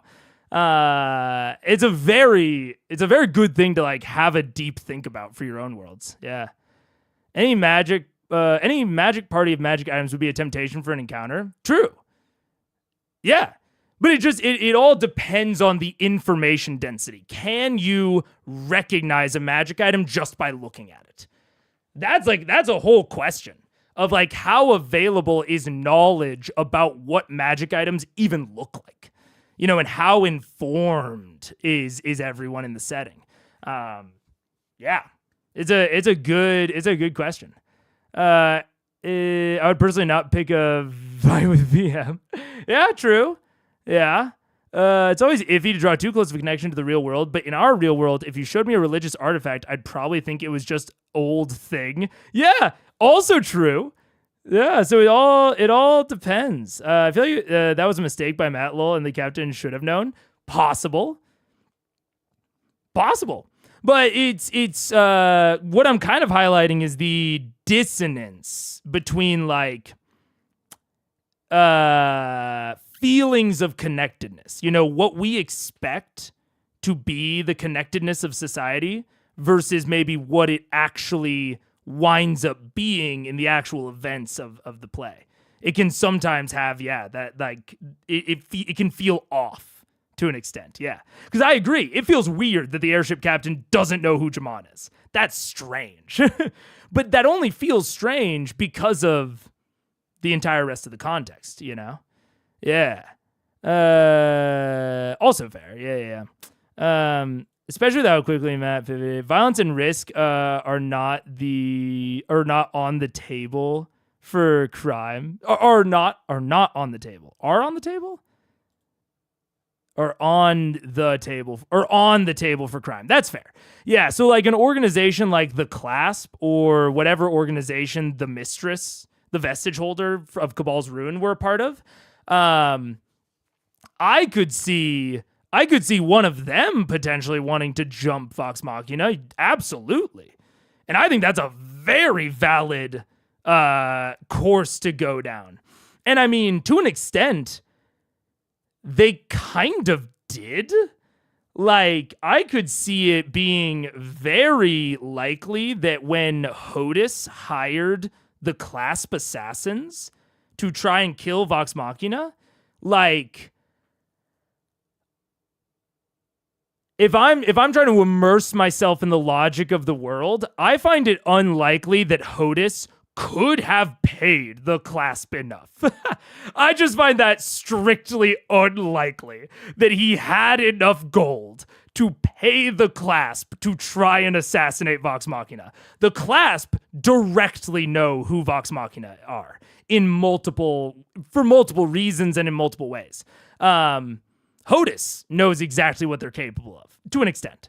But it could be the case where Hodis said, help me kill them, and you can keep all the loot. You get all of their magic gear. He's a fiend. What does he need with magic items, you know? So, to an extent, you could consider if they ever go and approach the Clasp, I think it would be a very reasonable thing that I think it's a reason you only come to if you think through this sort of question. I think it's a really good thought process to have, because that leads you to, that makes sense as a payment from Rakshasa to the Clasp of, hey, if you help me kill Vox Machina, you get to keep all their gear. Suddenly, that's incredibly tempting, even if the Clasp knows what Vox Machina is capable of. And, especially, if they have a Rakshasa on their side, yeah. Colin Curl could cheat a shiny cloak and try to steal it, but that thief would get incinerated. Yeah, honestly. What I like about this idea is the players tend to feel like once they got an item, it's theirs forever. They take it as granted, but when you're walking around with expensive toys, you should be aware. Yeah. And there's a conversation there about like how safe are things that we invest in as a table. I think Matt has established that just because they build something or they get something, it's not theirs forever. I think he established that we might almost call it drastically with the fall of Amon. is Matt, that is Matt directly saying to them, just because you invest time and money and effort doesn't mean it's yours forever. Yeah. An intelligent adversary that wanted to take one of the vestiges would either separate them, bad for gameplay, or would try to go after loved ones or something to get at them indirectly. Possibly. I think Assassins in the Night makes enough sense that you can suspend disbelief. But I think the more you dive into the realism and the logic, that also works. Part of the issue is that Vox Machina doesn't really have many loved ones. They have Allura, which is one of the reasons that I think Allura might be kidnapped right now, and that's why she's not back at Whitestone, is for exactly that thought process. But beyond that, it's like Scanlan's daughter, who he didn't even know he had, much less, our other org's gonna know that he has it, or has her. And like the twins' father, who is an incredibly influential politician with his own power and protection. That is, definitely not a soft target by any means, So that's part of the problem in like threatening loved ones, because that is a common way to threaten powerful people, is threaten the loved ones. They just don't have a lot of those, Yeah. That would have made sense. It still could be the case, It might just be that they didn't ask the right questions. But yeah. Yeah. Keela's dad. Oh yeah, I guess Keela's dad. But also he's part of a druid circle that is ostensibly pretty powerful. So again, not quite a soft target. And the Arashari were able to conceal themselves from the Chroma Conclave. Again, just not soft target. The softest target is Grandpa Wilhelm, it seems. And he's the loved one of Pike. So it's a little bit removed, Let's target their loved ones. We researched and VMware a bunch of sad loaders. A bit. Yeah, a little bit. You think Matt is too easy on them with their items messages? Because at least in C1, can't see your C2, C3. VM is loaded with magic items are not as challenged as much as they could be. I think to a degree he is a little bit soft on them for D&D. I know in Pathfinder is like a broadly higher magic just system at its base than necessarily D&D, and you're supposed to get far more magic items in Pathfinder. So it's tough to say. I think that when they got all of these magic items, they were still operating in the Pathfinder mindset. So probably too soft on them, but also they probably shouldn't have had as many to begin with. So it's sort of hard to say. And I wouldn't want to change the entire tone of a setting in a campaign after a system switch, even though it would kind of make sense. It's tough. It's tough to say. I could go either way on it. Is he a high level druid? I guess we don't know. He's in the Ashari tribe, which the Pyra, at least, were capable of closing the portal, or helping Vox Machina close the portal. And the Wind Ashari, whatever they're called, were capable of obscuring themselves from the Chroma Conclave. So it seems like there's at least some casters there. Now, her dad specifically, I guess we don't know. Or at least I can't remember if he's specifically a high-level druid. I kind of just implied it. Yeah. Cassandra, I mean, she's a head of state. She's got guards and powerful people in Whitestone now. They would have to find Whitestone, So it's once again, I mean, you can get at these people, but very few of them are soft targets in the way that, like, Spider-Man's girlfriend is almost always an incredibly soft target, right? Just a regular old girl in New York. She's not protected by guards and she's not like the head of state in a city. She's just a normal chick. And basically no one that Vox Machina loves is quite like that. They all live in these like either powerful communities or are powerful in their own right. Kind of with the exception of Scanlan's daughter, but she has the benefit of very low information tying them together, Cassandra would normally be a soft target, but she's uniquely protected. Exactly. Yeah. So it's tough. Trinket is the softest. Well, that's true. Oh, yeah. Kilo's father did help with stealing the pirate, so he's a druid of some kind, yeah.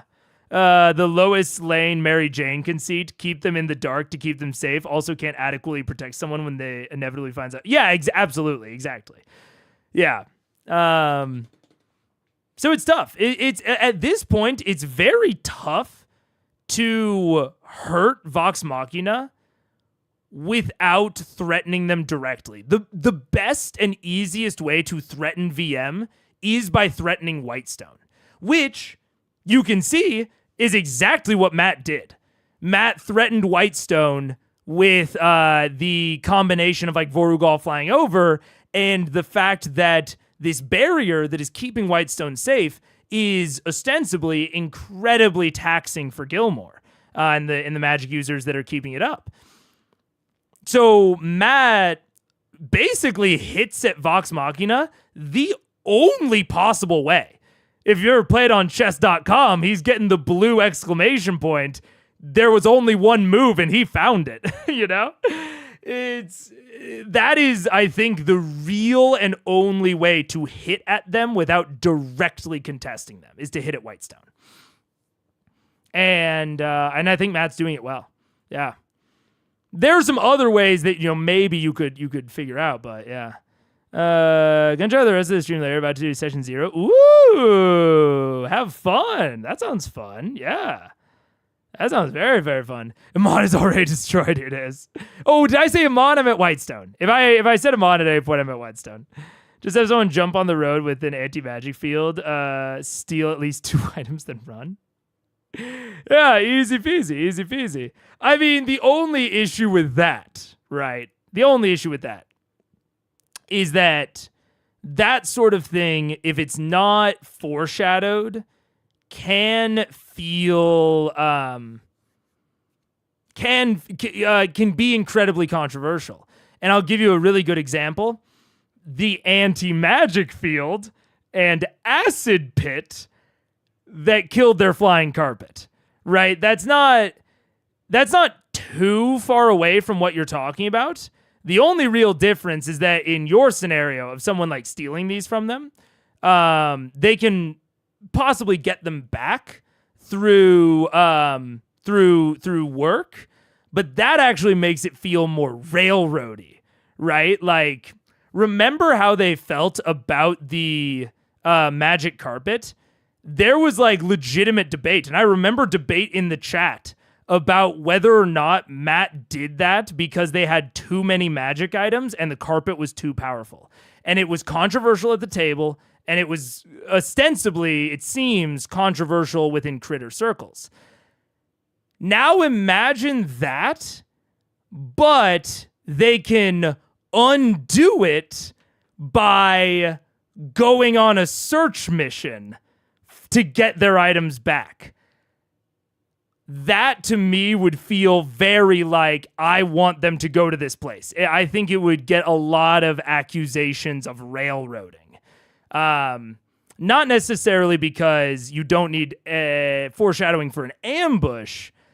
It's because you need foreshadowing for stealing those items and needing to track down the people that did so. Otherwise I think it feels too railroady. So I think that's the main risk with that sort of move, Yeah. It's not mean to take anything away permanently just to challenge them. And maybe they have like a 1/4 advance to avoid the encounter or stop it. And if they fight off the attack, they win. Yes. No, I totally see that. But it can feel very it can if there's no foreshadowing, it can feel arbitrary, and it can sort of reveal the intent of the DM a little bit too much. By putting their magic items at risk, it feels like a very like heavy-handed sort of forcing gesture. or at least it runs the risk of that. There's definitely ways to do it, no question. But yeah, I think you enter that, and just taking away magic items in general, you enter that territory of risk. It's why I'm very cognizant and very hesitant about the magic items I hand out, because taking away magic items, there's a lot of risk involved, and it's kind of a delicate procedure to make it feel grounded within the fiction, but also feel good as like a story in a game. Those things can kind of be at odds when it comes to like taking things away from them, you know? It's just risky. There's nothing like wrong with it. It's just I think it's just risky. Yeah. We don't even know where Scalen's from. Yeah, exactly. Because I feel like the burden of requiring foreshadowing is stronger for you than other DMs, not as hung up on. I mean, I don't think you need foreshadowing for everything, but foreshadowing is the basic way to make something not feel railroaded, right?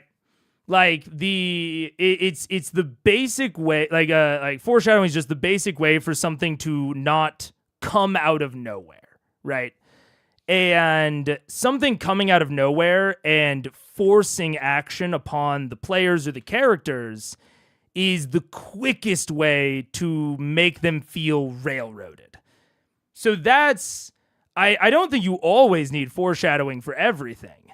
But it's the easiest just like gut reaction tool against against railroading, against that feeling of railroading.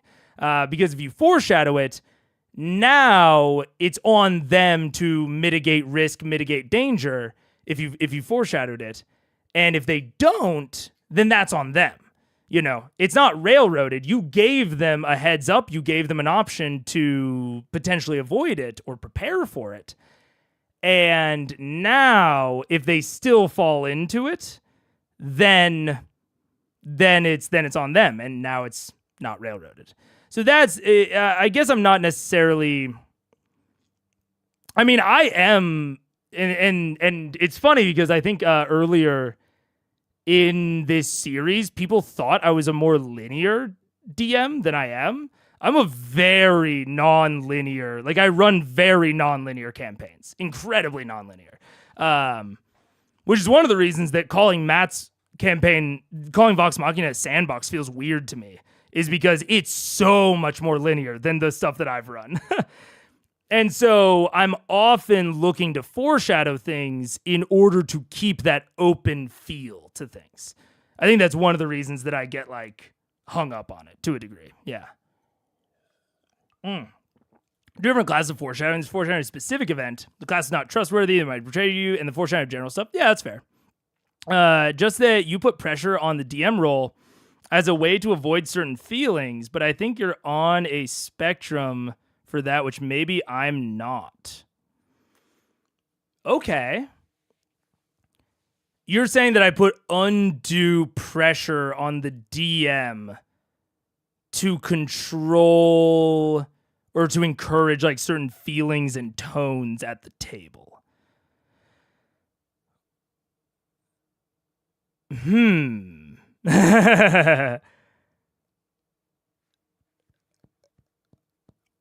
That's a little bit of a snipe through the duplex moment.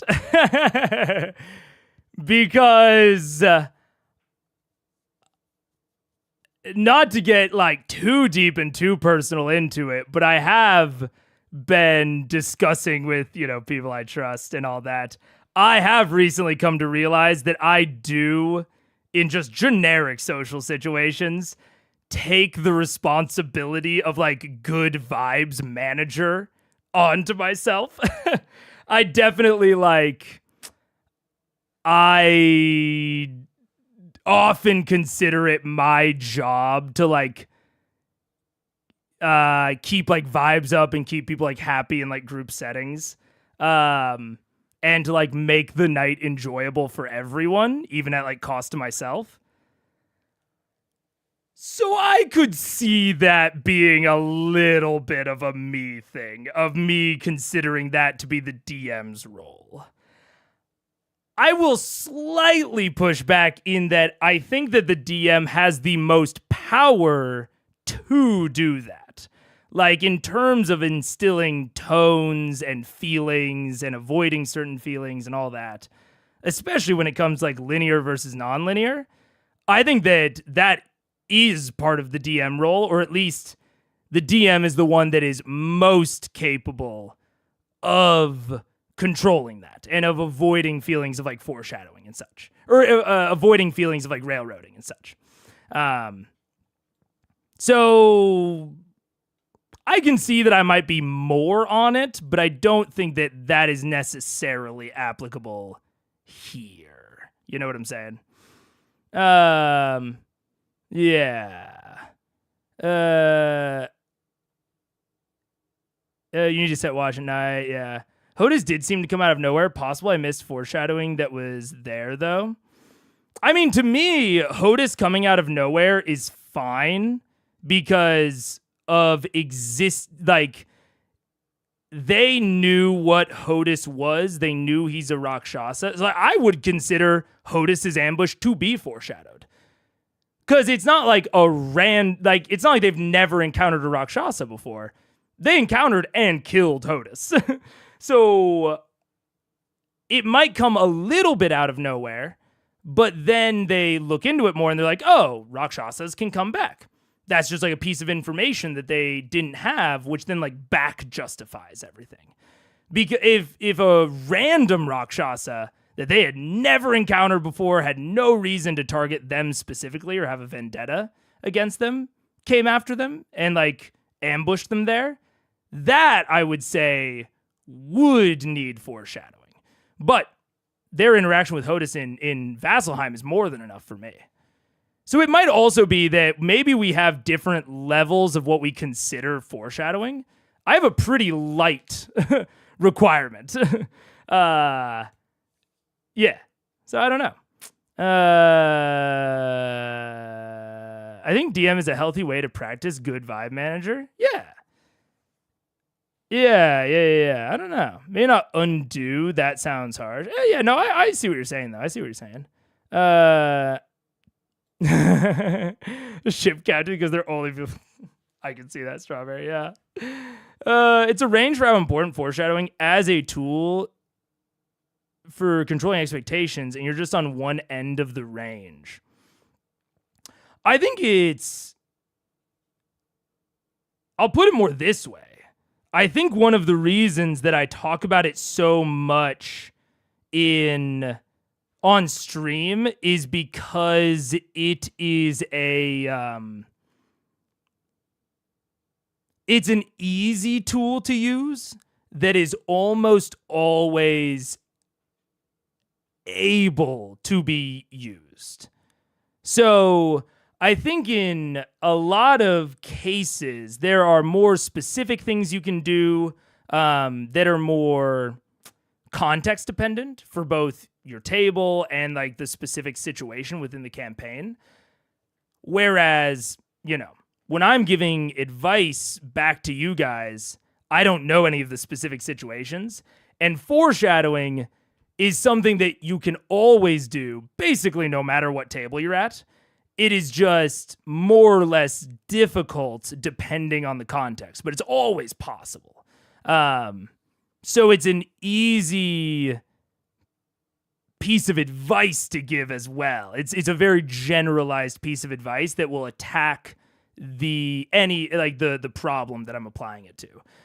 And that is a tough part about this stream, is it sometimes the things that I say, and it's one of the reasons I wanted to do this sort of thing instead of just like general videos, is because Critical Role allows me to get more specific with my stuff than I could if I was doing a totally no context, no grounding source material type stream. It'd be way harder for me to give any sort of specific examples. But even when watching this, sometimes I am not able to give anything more specific. So it might also be a degree of the types of things that I say on here don't necessarily reflect the things that the pieces of advice I would give if I knew a more distinct and specific situation, you know, to an extent. Because I don't want to make it seem like foreshadowing is like the answer to everything always. It is just an answer in a lot of cases to a specific problem, which is potential feelings of railroading. Yeah. General vibes management, I think, is a DM role though. Okay, gotcha. Yeah. I loved the sudden Chroma Conclave attack, which I thought most people loved. It's tough. I kind of went back and forth on the Chroma Conclave attack until I realized that, again, it was foreshadowed with Krieg. Krieg being this dragon that had infiltrated the Amon government, and he had... I think someone even said this to me at the time because I was like, ooh, I don't know about that. But they did know that Krieg that there was more going on. He had these orbs, something looked through the orb, big ol' eye. Like, the fact that there were dragons plotting something, specifically killing Amon, you know, maybe that specific attack wasn't foreshadowed. But the fact that there were dragons with a plan, that was established, at least for the players, less so for the audience. But yeah. I like making notes for anything that my player leaves loose ends for. You never know when you can pull on that thread and make it look like you totally planned that things are connected. Absolutely. And that's what I was talking about earlier with like kind of the dominoes of Matt setting up the dominoes is... him pulling together those loose threads. He's really fucking good at it, which is a way to, you know, establish foreshadowing to a degree. Yeah. Totally fair about generalized advice here. Yeah. And that's, I'm trying to think if there is any way for me to like get around that, but I don't know if there is. But I kind of didn't like put it into such, you know, visceral context. Yeah, it's like a terrorist attack. Most people will have no warning. It's like a storm or nature event. It is, but this comes back into even if things make logical sense, like everything should always make logical sense. Within the story, you should rarely do something that doesn't make logical sense. So that's like the bare necessity. And then when it comes to a story, I think that's the real kind of thing that I'm, you know, coming down into with this kind of linear versus non-linear is the less warning they have. And if they have no warning, I think it will feel pretty linear. Whereas if they have some amount of warning or something that was foreshadowed, it will feel much less linear. It will feel like they could have changed something. So it is all, at the end of the day, it's specifically about that non-linear versus linear feel, not necessarily if it makes sense within the story. Because yeah, it absolutely makes sense within the story, but a lot of things would, you know. Like to give you maybe a hyperbolic example, the comet that killed the dinosaurs is an event that would have no warning. But if a comet came down and killed all of Vox Machina and the entire material plane, that would make sense, right? That would make sense. Just end the campaign there.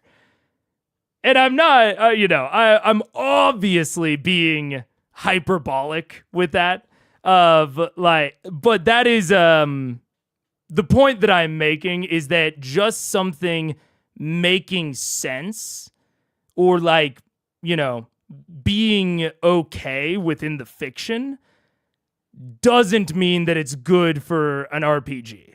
that it's good for like a game and a story. Because a game and a story has a higher bar than just it makes sense. That's I think the thing that I'm kind of pinning in. If I was my actually defending the city and hunting down threats, it would need foreshadowing, but they were just fucking around adventuring. Again, I think that the Fall of Amon did have foreshadowing. I want to be clear. I think it did have that for the players. So, yeah. Logical sense and narrative sense are not quite the same, though. Yeah, that's kind of what I'm getting at. Yeah, is that logical in fiction sense versus doesn't make sense within a story and a narrative, because those are very different. Yeah. The episode before they went to Krieg's house so much that VM thought they caused. Exactly. That's what I'm saying. I do think that the Amon attack was foreshadowed. Totally appropriately. Yeah. I like being surprised and then finding out that it has a proper place in the story. I don't need warning. I just need context.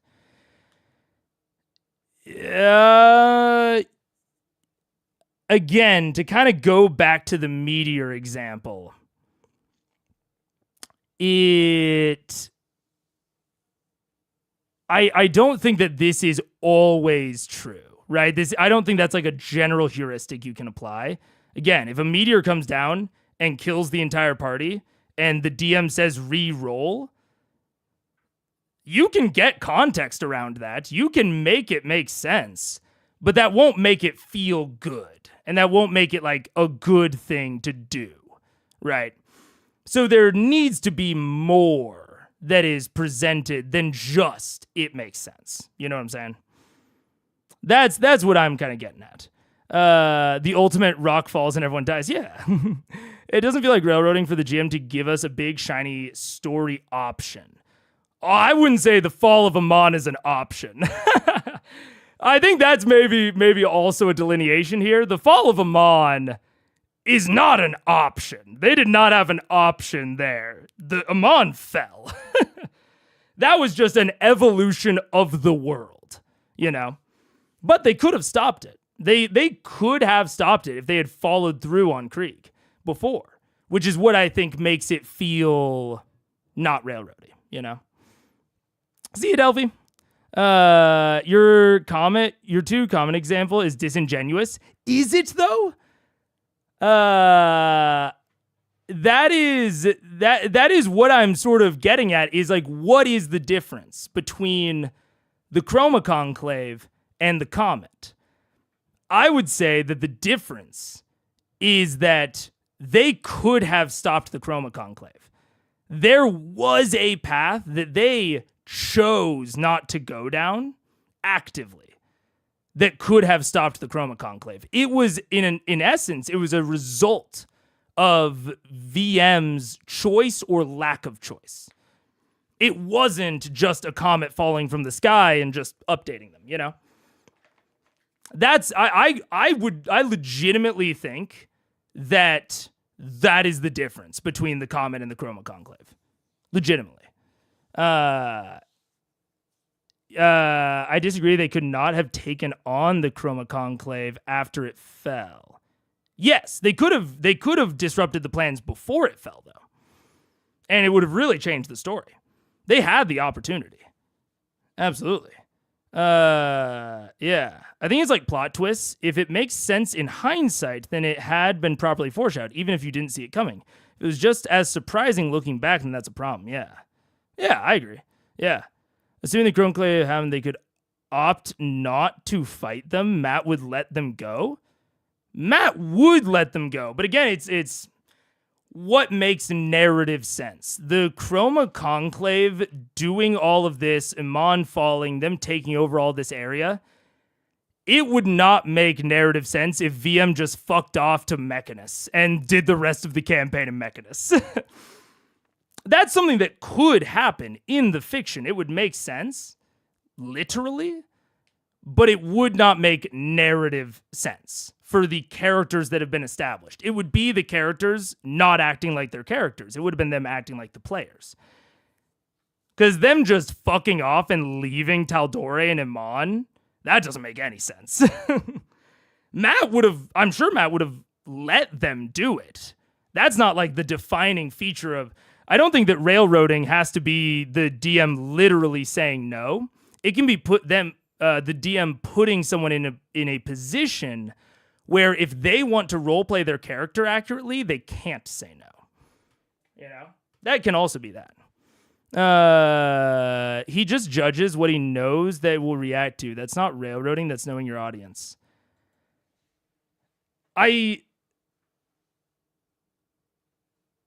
But again, I don't think that the Chroma Conclave was railroaded. I'm not sure if we're misunderstanding each other. Because this is what I'm saying is I think that the Chroma Conclave was foreshadowed. And that is why it is different than the comet. So I don't know exactly what we're talking about, you know? Make narrative sense. So you acknowledge that the players also have agency over where the story goes. So it's not a case of the DM carefully maneuvering and being 100% responsible. No, the DM is never 100% responsible. Never. But the players, just like the DM has to keep in check. Like, railroading can just be a pressure. It doesn't have to be a literal thing. So, like, in the way that the DM has to make sure that the world all makes sense and that, you know, everything that they present makes sense within the fiction, the players have to do the same thing with their characters. And so, Amon falling to the Chroma Conclave puts the players in a position where they cannot just fuck off. They can't ignore the Chroma Conclave and still have that make sense to their characters. That's the part that they're responsible for. However, this is an imbalanced relationship because since the DM controls the world, they control what is even presented to the characters and thereby constrains the players in the options that they can take that still make sense with their character. And that's where you eventually get railroading, is if the DM is too constraining. If they only present the players with like one option that even makes remote sense. That can still be railroading. If you put your players in a situation where they have to do one thing, otherwise it does not make sense with their character, that's a degree of railroading. Unless, again, it's foreshadowed. Then it's just consequences. I view the fall of Amon as a consequence of the Krieg arc. This is the end state of Krieg. They failed.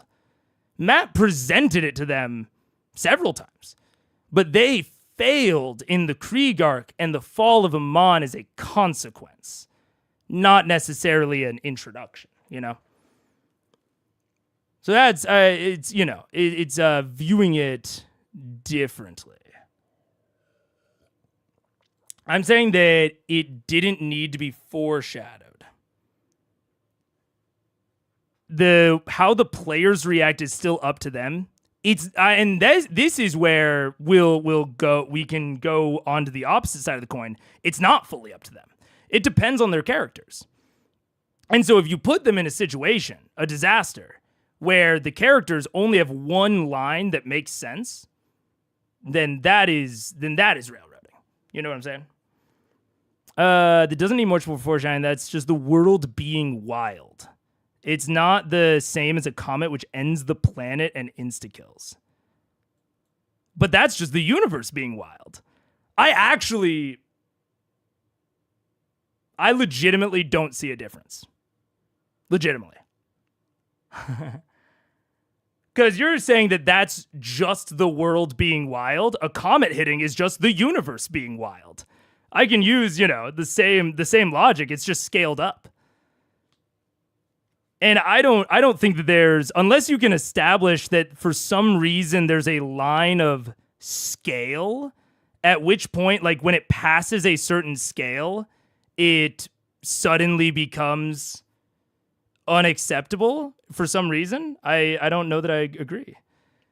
The difference is that the party has a chance to live. I don't think that is whether or not the party has a chance to live, I don't think is relevant to if it's railroading or not, and to if it makes a narrative sense. You know? The difference is the example is such a end of the game that it's hard to compare with one that isn't. Okay. I can scale it down slightly, and I guess see what you think of this example. Let's say the party doesn't die. Let's say the comet hits Wildmount and blasts the entire planet into a nuclear winter, or the equivalent thereof, an apocalypse winter, and it starves out it very quickly kills a lot of people, and the players have to take shelter in Gilmore's bunker. And then the game dramatically changes to a post-apocalypse game. Right, like we do a hard pivot in tone. We're now in a post-apocalypse setting. Forget everything you were doing before. This is what we're doing now. Is that different than the Fall of Amon? Because to me, those are equally railroaded, right? I'm talking about something big happening that lures the party into adventure. The Amon falling didn't end the world. I think the thing that we're very different, I think maybe the thing that we're disagreeing on is what even is narrative railroading. Like, to me, it's not about the effect of the thing. It is what options do the players have? And if the players only have one direction that makes sense, which is to contest the Chroma Conclave. If the Chroma Conclave wasn't foreshadowed and it wasn't a consequence, I don't know. You could probably see a world-ending comet coming for at least a few days, even with the naked eye. Fair enough. I guess do they have a chance to stop it? I don't know. But yeah, I don't know. I mean, the Fall of Amon drastically changed the game, but they had a chance to stop it. Amon falling did kind of end VM's world. Yeah, that's we're in a very different game now than we were before. You know what I'm saying? But they had a chance to stop it, so I think it's okay. But if they wouldn't have had a chance to stop it, if this came out of nowhere, let's say Krieg wasn't even a character, and they never interacted with Krieg, and this just came out of nowhere and drastically changed the game like this, it makes fictional sense, but in terms of the narrative, it's just ending anything that they wanted to do, and they have no real choices. I would say that in terms of choices, if we want to keep it fictionally reasonable, VM only has one choice. It's to contest the Chroma Conclave, right? I truly don't think that, and maybe this is also where we disagree. I don't know. I'm trying to think of a reasonable argument that any of them could employ for Vox Machina just leaving. Just going off to Mechanus and totally ignoring the Chroma Conclave, right? I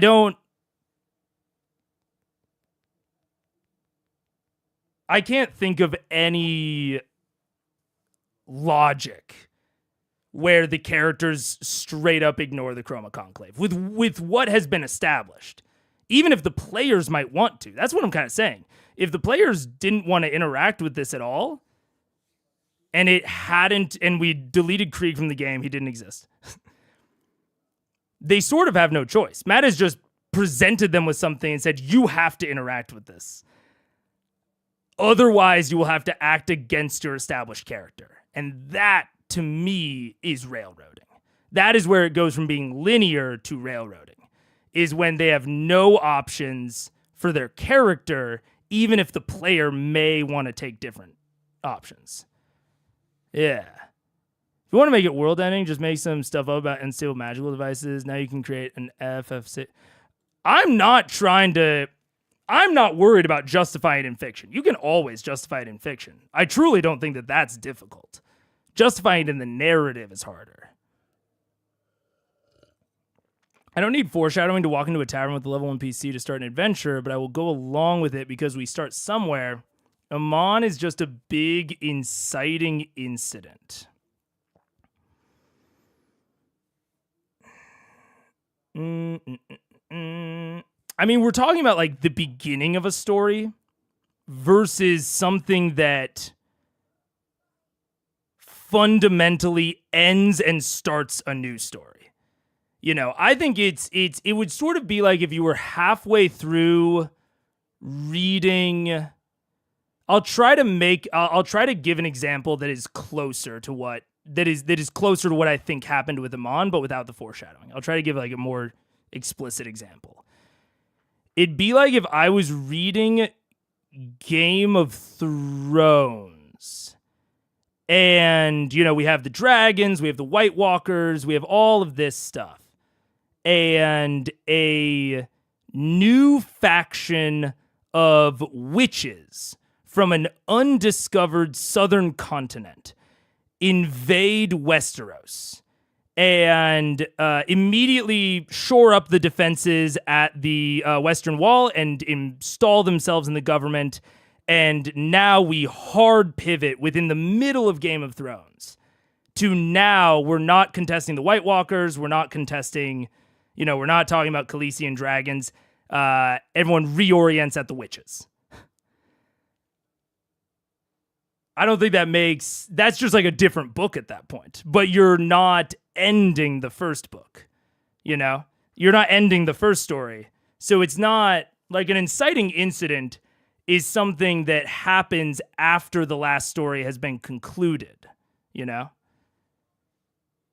I think the comma is a bigger example than Chroma Conclave because world-ending comma is bigger and not as easily stoppable. But in these cases where we're talking about like no foreshadowing, there's no chance to stop it. So that's why I'm using the comment, is because if there's no foreshadowing about the fall of Amon, there is no chance to stop it. So it doesn't matter how easy or difficult it is to stop if there's no foreshadowing. So there's no chance to stop it, you know? If it wasn't foreshadowed, the only place it could be in the narrative is at the very start. I'm saying opening cutscene or most of the end of the tutorial. That's what I'm saying about like comparing it to like walking into a tavern. That is at the very beginning, so there literally isn't a chance to foreshadow it because that's the beginning of the story. Yeah. I see this kind of scale of event as an inciting incident that everyone consents to. I don't think that a scale has to do with whether or not it's an inciting incident. I'll say that. Like, I don't think that a change in scale has anything to do with its narrative impact or type or place. You can have stories at all different scales, and you do over the course of a D&D campaign. The scale of a story ranges wildly, so scale alone does not determine if it's like an inciting incident. It depends on the context of how the event is employed. Yeah. If Matt controls where Vox Machina goes after the attack, that would be railroading. I mean, okay, we're using very different definitions of railroading because I think you're still thinking about it very literally, like within the context of the fiction, right? I am thinking about it in terms of the context of the story because it kind of doesn't matter where Vox Machina goes. They still have to contest the Chroma Conclave. Like, there is no situation in which they go somewhere and ignore the Chroma Conclave. So he's not literally restricting their movement within the story on the continent, but narratively, he is constricting their choices, right? That's what I'm getting at, is that they don't actually, they have a choice in like how they go about certain things, but they don't have a choice in whether or not they contest the Chroma Conclave, because it would be ridiculous if they didn't. You know?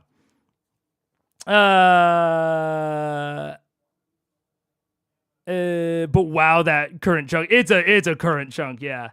They needed a new inciting incident after they finished the Briarwoods. I think the problem is that this inciting incident, right? When we're talking about like something to pick up and do, they had no, and this is what I mean by, you know, maybe this is more what I mean by like linear versus non-linear, is like, yes, they need new options, but also they had existing hooks with the Vecna cult. Take a break. Oh, with the Vecna cult, with potentially the Horn of Orcus, like they had all sorts of potential hooks to go after. And then when the Chroma, like, I think maybe that's a distinct point that I'll make. It's not like they had absolutely nothing to do when the Fall of Amon happened. But when the Fall of Amon happens, they now have to do that. They don't have a choice in whether or not to do that. You know? And so if it's not foreshadowed, that is taking away all of these options that they had and saying you have to do this one. And that is where I can see it getting into railroading. Which has arrived after Danny defeats the White Walkers, like VM defeats the Briarwoods.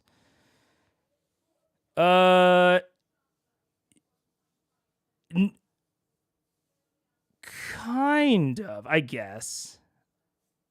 I honestly haven't read Game of Thrones. It was a bad example to use because I don't know enough about it, but I figured that more people would know about it, which is maybe a bad line to go down. I don't know, yeah. Claimed hate railroading, but I promise you they hate a massive expanse of directionless possibilities more. I agree with that. I totally agree with that. But when you're giving plot hooks, I do think that they should be optional unless foreshadowed.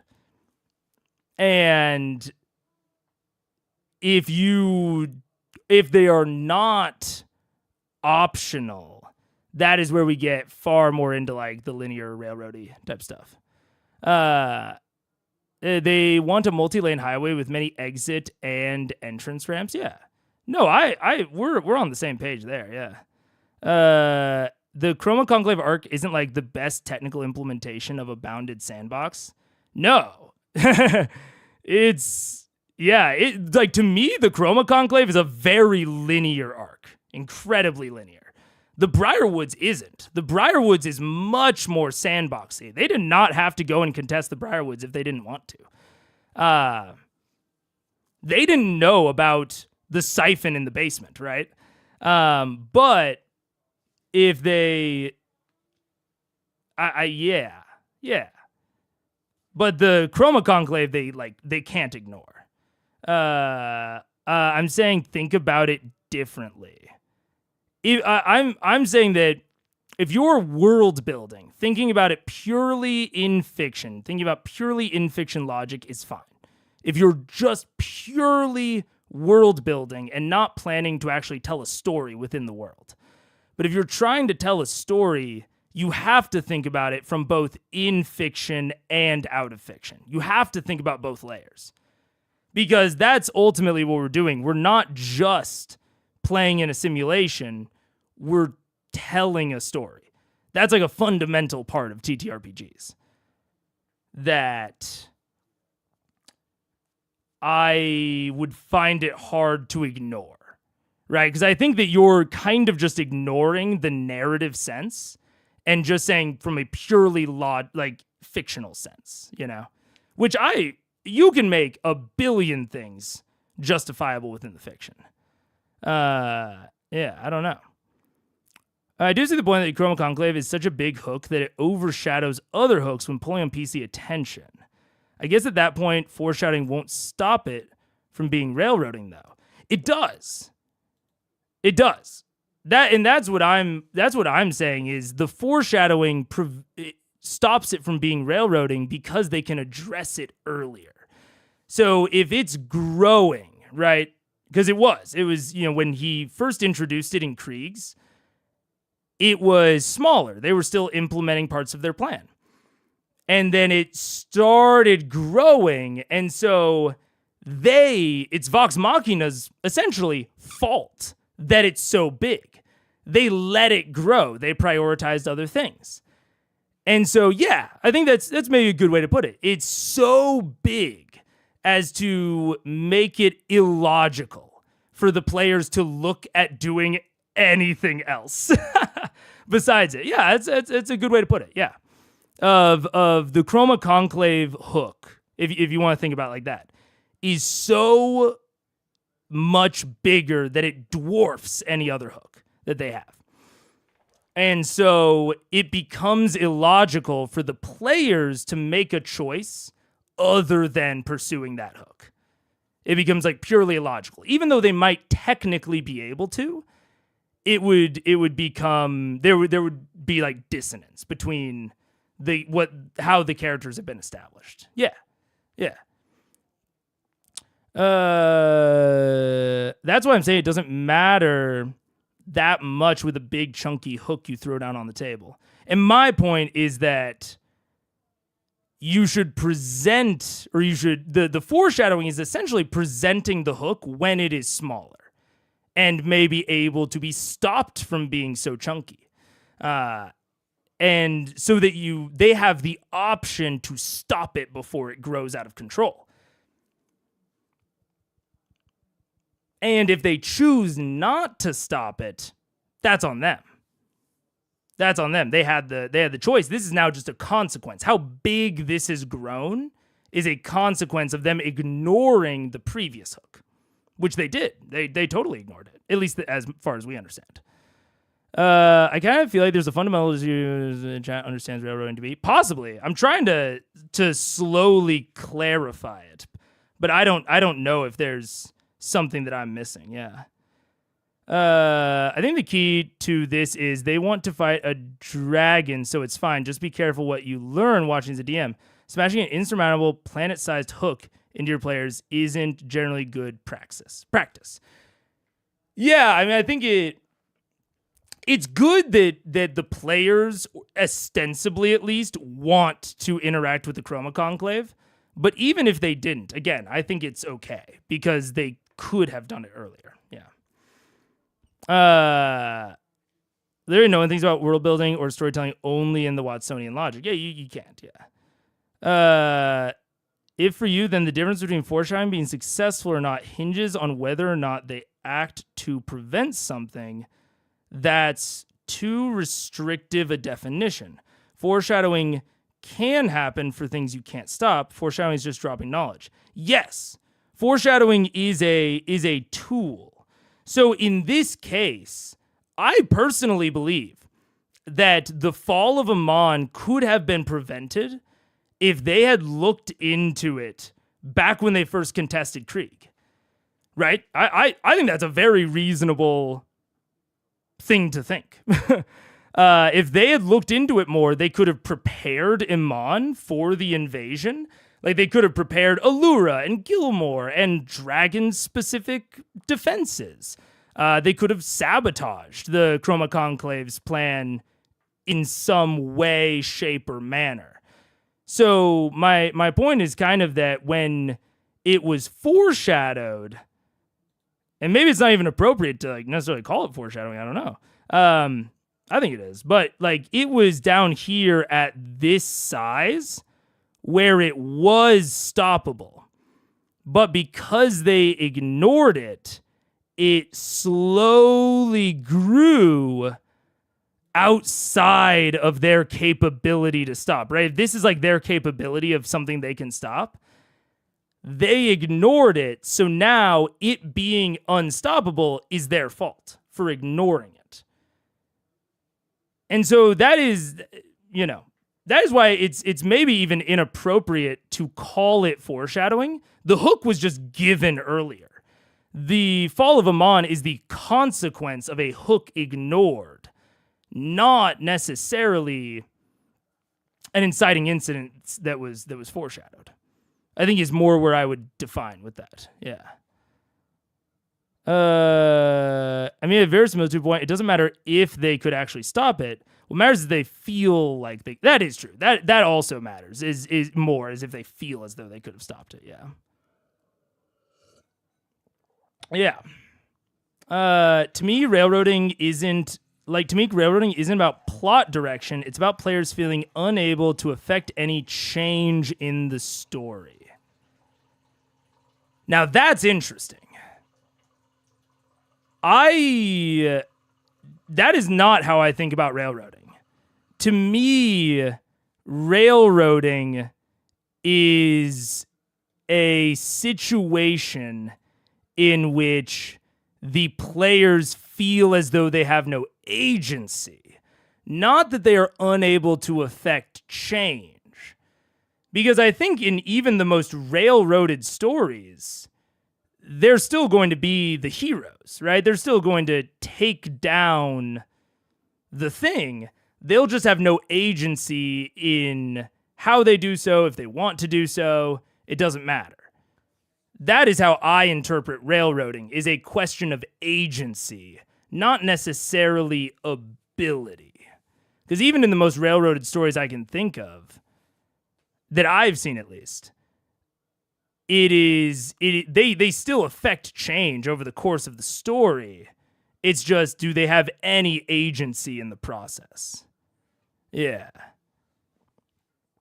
So if they prepared but still couldn't stop it, would you consider that railroading? No, I wouldn't. They might just prepare badly.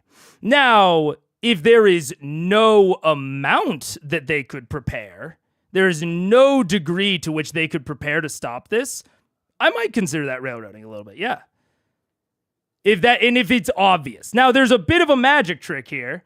They have to feel as though they are able to prepare and that their preparation will matter. That's where I talk about like agency. Is like they have to have the feeling that they could choose to do things that would affect the story. If they feel as though the story is progressing no matter what they choose to do, that's where I feel like, for me, we come into railroading territory. Is no matter the choice of the players, the same things happen. Whether or not those things are changes or not. Which I guess maybe that's like a unifying definition here about like affect any change in the story, is that they can't change the way that things will progress. I might have been taking that too literally. So I still sort of see that, yeah. It's probably more of setup and payoff than foreshadowing. Yeah, that's maybe more of the direction, yeah. Big nope on that part. Oh, no. I'm not concerned about things happening outside my anticipation. I'm bothered if I can't react to it and solve it my own way. I mean, I would claim that they can't solve the Chroma Conclave their own way. They can choose the general order, but they have to fucking kill them, it seems. This is such a base. So many people have different definitions for railroading. They do, yeah. It is muddy, though. In any railroad game I've seen, the choices the players make have no effect. The DM is telling the story they want to tell. Yeah, I think I might have been understanding choice wrong when I said that. 'Cause yeah, to me it's about the agency. And I feel like if we consider the Chroma Conclave to have started, or for the hook to have been in Krieg's house the very first time when they saw the eyeball through the glass, I would say that the players had a ton of agency. Like, there was a long amount of time where they could have addressed it, and they chose not to. They made a choice, and it affected the story. So that's why I think the Chroma Conclave very much works. Yeah. I see what you're saying, Theshel. You were using change in the narrative sense, not in the literal sense, which, yeah. It's hard to go out in and out of it, yeah. If there's no amount they could prepare, I feel like the 4 dragons is about as big of an amount as one could get. So the magic trick is to help them feel away, but maybe Amon would have always fallen. Yes, that's a great example of the magic trick. That is a really, really good example of the magic trick. If you allow them, or if they prepare for it, or if they take action relative to that plot hook, I think it's fair to plan for Amon to always fall, but give them some amount of reward that they wouldn't have gotten otherwise, so that they feel like they can, to go back to kind of Theshel's definition, they can affect change in the story. That's what keeps it from feeling railroaded, is that they get a sense that the story is different because of their actions. And that's what really, I think, defines it, kind of regardless of the scale of the hook. Yeah. PCs are always going to have a sandbox of gameplay options that can impact the story, so I've always felt like railroading is about the spectrum of plot determinism the DM applies to the narrative. I feel very similarly, John Elliott. Yeah. So to me, it is, if there had been if the fall of Amon was the first time they had heard of any dragons or the Chroma Conclave at large, I would have personally felt like they had no chance to impact the story. They will say, okay, Amon would have fallen no matter what changes we made. That would be like a singular, if there had been no foreshadowing, no Krieg, it would have been Amon falls. And we, as the players, have no ability to affect that. And then, we move on. And that is where we get into like railroading for me. Yeah. There's a huge difference between player agency and player character agency. Also true, because the players know they can go do something else if they wanted, and at the same time, the PC don't. Yeah. Like, I think in this case, if there had been no Krieg, the player characters would not have really had agency. They would have, and even though the players would have still had agency, the player characters really wouldn't have. It wouldn't have made sense. Yeah, that's fair. I like to be guided, but not feel like I'm being guided. Yeah. But I think that was a CR guest episode thing. No, I agree. I fully agree. It's the Brindley Mulligan uses the example of water flowing downhill. Of the player characters want to take the most direct and efficient route. The players want to take the long and twisty path. And that's part of the magic trick is presenting things that allow the players to take a twisting path while making the characters feel like they're taking the direct path. But in terms of, these big incidents and foreshadowing and all that, it is, in my book, I think that it feels, to the player perspective, if you don't have anything before it, too much like you are being guided. I think it feels too much like that to the players. Because even though the players theoretically still have agency, the player characters have lost a lot of it. Yeah. But I do think that for a story, you don't have to have agency in the consequence of your actions, because you have agency in the choice, and then the consequence is just the result of it. So their agency was ignoring Krieg. And because they ignored Krieg, they got the consequence. Yeah. The fact that the players feel like they are choosing to do this and stay true to their characters makes a difference. Versus if they ran away and then were just teleported back. I mean, yeah, there's levels of railroading here. There's certainly levels of it.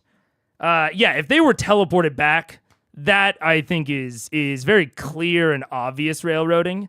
But I also think for a more advanced table that is like, trying to take the play a little bit seriously,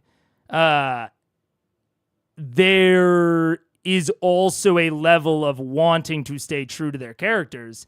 And if you present them with a choice where one of them is what their characters would all 100% of the time do versus one that is ludicrous, you're forcing them without forcing them. And I think that the guiding hand there becomes far too apparent, far too directly. Yeah.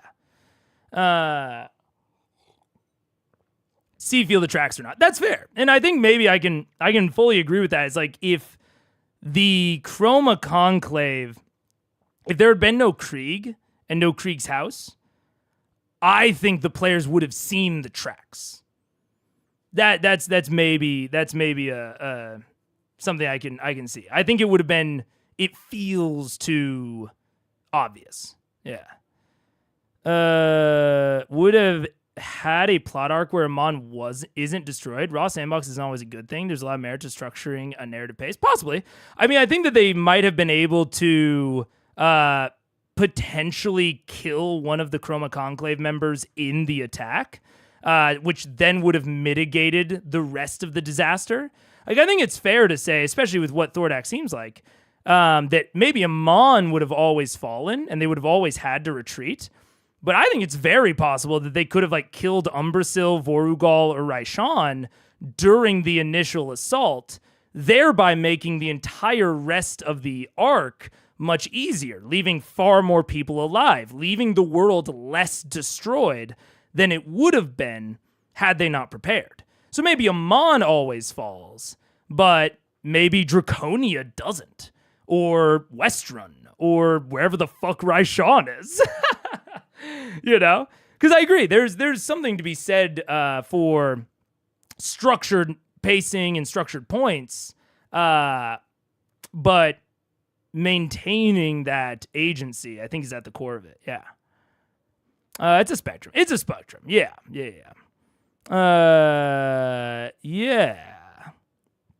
It will never be perfectly homogeneous. No, that's fair. Railroading is the new obscenity test. I'll know it when I see it. That's fair. I don't think I've seen railroading. I'll tell you the thing that I feel like I've seen railroading in is which I said it at the time. It's the Vasselheim arc of them being encouraged to go and hunt down the beast that was illegal for them to hunt down. And then being put under a magical contract. To me, in terms of I'll know it when I see it, to me that was very okay, I see the hand of the author here, which it was to facilitate the guest players and the whole shtick. So to me that made sense of okay, yeah, you have to railroad that a little bit. And it'll probably be a little obvious, but it's being done for this larger meta goal, Yeah, the power of the agent matters too. If I'm a DM looking at a full suite of monsters NPC, some can bend the plot to their will more than others. Yeah, that's also true. To an extent, yeah. I'm fine with the fall of Amon, but was not fine when my high-level monk who could see invisibility wasn't allowed to catch a regular old assassin. Yeah, I would need to know a little bit more context, but I could see that, yeah. I think it's a good point to comment Matt's ability to sprinkle things and adapt so that if the players miss things, he adds it elsewhere and rides the line of giving them chances versus leading them to big events. Totally agree. I totally agree. The biggest thing that I can point to in terms of a railroaded section is something that it seems like Geek and Sundry pressured him into. No, I think it's a big compliment to Matt. It's very related to the takeaway discussion that I had at the beginning. I think Matt's really good at it. Yeah, I fully agree. Yeah. Draconia was doomed the second Orion left the team. I mean, fair enough. Yeah.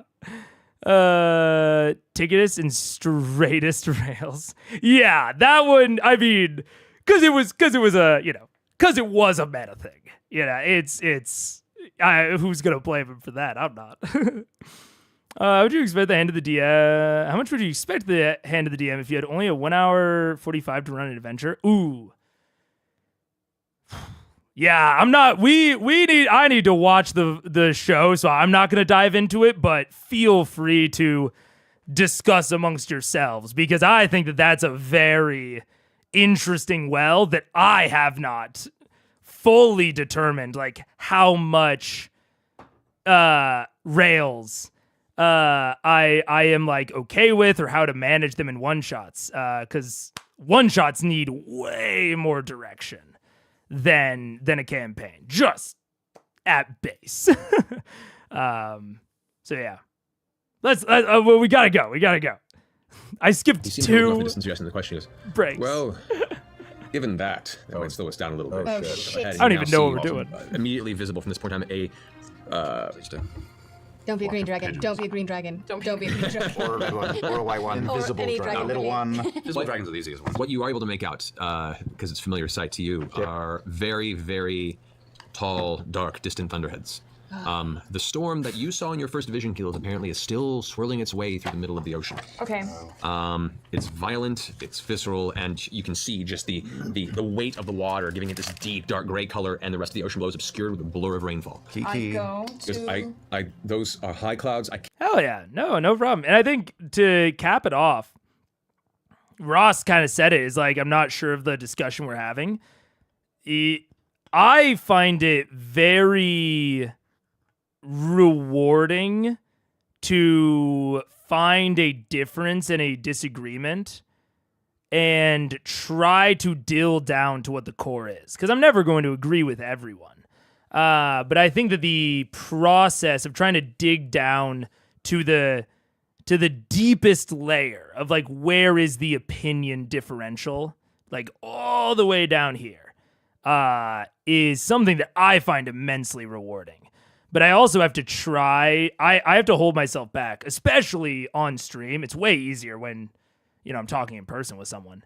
But essentially, especially on stream, it benefits me a lot as a streamer to sound authoritative and like very confident. But that is not productive towards like actual deeper understanding sometimes. So I'm happy when it feels like the conversation is still productive because I don't want to let my streamer persona, I guess to an extent, get in the way of finding deep disagreements where I might just have a difference of opinion, or like I talked about earlier with the shooting through the duplex, where someone might be, revealing some of my biases. I love having that experience, and it's sometimes tough to manage on stream. So I appreciate you guys being patient and cool in this kind of weird discussion medium, because it's obviously substantially better than like the comment section. But it's still a tough medium to discuss things in. Yeah. I'm never going to agree with everyone, especially not Pharaoh, who's yeah.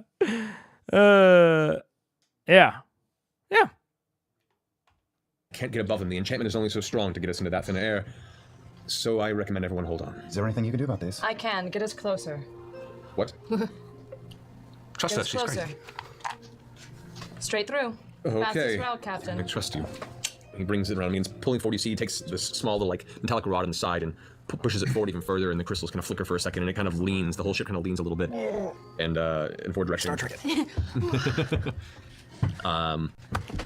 It takes about an hour or so before the shade from the thunderheads, which you can't even see where they stop, it just goes up and up and up and up, begin to meet, and you're starting to see flashes and clouds of lightning. I go ahead and I start casting my first 8th level spell, which is Disintegrate Storm. Control weather. Ooh. What?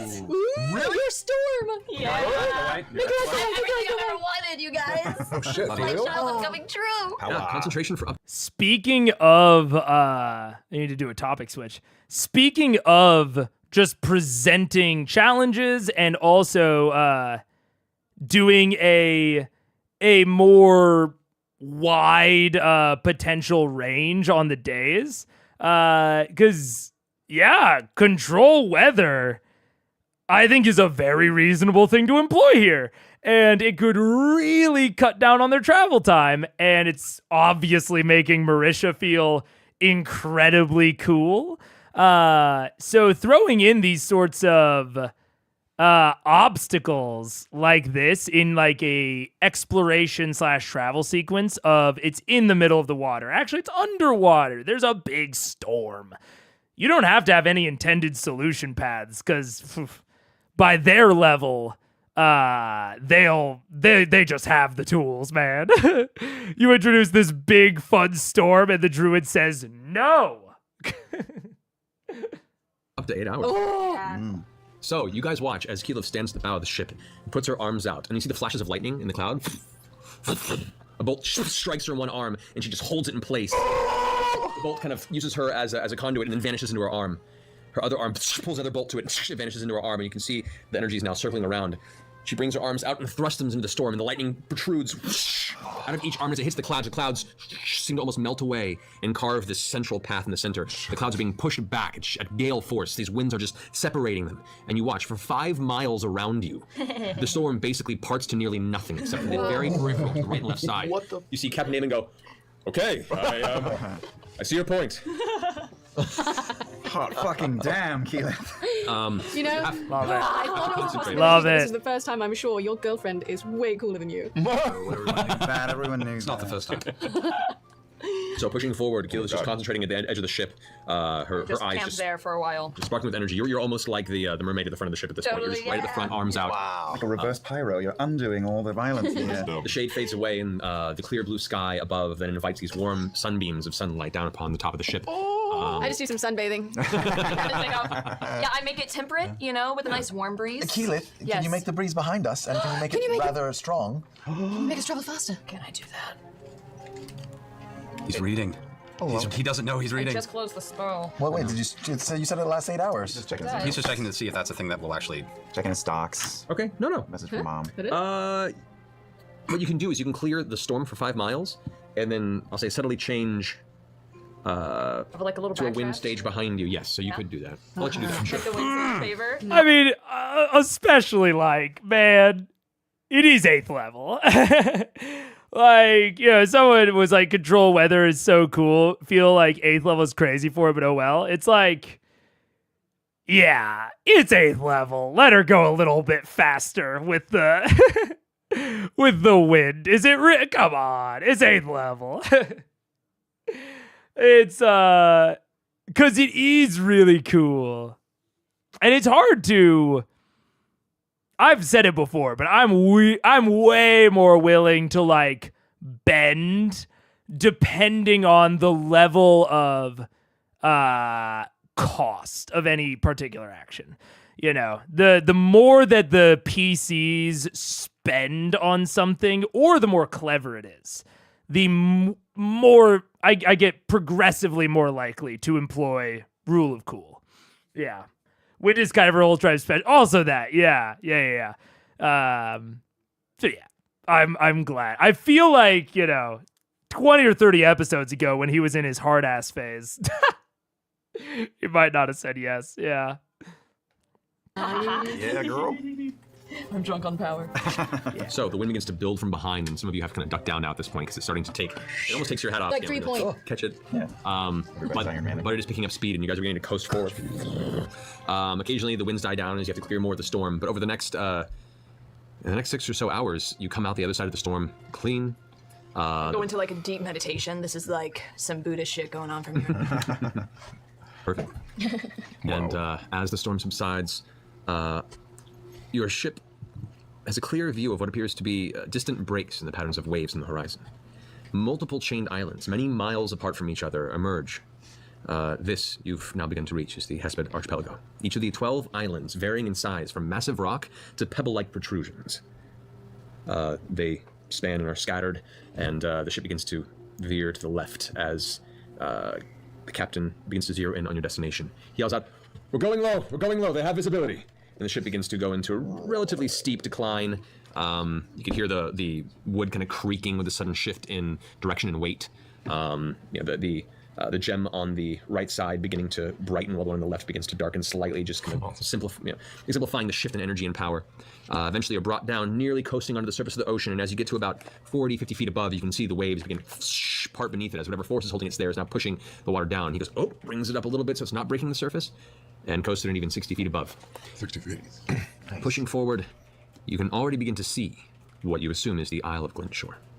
And in this clear, sunlit moment, you can also see throughout the ocean clusters of dangerous, jagged-looking reef.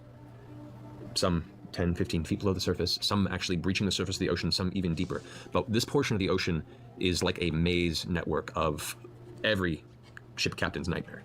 And you get the feeling why, one, this has become a favored place of criminals to avoid. Pursuers? Pursuers. And also why people who trade avoid it for many reasons, not just those who stay here. And also why the shipwreck probably found its way here, wherever the shore may be. As you begin to go closer to the ship, to the island, you can see, as it begins to come more and more into form, there is a singular mountain peak that's kind of shifted mostly to the western side. It's not a super peak, it's just kind of a gradual point. And you can see what looks to be a little bit of a brush-like detail, the jungle that you had heard mentioned before. He begins to bring you up towards the southern shore of the island, and now, at this point of perspective, the sunlight that's hitting the island is causing a glittery shift of thousands of points of light across the beach shoreline, deep into where the blackened jungle tree line is. It's beautiful. It's a very strange and awe-inspiring sight to be such a small little forgotten part of land, to look so pretty from this distance. And the closer you get, the beauty begins to fade as you begin to see the black beaches. You can see the landscape is barren and broken. Aside from the ashen gray and black jungle plants and trees that have been left there dead for an extended period of time, and the mountain itself, the rock itself, going from black to a ruddy red and brown color. The sands themselves and the glass surface across the eastern shore that tends to kind of reach out almost like a mouth of a creature is rough and varied in topography. You also see, within that bay, a tiny little thing that looks like a ship. Are we close enough to see if there's people on the deck or not? You're not close enough. You're just barely now seeing that there's a ship. Doesn't matter. We It's head towards been it. 6 hours, you said, right? Since I did my... It's probably about 7 hours now since you did the spell. Shit, they're gonna be coming out. They have anyway. 1 may have come up hour already. left. Unless they're already out. Yeah, that's just the Unless duration of the they're spell. The 8 hours. It could be back already. If They we're have not 1 hour there- left. They could fail. They could not find it at all. Could we just shoot the boat from above and destroy their escape? Yeah, could I make a song request? We could also take it. Could we drop your big rocky ass from like 300 feet up right through the bottom of their ship and sink that I'll bitch? also say there's nothing a ship doesn't like more than fire. Yes. I mean, all of these things are very appealing to me right now. I'm just trying to understand why. We Because, can't okay, let them escape. The only way Well- that they can leave then is on our ship. It's Sure. better that they're floating in the water than standing on And the if they have a ship. teleportation circle on the boat, we want to She also has the cloak we want. Right. Yes. So we we wait don't till wanna she destroy drowns the and then we take it from her. We can retrieve it from the bottom and see if we have Yeah. to. What do we know about magical items? Do they get like destroyed by things like fire or me being Generally, no. Magical items, part of the enchantment is to make them resistant to the general Sort of elements. Gryffindor. Right. They endure, and the reason that you find mostly just the enchanted objects in ancient ruins is because everything that would be destroyed by the weathering of time, these items stay relatively pristine. Then yes, I'm down to fuck this shit up.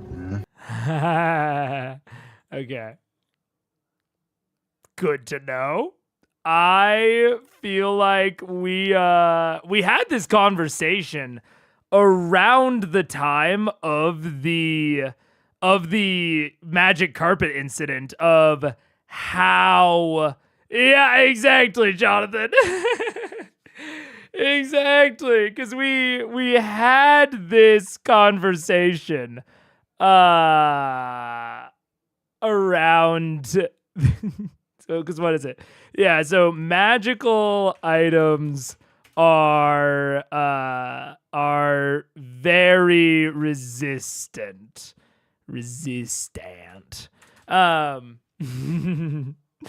But it is good. It is good to know. It does seem like the reason that the acid could kill it is because it got dispelled ahead of time. But it's good to know. Good to know. How did the skeleton infected go? It went great. It went great. At least I think it went great. My players said they liked it. Yeah. We don't know if the card was fully disenchanted before. Yeah, exactly. I think that is the actual, like, that's the reason it got destroyed, is because it was somewhat disenchanted at least. But funny. Magic flame material that can't be dispelled, like natural rock. It definitely makes them more stable and less like prone to disruption, which can be nice from a world building perspective. Yeah. But if you want them to not be, if you want them to be fragile, like if you explicitly want the things to be fragile and risky, then it can be good for them to be dispelled, you know? But if you don't, magic rock really works. Yeah. Like Whitestone, you know? The Whitestone is like this inherently magical material. I don't think you can dispel Whitestone probably. But it's been 4 hours. Go sleep. No, it's like 3 p.m. here. 3:30. I'm good. 1500. I wonder if she hired the boat or if it's hers. 5. I would hate to kill innocent crew members. I don't think they're innocent crew members. I think she had help. She had 5 killers with her when she killed those. It's true. And they're not innocent crew. They're all down there looking for an object. Should we? You did, for the record, in your scrying thing, while there were 5 that left down with her, there were more on the ship. Oh. It's fine. We'll throw them a life raft or something. Then I'd just like to put my vote in for the meteor. They're also in the bay, so they can swim to shore. It's true.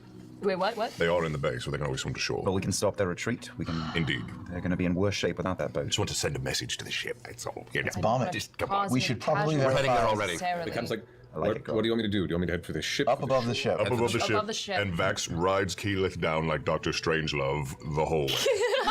I mean, yeah. We're going to take a lot of damage? Yeah. Who, me? Well, Or him? he can I can fly. fly. Can you cast I might. water breathing on us before you fly down, and that way? Yeah. Or is that going to fuck up your spells? No. It's not a concentration spell, right? Which one? The Water breathing? No, it's not concentration. And it lasts a long time. 24 hours. So just in case we end up in the water, More ideas Everybody. we're not fucked. We have 10. We have 10 people, Yeah. 12 people. Last song request. Yes. We destroy the ship, right? They all come up to the top. Yeah. They got to go one place, which is where? Sure. The shore. So why aren't we waiting on the shore? Well, do we want to drop your ass off on the shore? Oh yeah, I mean, I'd love to be a welcoming party. I'm just saying, like, if anybody else wants to come with, that's where I I would know prefer they'll be going. to. I'm hoping to take care of this. I'm before going to the be ship death from even sinks, above personally. on the broom. Awesome. I would love to have her hanging from a line. Yeah. This is my favorite plan we've come up with in a long Brilliant. time. We should Coffee probably right make twice sure a that this day. is the right Nice. boat. Yes. We need to double check that this is Does this actually look like the right boat? Does this We appear can't to see be? Ways from it. You're going to wait until you get closer? Is there a we're telescope? talking, we're Is there moving. is there a telescope Can you on the cast ship? a spell? There is one that Just you've in been case using shit to even happens, like have as soon as we the, get close to part the of ship. This is the boat. Dispel? No, that spell, the breathing spell. spell. Oh, As oh many yeah, of yeah, us as yeah, possible. yeah. How, what's our ETA, Captain? About At this speed, I'd say 20 minutes. Oh shit. All right. I'll wait 10 minutes. Because I like to milk my time. All right, 10 minutes go by. Who is keeping watch through the Me. telescope? All right, go make a perception check. Wait, but Keyleth knows what the boat looks like. She told me all about it. Yeah, We're fine. I do wish. 25. 25. All right, you're scanning across. Looking at the ship, the sails are up. It is anchored, and there are what looks to be maybe 4 individuals who are currently playing cards on the upper deck. It looks like a boat's been docked there for a while. Yeah. You also notice, just scanning the area, and it catches your eye, there's a very lazy, very, very faint trail that looks like smoke on the shore of the kind of C-shaped bay on the eastern side of the island. Wait, there's another boat? Or Smoke, a camp, like a camp on the shoreline? That might be a source for the smoke. I don't Is it close by the boat? know if that's it. It's in like if you're looking from your perspective, like this is the eastern side and it has this kind of C shape bay right here, where this is the shoreline. The ship is kind of docked right about here in the water, and it's surrounded by reef. Like it's just barely made its way in there, and it can't go any further without hitting reef.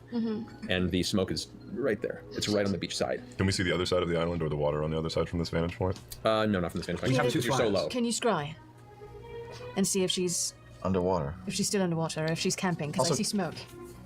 Can Keyleth look through the... Do we have a telescope of some sort? There's a telescope, yeah. Can she look and see if the boat looks right? Did you see any identifying marks on the boat? It's not like there's going to be a dozen of them out It'd here. be a very big coincidence. That would be ridiculous. I looked through the telescope. It's literally the same boat. Perception check. Roll high. I did. That'll I do. rolled an 18, so 29. Yes, this is very much the boat. Okay. Size, color, shape, placement, this is the same ship, yeah. Thought we were getting ready to kill a cruise ship. Okay, so am I scrying? No, Yeah, there's well, no I guess point. you don't need to now. Well, I guess we'd know if she's still underwater or if she's on land. There's people on the boat waiting still. Actually, that's, I mean, When She might be at long you land. are 10 minutes from getting there. It takes 10 minutes to cast scrying. Oh, jeez. No, we don't need it. No. But you should probably cast breathing. I mean, it takes me 30 seconds to scry once I get there. Let's scry. What's wrong? Let's scry. Go for it. I'm gonna scry. I'm gonna scry. But cast breathing on us first. I'm gonna cast water breathing, and then I'm gonna scry. Can you do me a favor? I'm dishing them out. I'm dishing them out. I'm the magic ATM right now. What do you want? You can breathe out Once the we're, water, once we're somewhat in the distance, Yes. fire an eyeball and get a good look at that ship. I will, yes. I want to see if it's a trap. Okay. You have an arrow. Yes, I do. Forgot about the eyeballs. Once we get close enough, I will. Once we get close enough, Okay, so go to everybody and I say, you have water breathing. You have water breathing. You have water breathing. Cover You have water breathing. Julia Roberts! And everyone has water breathing. And Oh, so excited, Topaz. This is what I fucking live for. The thing that propels me in D&D and like 2DM is to present my characters with things and challenges that they're interested in for them to discover things and make clever plans or just fun plans purely based on those, like, on discovery. I don't like giving away a ton of free information. Well, I guess it depends. But I love watching them uncover even part of a puzzle, and a metaphorical puzzle, not a literal one, and use that to come up with a wacky, kooky plan.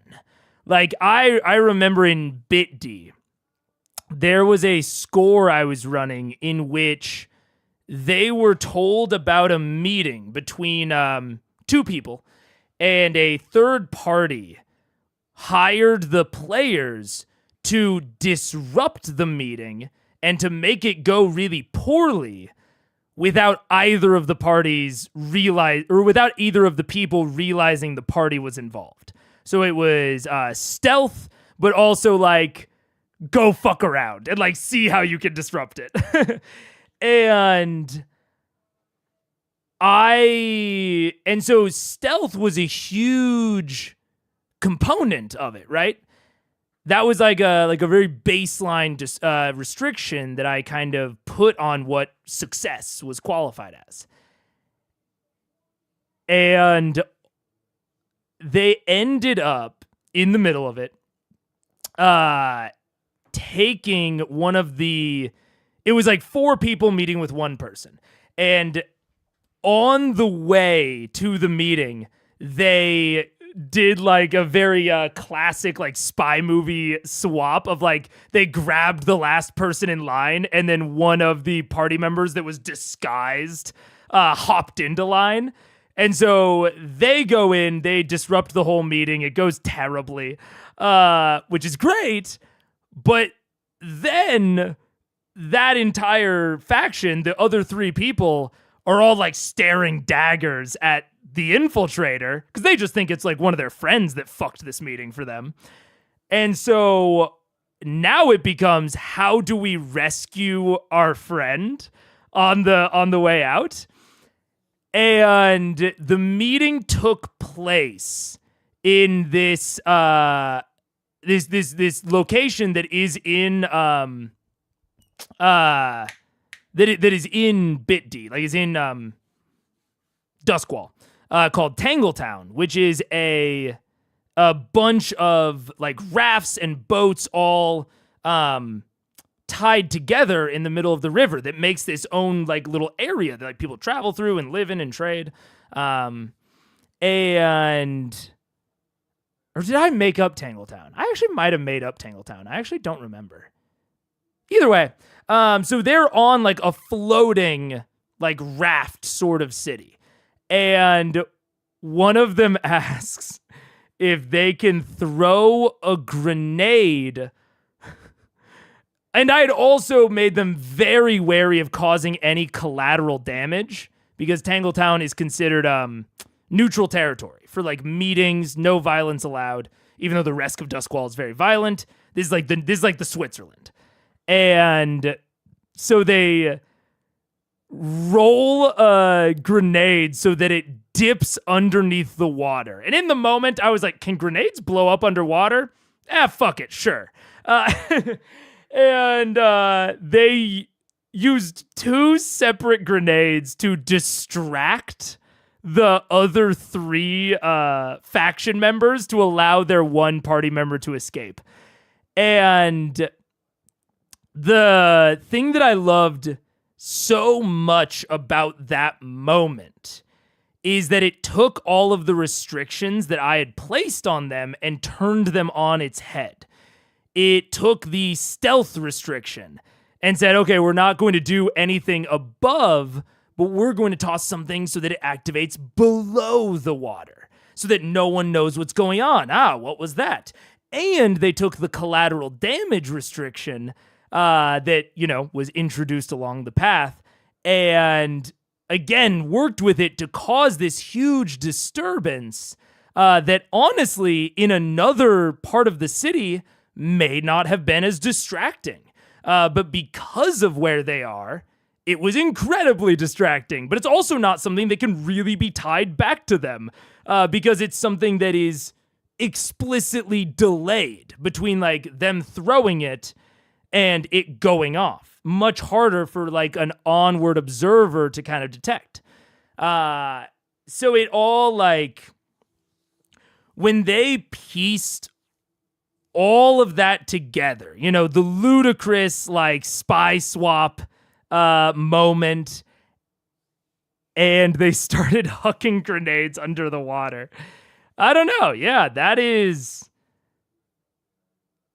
what gets me out of bed. It doesn't even sound that enjoyable. Like, it doesn't sound that crazy. And telling other people about your games is always tough because it's always so much more exciting to be a part of than it is to like tell about later. But yeah, I don't know. Those sorts of moments where they discover everything that I have set up and they use it against me. Ooh, those are my favorite parts. Those are I can't get enough of it. It's very similar to this control weather thing with the storm. It's like Matt set up the storm as an obstacle, a restriction. And now by having Keyleth basic with Keyleth's control weather, they have turned what was supposed to be an obstacle into an asset. She gets to control when the storm is going and when it's not, So now it's not going to hinder them. They can use it as advantageously as they want. So those sorts of things of like the players turning my obstacles against me, utilizing restrictions to their advantage, like the fact that they are all underwater and that they took a sea ship here, and so it's going to be much, much harder for them to get out than it will be for Vox Machina to get out. Like, utilizing that to their advantage is something I fucking love. Yeah.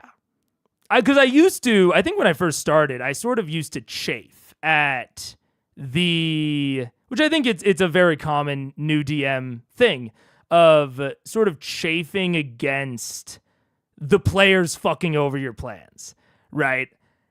And there's like, plenty of r/D&D posts of like, oh, my players keep like, trivializing my encounters, or all this. I just don't know how to like challenge them, or they keep like going into areas I don't have prepped. And I used to chafe at that kind of stuff. But the more I started to embrace it and work with it and around it, the more fun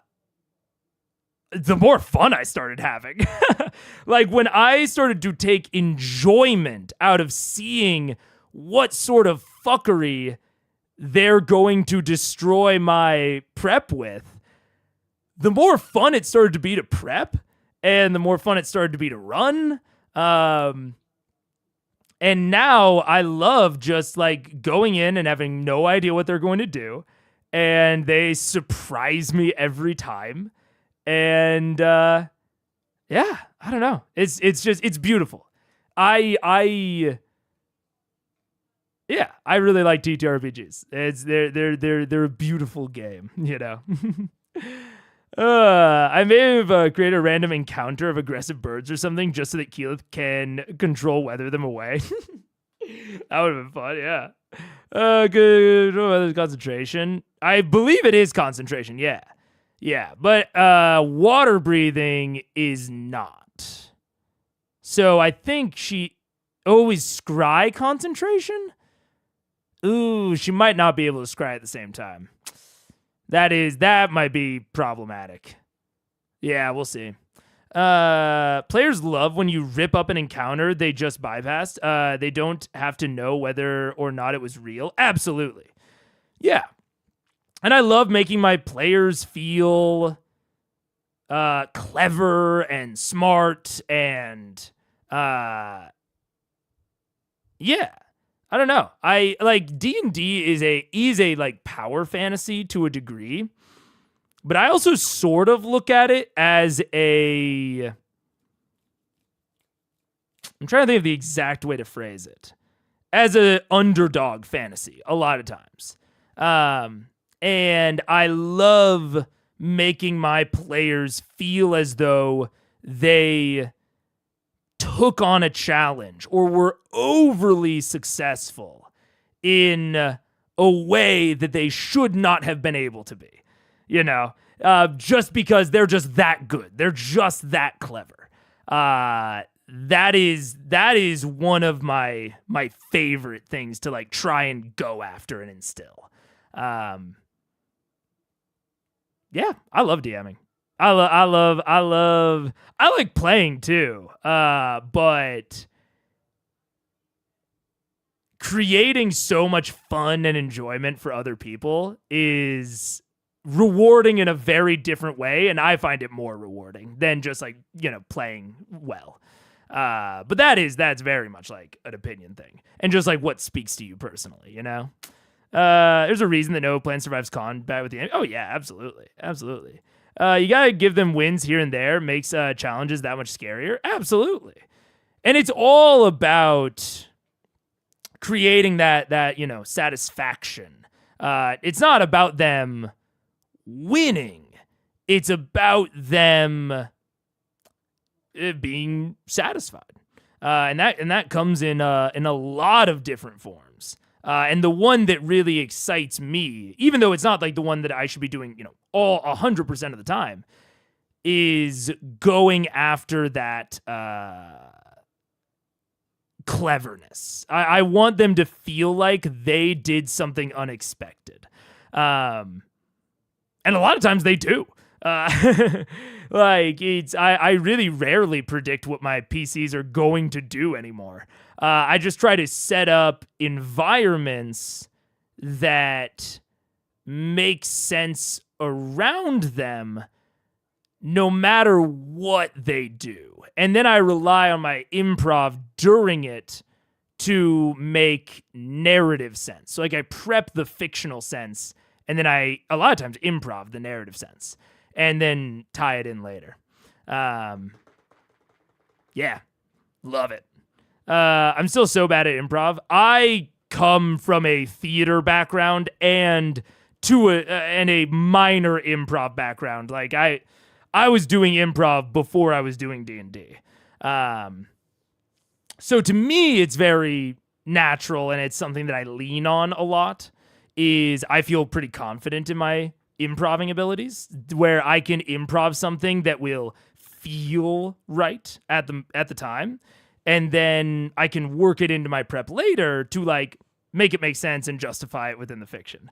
And that's a lot of times how my flow ends up going. Yeah.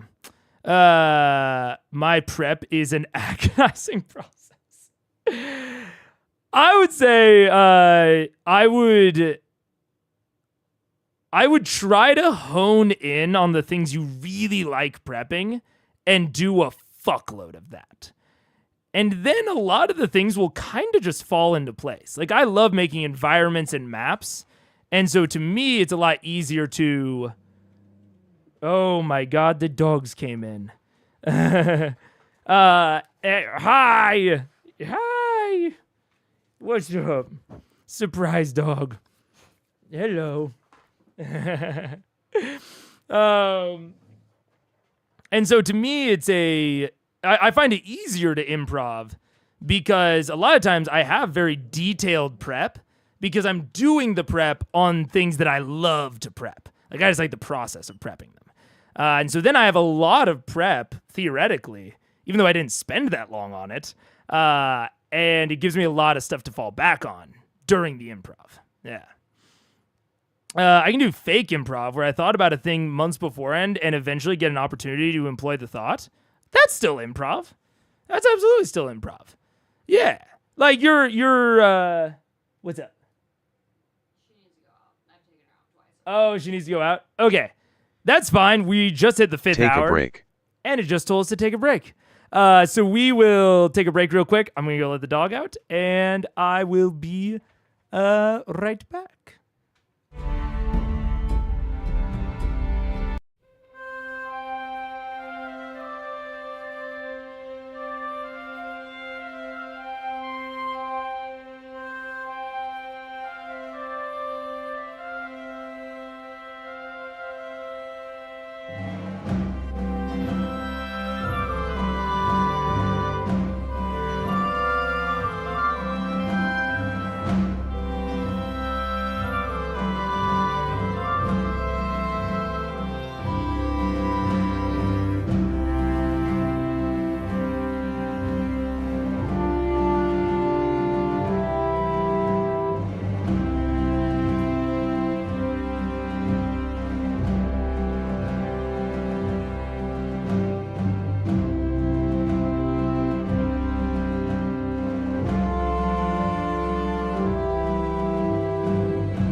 What up? Hello. Is this a dual stream on Twitch? Yes, it is. Yes, it is. But also, we gotta watch the fucking show. I appreciate everyone going along with my lunacy. Let's watch the show. Then I go, everyone leave me alone for 10 minutes, and I drop down, and I scry. Okay. You begin concentrating as you guys get closer and closer to the ship. You can now see it getting closer, closer. Do we want to raise our elevation as we're getting closer? Yeah, we told them to go up above it. You guys begin to notice, you've actually looking through, people that are playing cards begin to start moving on the deck of the ship. They start scattering. Are they seeing us? They have seen you. Okay. You're not a hard vision to see once they pay they're attention. a big ship. Do they look like they're looking over the sides of the boat? Roll a perception check. Red target. It's like the Hindenburg flying up to a rowboat. No, they don't look like they're looking over the side of the boat? No. Okay. Okay, you're starting to get closer and closer. You watch as they all kind of scatter into the bottom of the boat except for one who stands on the deck. Ooh, it's a magic user. And then you watch this one sparkle of bright red arcane energy just kind of up into the sky. A flare. The dull burst exploding sound and then vanishes. The explosion dissipates. It's a flare. Yeah, it's a flare. To warn the people on the land, smoky side. Another one. Okay. Shit. How do we get to land quickly? I can fly there on my broom, but I don't fly very quickly. Are we close enough that one of your arrows can make it? Can I? Are we? No, you're about 3 minutes out now from approaching it. Shit. The ship or the shore? Fly? The ship. No. We should split. Some should go to the beach and some should continue with plan drop. I'm going to the beach. I can't. But how are you getting to the beach? You can't fly. Oh. You can, once we're close enough, you can put them down. I can make you a thing that flies just to get you there. What kind of thing? I don't know. Giant eagle. No, you can worry about other stuff. A pterodactyl. Yeah, that sounds like our only option, yeah. 3 more minutes of scrying still? Right. Maybe the scrying was ill-timed. 2 minutes. Yeah. Oh, jeez. All right, Grog, you and me. Come on, let's go. Okay. Oh, jeez. Wait, I'm ready to broom. I get on the broom and just wait. Okay, so I'm telling the men, prepare the harpoons. It may be a trap. Understood. Man the harpoons, and you see they all kind of run off to the various, the 3 different dragon arbalest stations. Prepare for a hard turn to shore if they begin to show any signs of magical attack. Understood. You can now see the captain's kind of gone into war mode now, and he's just like keeping focus forward as he's pushing the ship. How do we communicate with the captain once we're off the ship? Should we give him an airing? They won't reach us. Grog, I can make you a thing that flies, should I? Yes. All right, I make him a giant eagle using polymorph. All right.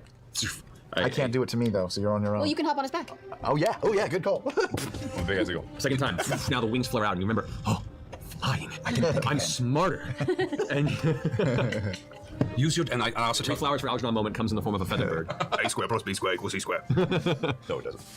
Scanlan, you have to rush to get there because he's almost completely taken back by the moment and just goes to fly. And you're like, oh, you catch him just barely as he leaps off the side of the ship. You guys head off towards the... In a wide arc. Yeah. I tell the captain, no matter what happens, use your judgment with any man or sailor who wishes to parley and come aboard. But if any woman attempts to come on board you do not recognize as one of us, kill her immediately. What if she's looking like nothing but a... Anybody that comes on board, lock them up immediately. At the very least. Loud and clear. And kill Extremely Check for a fake arm and remove it. Loud and clear. I tell Trinket to hop in the necklace because we're going to be traveling very quickly there. Into the necklace. I'm trying to use the scope on my big, I'm backing the scope on the big bad news to see if anything interesting is happening on the deck. Can I see the person who starts firing the flares? The person that's now fired 3 flares is now running below the deck. All right. They're all below the deck? Seemingly everybody's below the deck right now, yes. It's a trap. Let's move away from the ship, move towards the beach. What?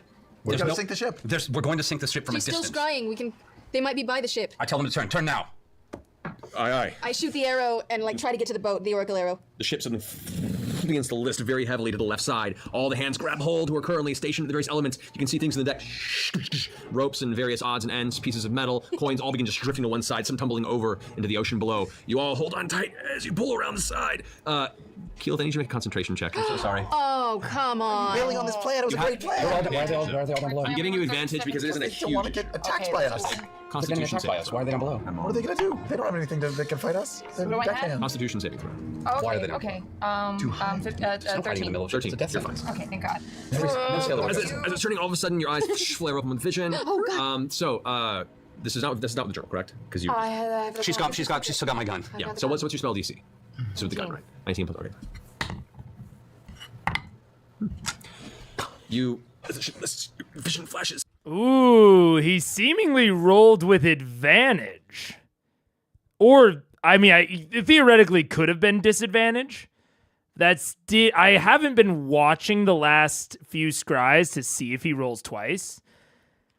But maybe that's what the cloak is giving her, is like advantage against the scry, like saving throws. Very possible. And for a second, your vision focuses on Ripley's face, and you see a spark of blue energy, similar to the inside of the cloak that you saw the first time you vision, and spell kicks out. Son of a bitch! Was it underwater? Can you at least tell that much? No. Good time. Didn't he just say he'd give her advantage? Advantage on the concentration save.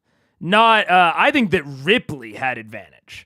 And even from that description, it sounds like, yeah, she has advantage from Cabal's Ruin against the save. She's just never made it before. And that makes sense. I'd wondered about that. Makes sense. Okay. Oh, wait. Times. And you find yourself sliding. Are we above the ship at the moment? I grab Vax for safety. All right, you guys kind of hold on. The ship turns, very quick turn. Heading towards the shore. All right. The smoke? But What? we still need to get. We are. We've got 2 flyers, and I think it's just time to. We're going to attack them if we can attack them with the bolts, if that's possible. Percy, If you give them the order, I they can will. destroy that ship if we get over it. I think we should still go. Are we firing? Let's go. What do you need? Keyleth, you ready? Let's go. Let's fire. We ready?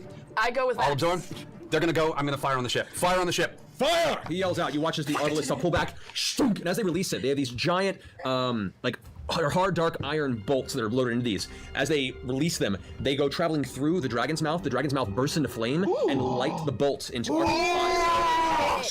All launch off and arc downward. One of them misses into the water, but 2 go slamming into the side of the ship. You see wood splintering. You see flames begin to crawl along the side. While both of you, what are you doing? I'm holding on to him. Yeah. Piggyback ride style. I'm on your back or piggyback? No, I'm on yours. Aren't you going Earth Elemental? I gotta She get over hasn't the gone fucking- yet. I Here we can't go. fly. It's gonna Right, so you, All as right. you saying this, you leap off, wings go out, coasting down over the ship. You begin to glide, and as you can see, the explosions. They begin Because we're loading not up the over second the round boat. of assaults on the ship.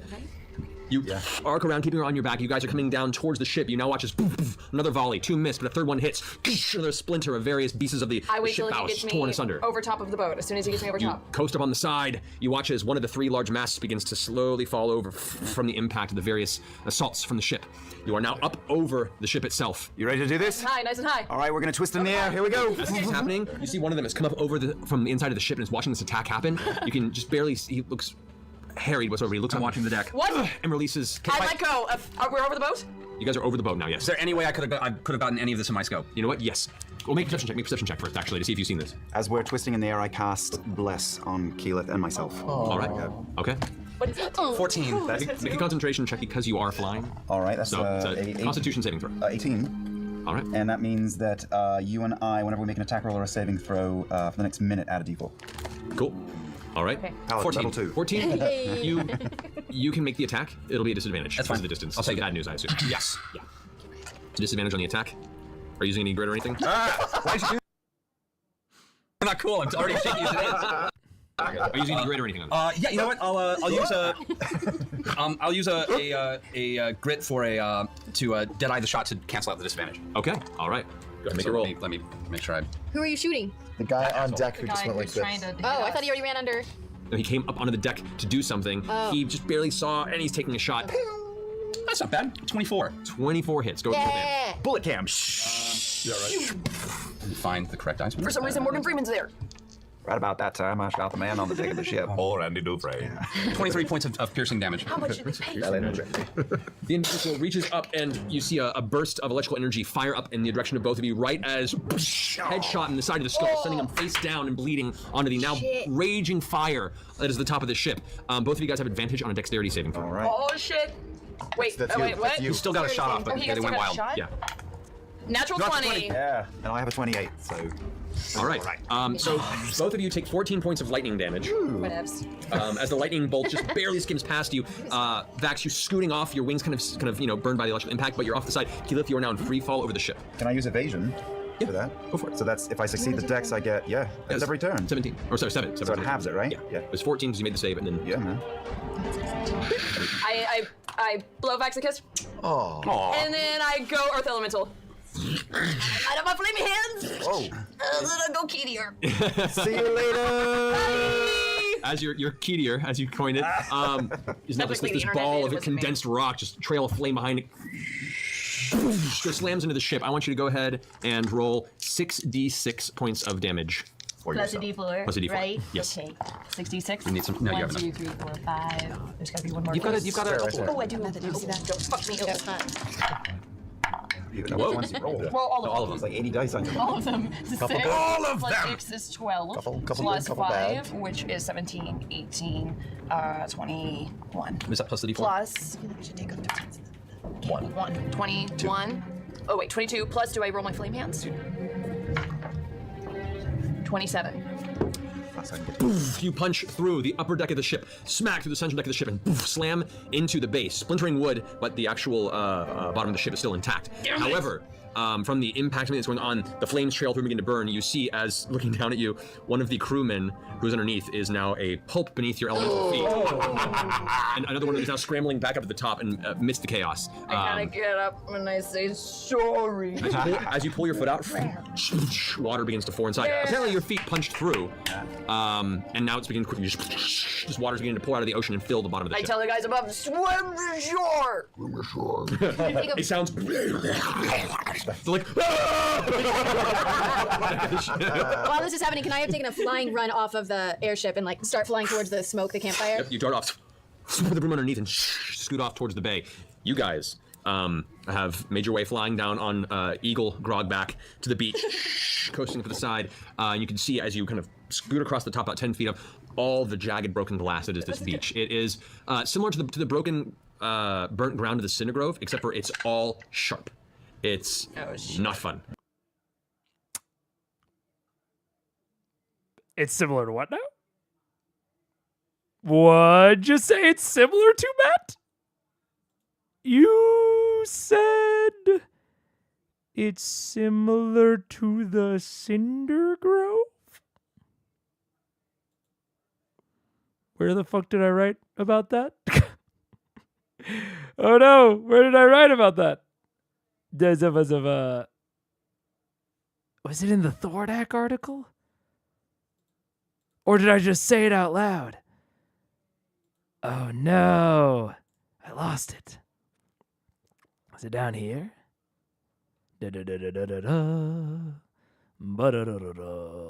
Aha, yes.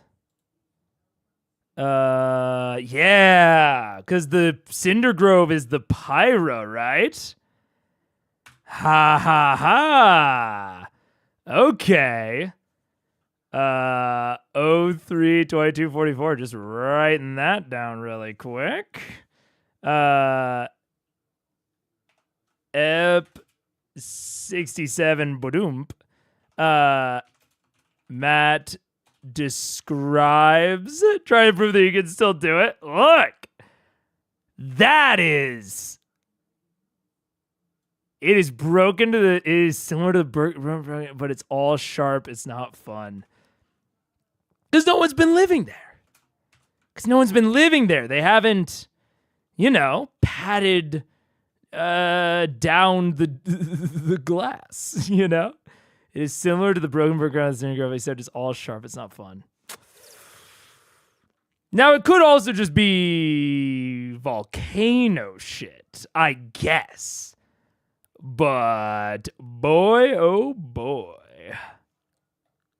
That feels like something. You come around and you begin to see, make a perception check, Grog. With your bonus, I think you have advantage on this because you're a giant eagle. Let me double check real fast, I'm pretty sure. Giant eagle, you have advantage on perception checks. So yeah, roll twice. That's the same number. And do I get a bonus on the... Well, your wisdom is +2, so plus 2. Okay. 15. 15. As you're coming along, you do see there appears to be some semblance of a smoldering fire that is giving off just a hint of the trail of smoke. There's a couple of things kind of on the ground around it, and there are 2 small boats that are up onto the shore. Look like little skiffs or paddle boats that probably belong to the ship.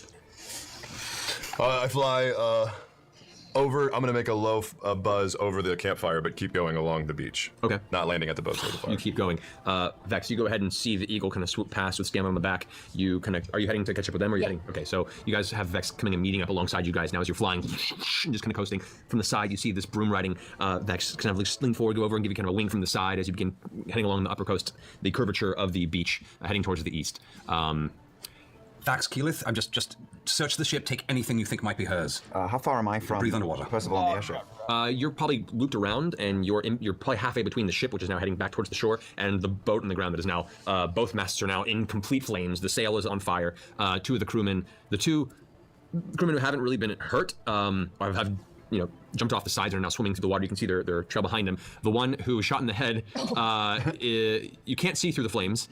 It wasn't enough to kill him. No. That wasn't. However, the whole ship is on fire now, and the one you impacted with is a mess. Then I'm beelining straight to the air towards Percival. Okay. Stay with Keyleth, check the ship. I crush everything. Search the ship, Keyleth, search it. Make an investigation check. You can't understand it. Yeah. You can still hear him. He's telling you this. Yeah. Through the hearing. Papers, captain's quarters, you can breathe underwater. Just tear it apart as it's going down. As an earth elemental, roll investigation -3, because your intelligence is 5. Wow. Your intelligence is 5? Yeah, you are dumber than Grog as an earth elemental. Wow. Keep. Oh, that's so loud. There's no reason that should have happened. I agree. As water is filling the bottom, and you're kind of like just. Okay, I don't like to be too.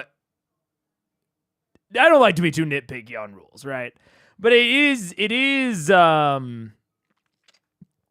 like to be. Or actually, I'll put it like this.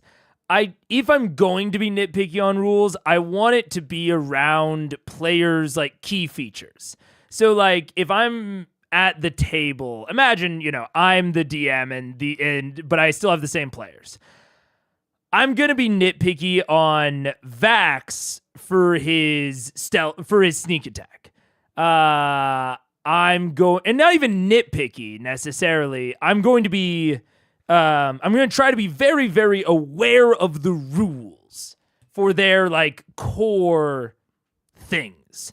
For Scanlan, Bardic Inspiration. For Grog, Rage. For Ranger, Trinket, the Beast Bond. For Percy, obviously his multi-attack and all of that. And so that is where I'm going with this, Sarah and Jonathan. Druids in wild shape keep their mental stats. But as Jonathan is pointing out, polymorph versus wild shape. I believe if I'm understanding the scene correctly, she's wild shaped right now. But they also have Scanlan, and even sometimes her, that frequently polymorph. And so in polymorph, you replace mental stats. In wild shape, you don't. And so this is all to say, they are so high level, they transferred from a different system, all that sort of stuff. The rules that I'm making sure I know as a DM, like backwards and forwards, is how does wild shape work? How does rage work? How does multi-attack work? Sneak attack, bardic inspiration, and the beast bond with trinket. Those are the 6 rules that I am making sure I know backwards and forwards. Because those are the really key ones that are going to stay with them their entire time. They're never going to switch them out. It's like a core part. And so I want to make sure I'm always 100% on those. The other rules, I mess up all the time on rules, and especially like spells and etc. It's fine. But those are the few things that I try to make really sure that I'm like 100% on. As the DM, I don't, again, especially at their level, I can't track every feature they have word for word. I can't track I'll try to track the common things that they do. So like polymorph, and I try to track their core features, and then anything else that I happen to know is just gravy. But that is definitely where I focus, like where I feel like the DM needs to have some amount of rules knowledge, and is what I would consider like not required reading, I guess, but like, and required's the wrong word, but that is the priority information in my head. Priority rules as the DM is their like main core class or subclass features. Yeah. And even in this scene, they have a polymorphed Grog as an eagle. Precisely. They use these two features constantly. And so Matt, knowing he could have misspoke, he could have misunderstood, could have misjudged, all sorts of things. This isn't me being harsh on him, because it can absolutely happen. Even if you know the rules, sometimes you just get it wrong. But those are the things that I focus on, is like the difference between polymorph and wild shape is absolutely something that if I'm at this table, I am trying at least to know like the back of my hand, because it's something that comes up constantly, and the difference between them should be fully addressed, I think. Especially when they use polymorph on themselves so often. Yeah. You're not very good at treading water in this form. You're sinking with the ship, pretty much. This is a hard request. Thankfully, you can breathe water because you saw the enchantment on you. But glancing around, you do see what amounts to a bunch of notes, papers that are all soaked in water that you just kind of like palm with your elemental hand and keep it there. Grab a couple, and you now have 2 fists filled with papers. You don't know what they are, what's on them. You can't even read in this form, technically. But you're now underwater, and the ship is breaking and falling, and you can watch as the flames above the glow is growing dimmer as the water is beginning to take the fire. It's slowly falling into the bay. Start walking to the beach, Keyleth. Get to the beach. Yes, I guess I started towards the beach. Okay, so Well, that's gonna take a long time, That's a right? slow walk. Okay. The ship is sinking, right? Yeah. It's like done. Yeah, you're probably now, the ship's probably 30 feet below the surface and falling, you with it. I am going to drop my form. Okay, so you're back in a keeled form, and immediately the lack of mass, the ship begins to kind of fall below you as you kind of keep buoyancy now, and the hole that you broke through is now this opening that you can kind of swim up to get out of the wreckage of the ship. Okay, I take all the papers and I kind of shove them in like a pocket. Okay. And then I'm gonna cast Control Water, and I'm gonna shoot myself up and out. Like a water spout. You watch as Keyleth is jettisoned out of the ocean, and then begins to just lightly surf along the surface, just standing kind of high. Percy, Yes. make sure the airship stays far away from these boats. I don't want Ripley having any access to the airship. On the beach. We're going around along Yeah, you the guys are beach. doing a Is there full- a tree line? The tree line is further inland, maybe about 300 feet inland. Most of the open glass shore is on the eastern southern side. On the north and northwestern sides where the mountain is, and the jungle kind of surrounds most of the mountain and a lot of the western side of the island. I sort of shout down to Grog, I don't think she's on the beach, man. It's all glass. We should go inland. We turn inland. Okay, you guys go ahead and just take on inland. Am I closing on Percy? You are making your way towards the ship, yeah. Yeah. The ship is faster than you. Really? Yes. I click my Boots of Haste, then I can go 500 feet in a round. 500 feet? 480, yeah, if I use... Because double dash. Double dash, yeah. Action, bonus well, your flying action. speed is what, 60? I mean, I did the math at one point. I know it's 480 feet. My speed flying is 60. You can dash as a bonus action, right? As a bonus, but if I'm hasted, it's doubled. So it's 60. It's 120 action, bonus action. So 120 plus 120. Right, 240. And then bonus action, I can also dash. I don't know. You can catch up to the ship with haste. So you quickly boost of haste and...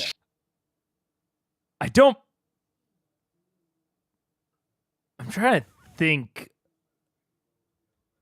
I don't know. I would need to read the text on Boots of Haste, because something about that sounded wrong, which I think is also why Matt was hesitant. Hey, haste on yourself as a bonus action. What is the haste? Oh my god, my computer is falling apart. The target's speed is doubled, and it gains an additional action. So yeah, that would be 120, action 120, action 120, bonus action 120. So yeah, 480. I think Magis couldn't be bothered correcting that. Yeah, it's a weird thing to think through, but also it's one of those things that, and I am definitely prone to occasionally getting too in the weeds Because it does, yeah, okay, so you're right. It takes a bonus action to cast it. So the first turn it's 360. Every turn after that it's 480. I'm definitely prone to getting a little too in the weeds on that, on like exact calculations that we should be able to just work out in the moment. Frankly, they're not on a grid right now. The only difference that actually matters here is you're slow or you're way faster.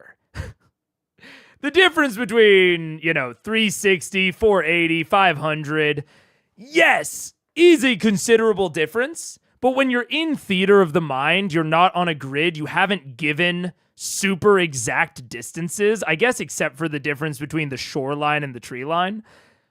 Well, when that's the only distance you've really given, how fast he's going in this moment kind of just doesn't matter.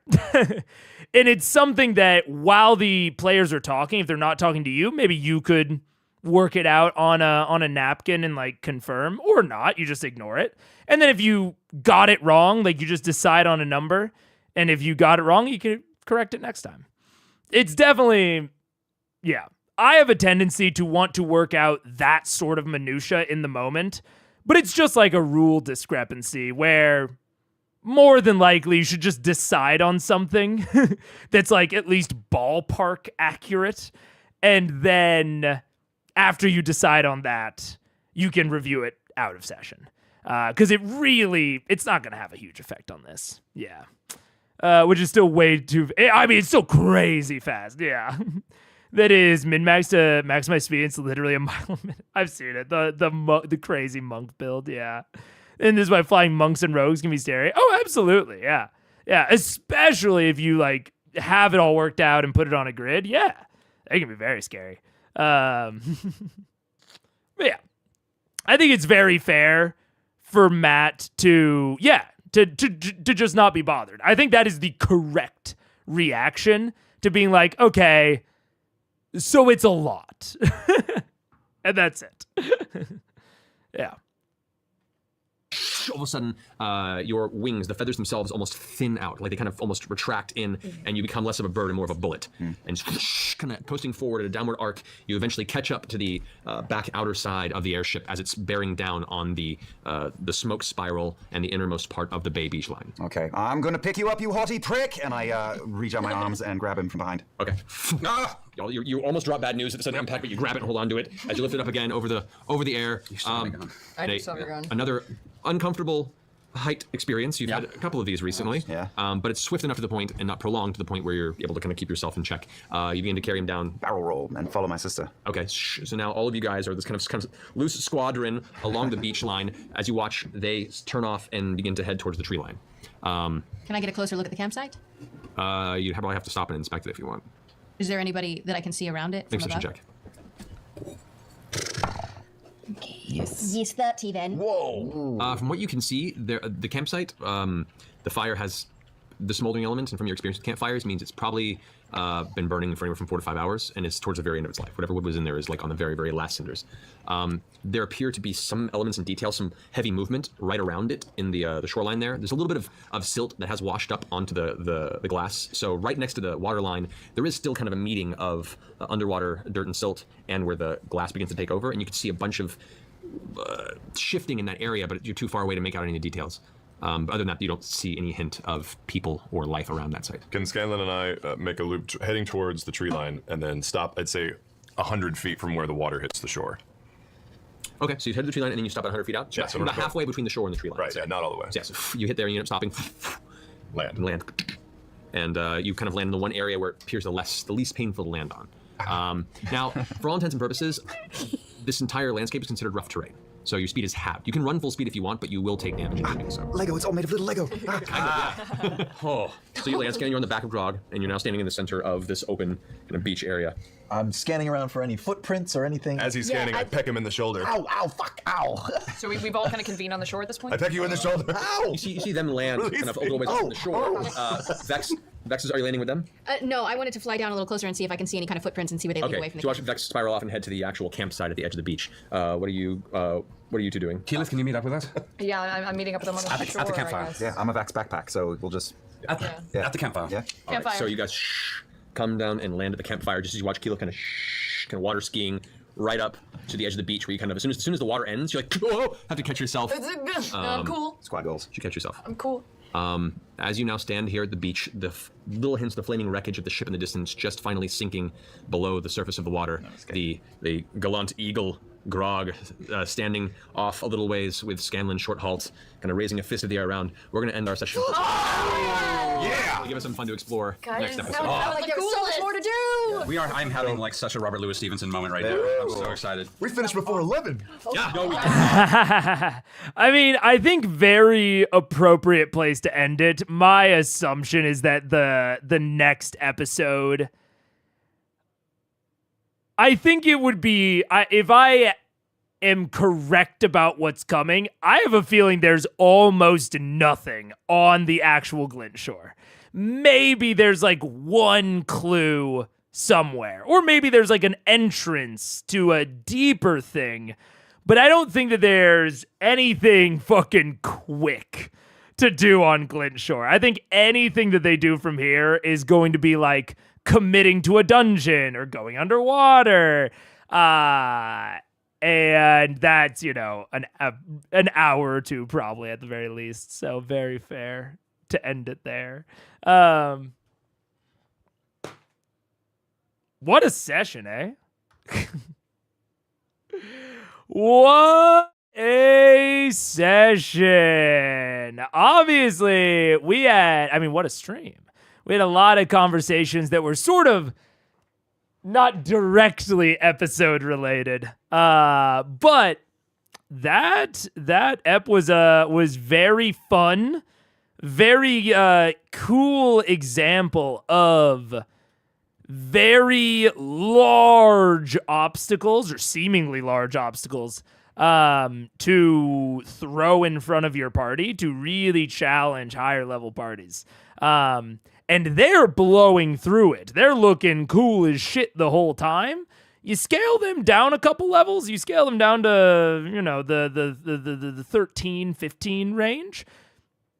They can probably still do this, but it's way harder. So it's good example of just like the scale, or not the scale.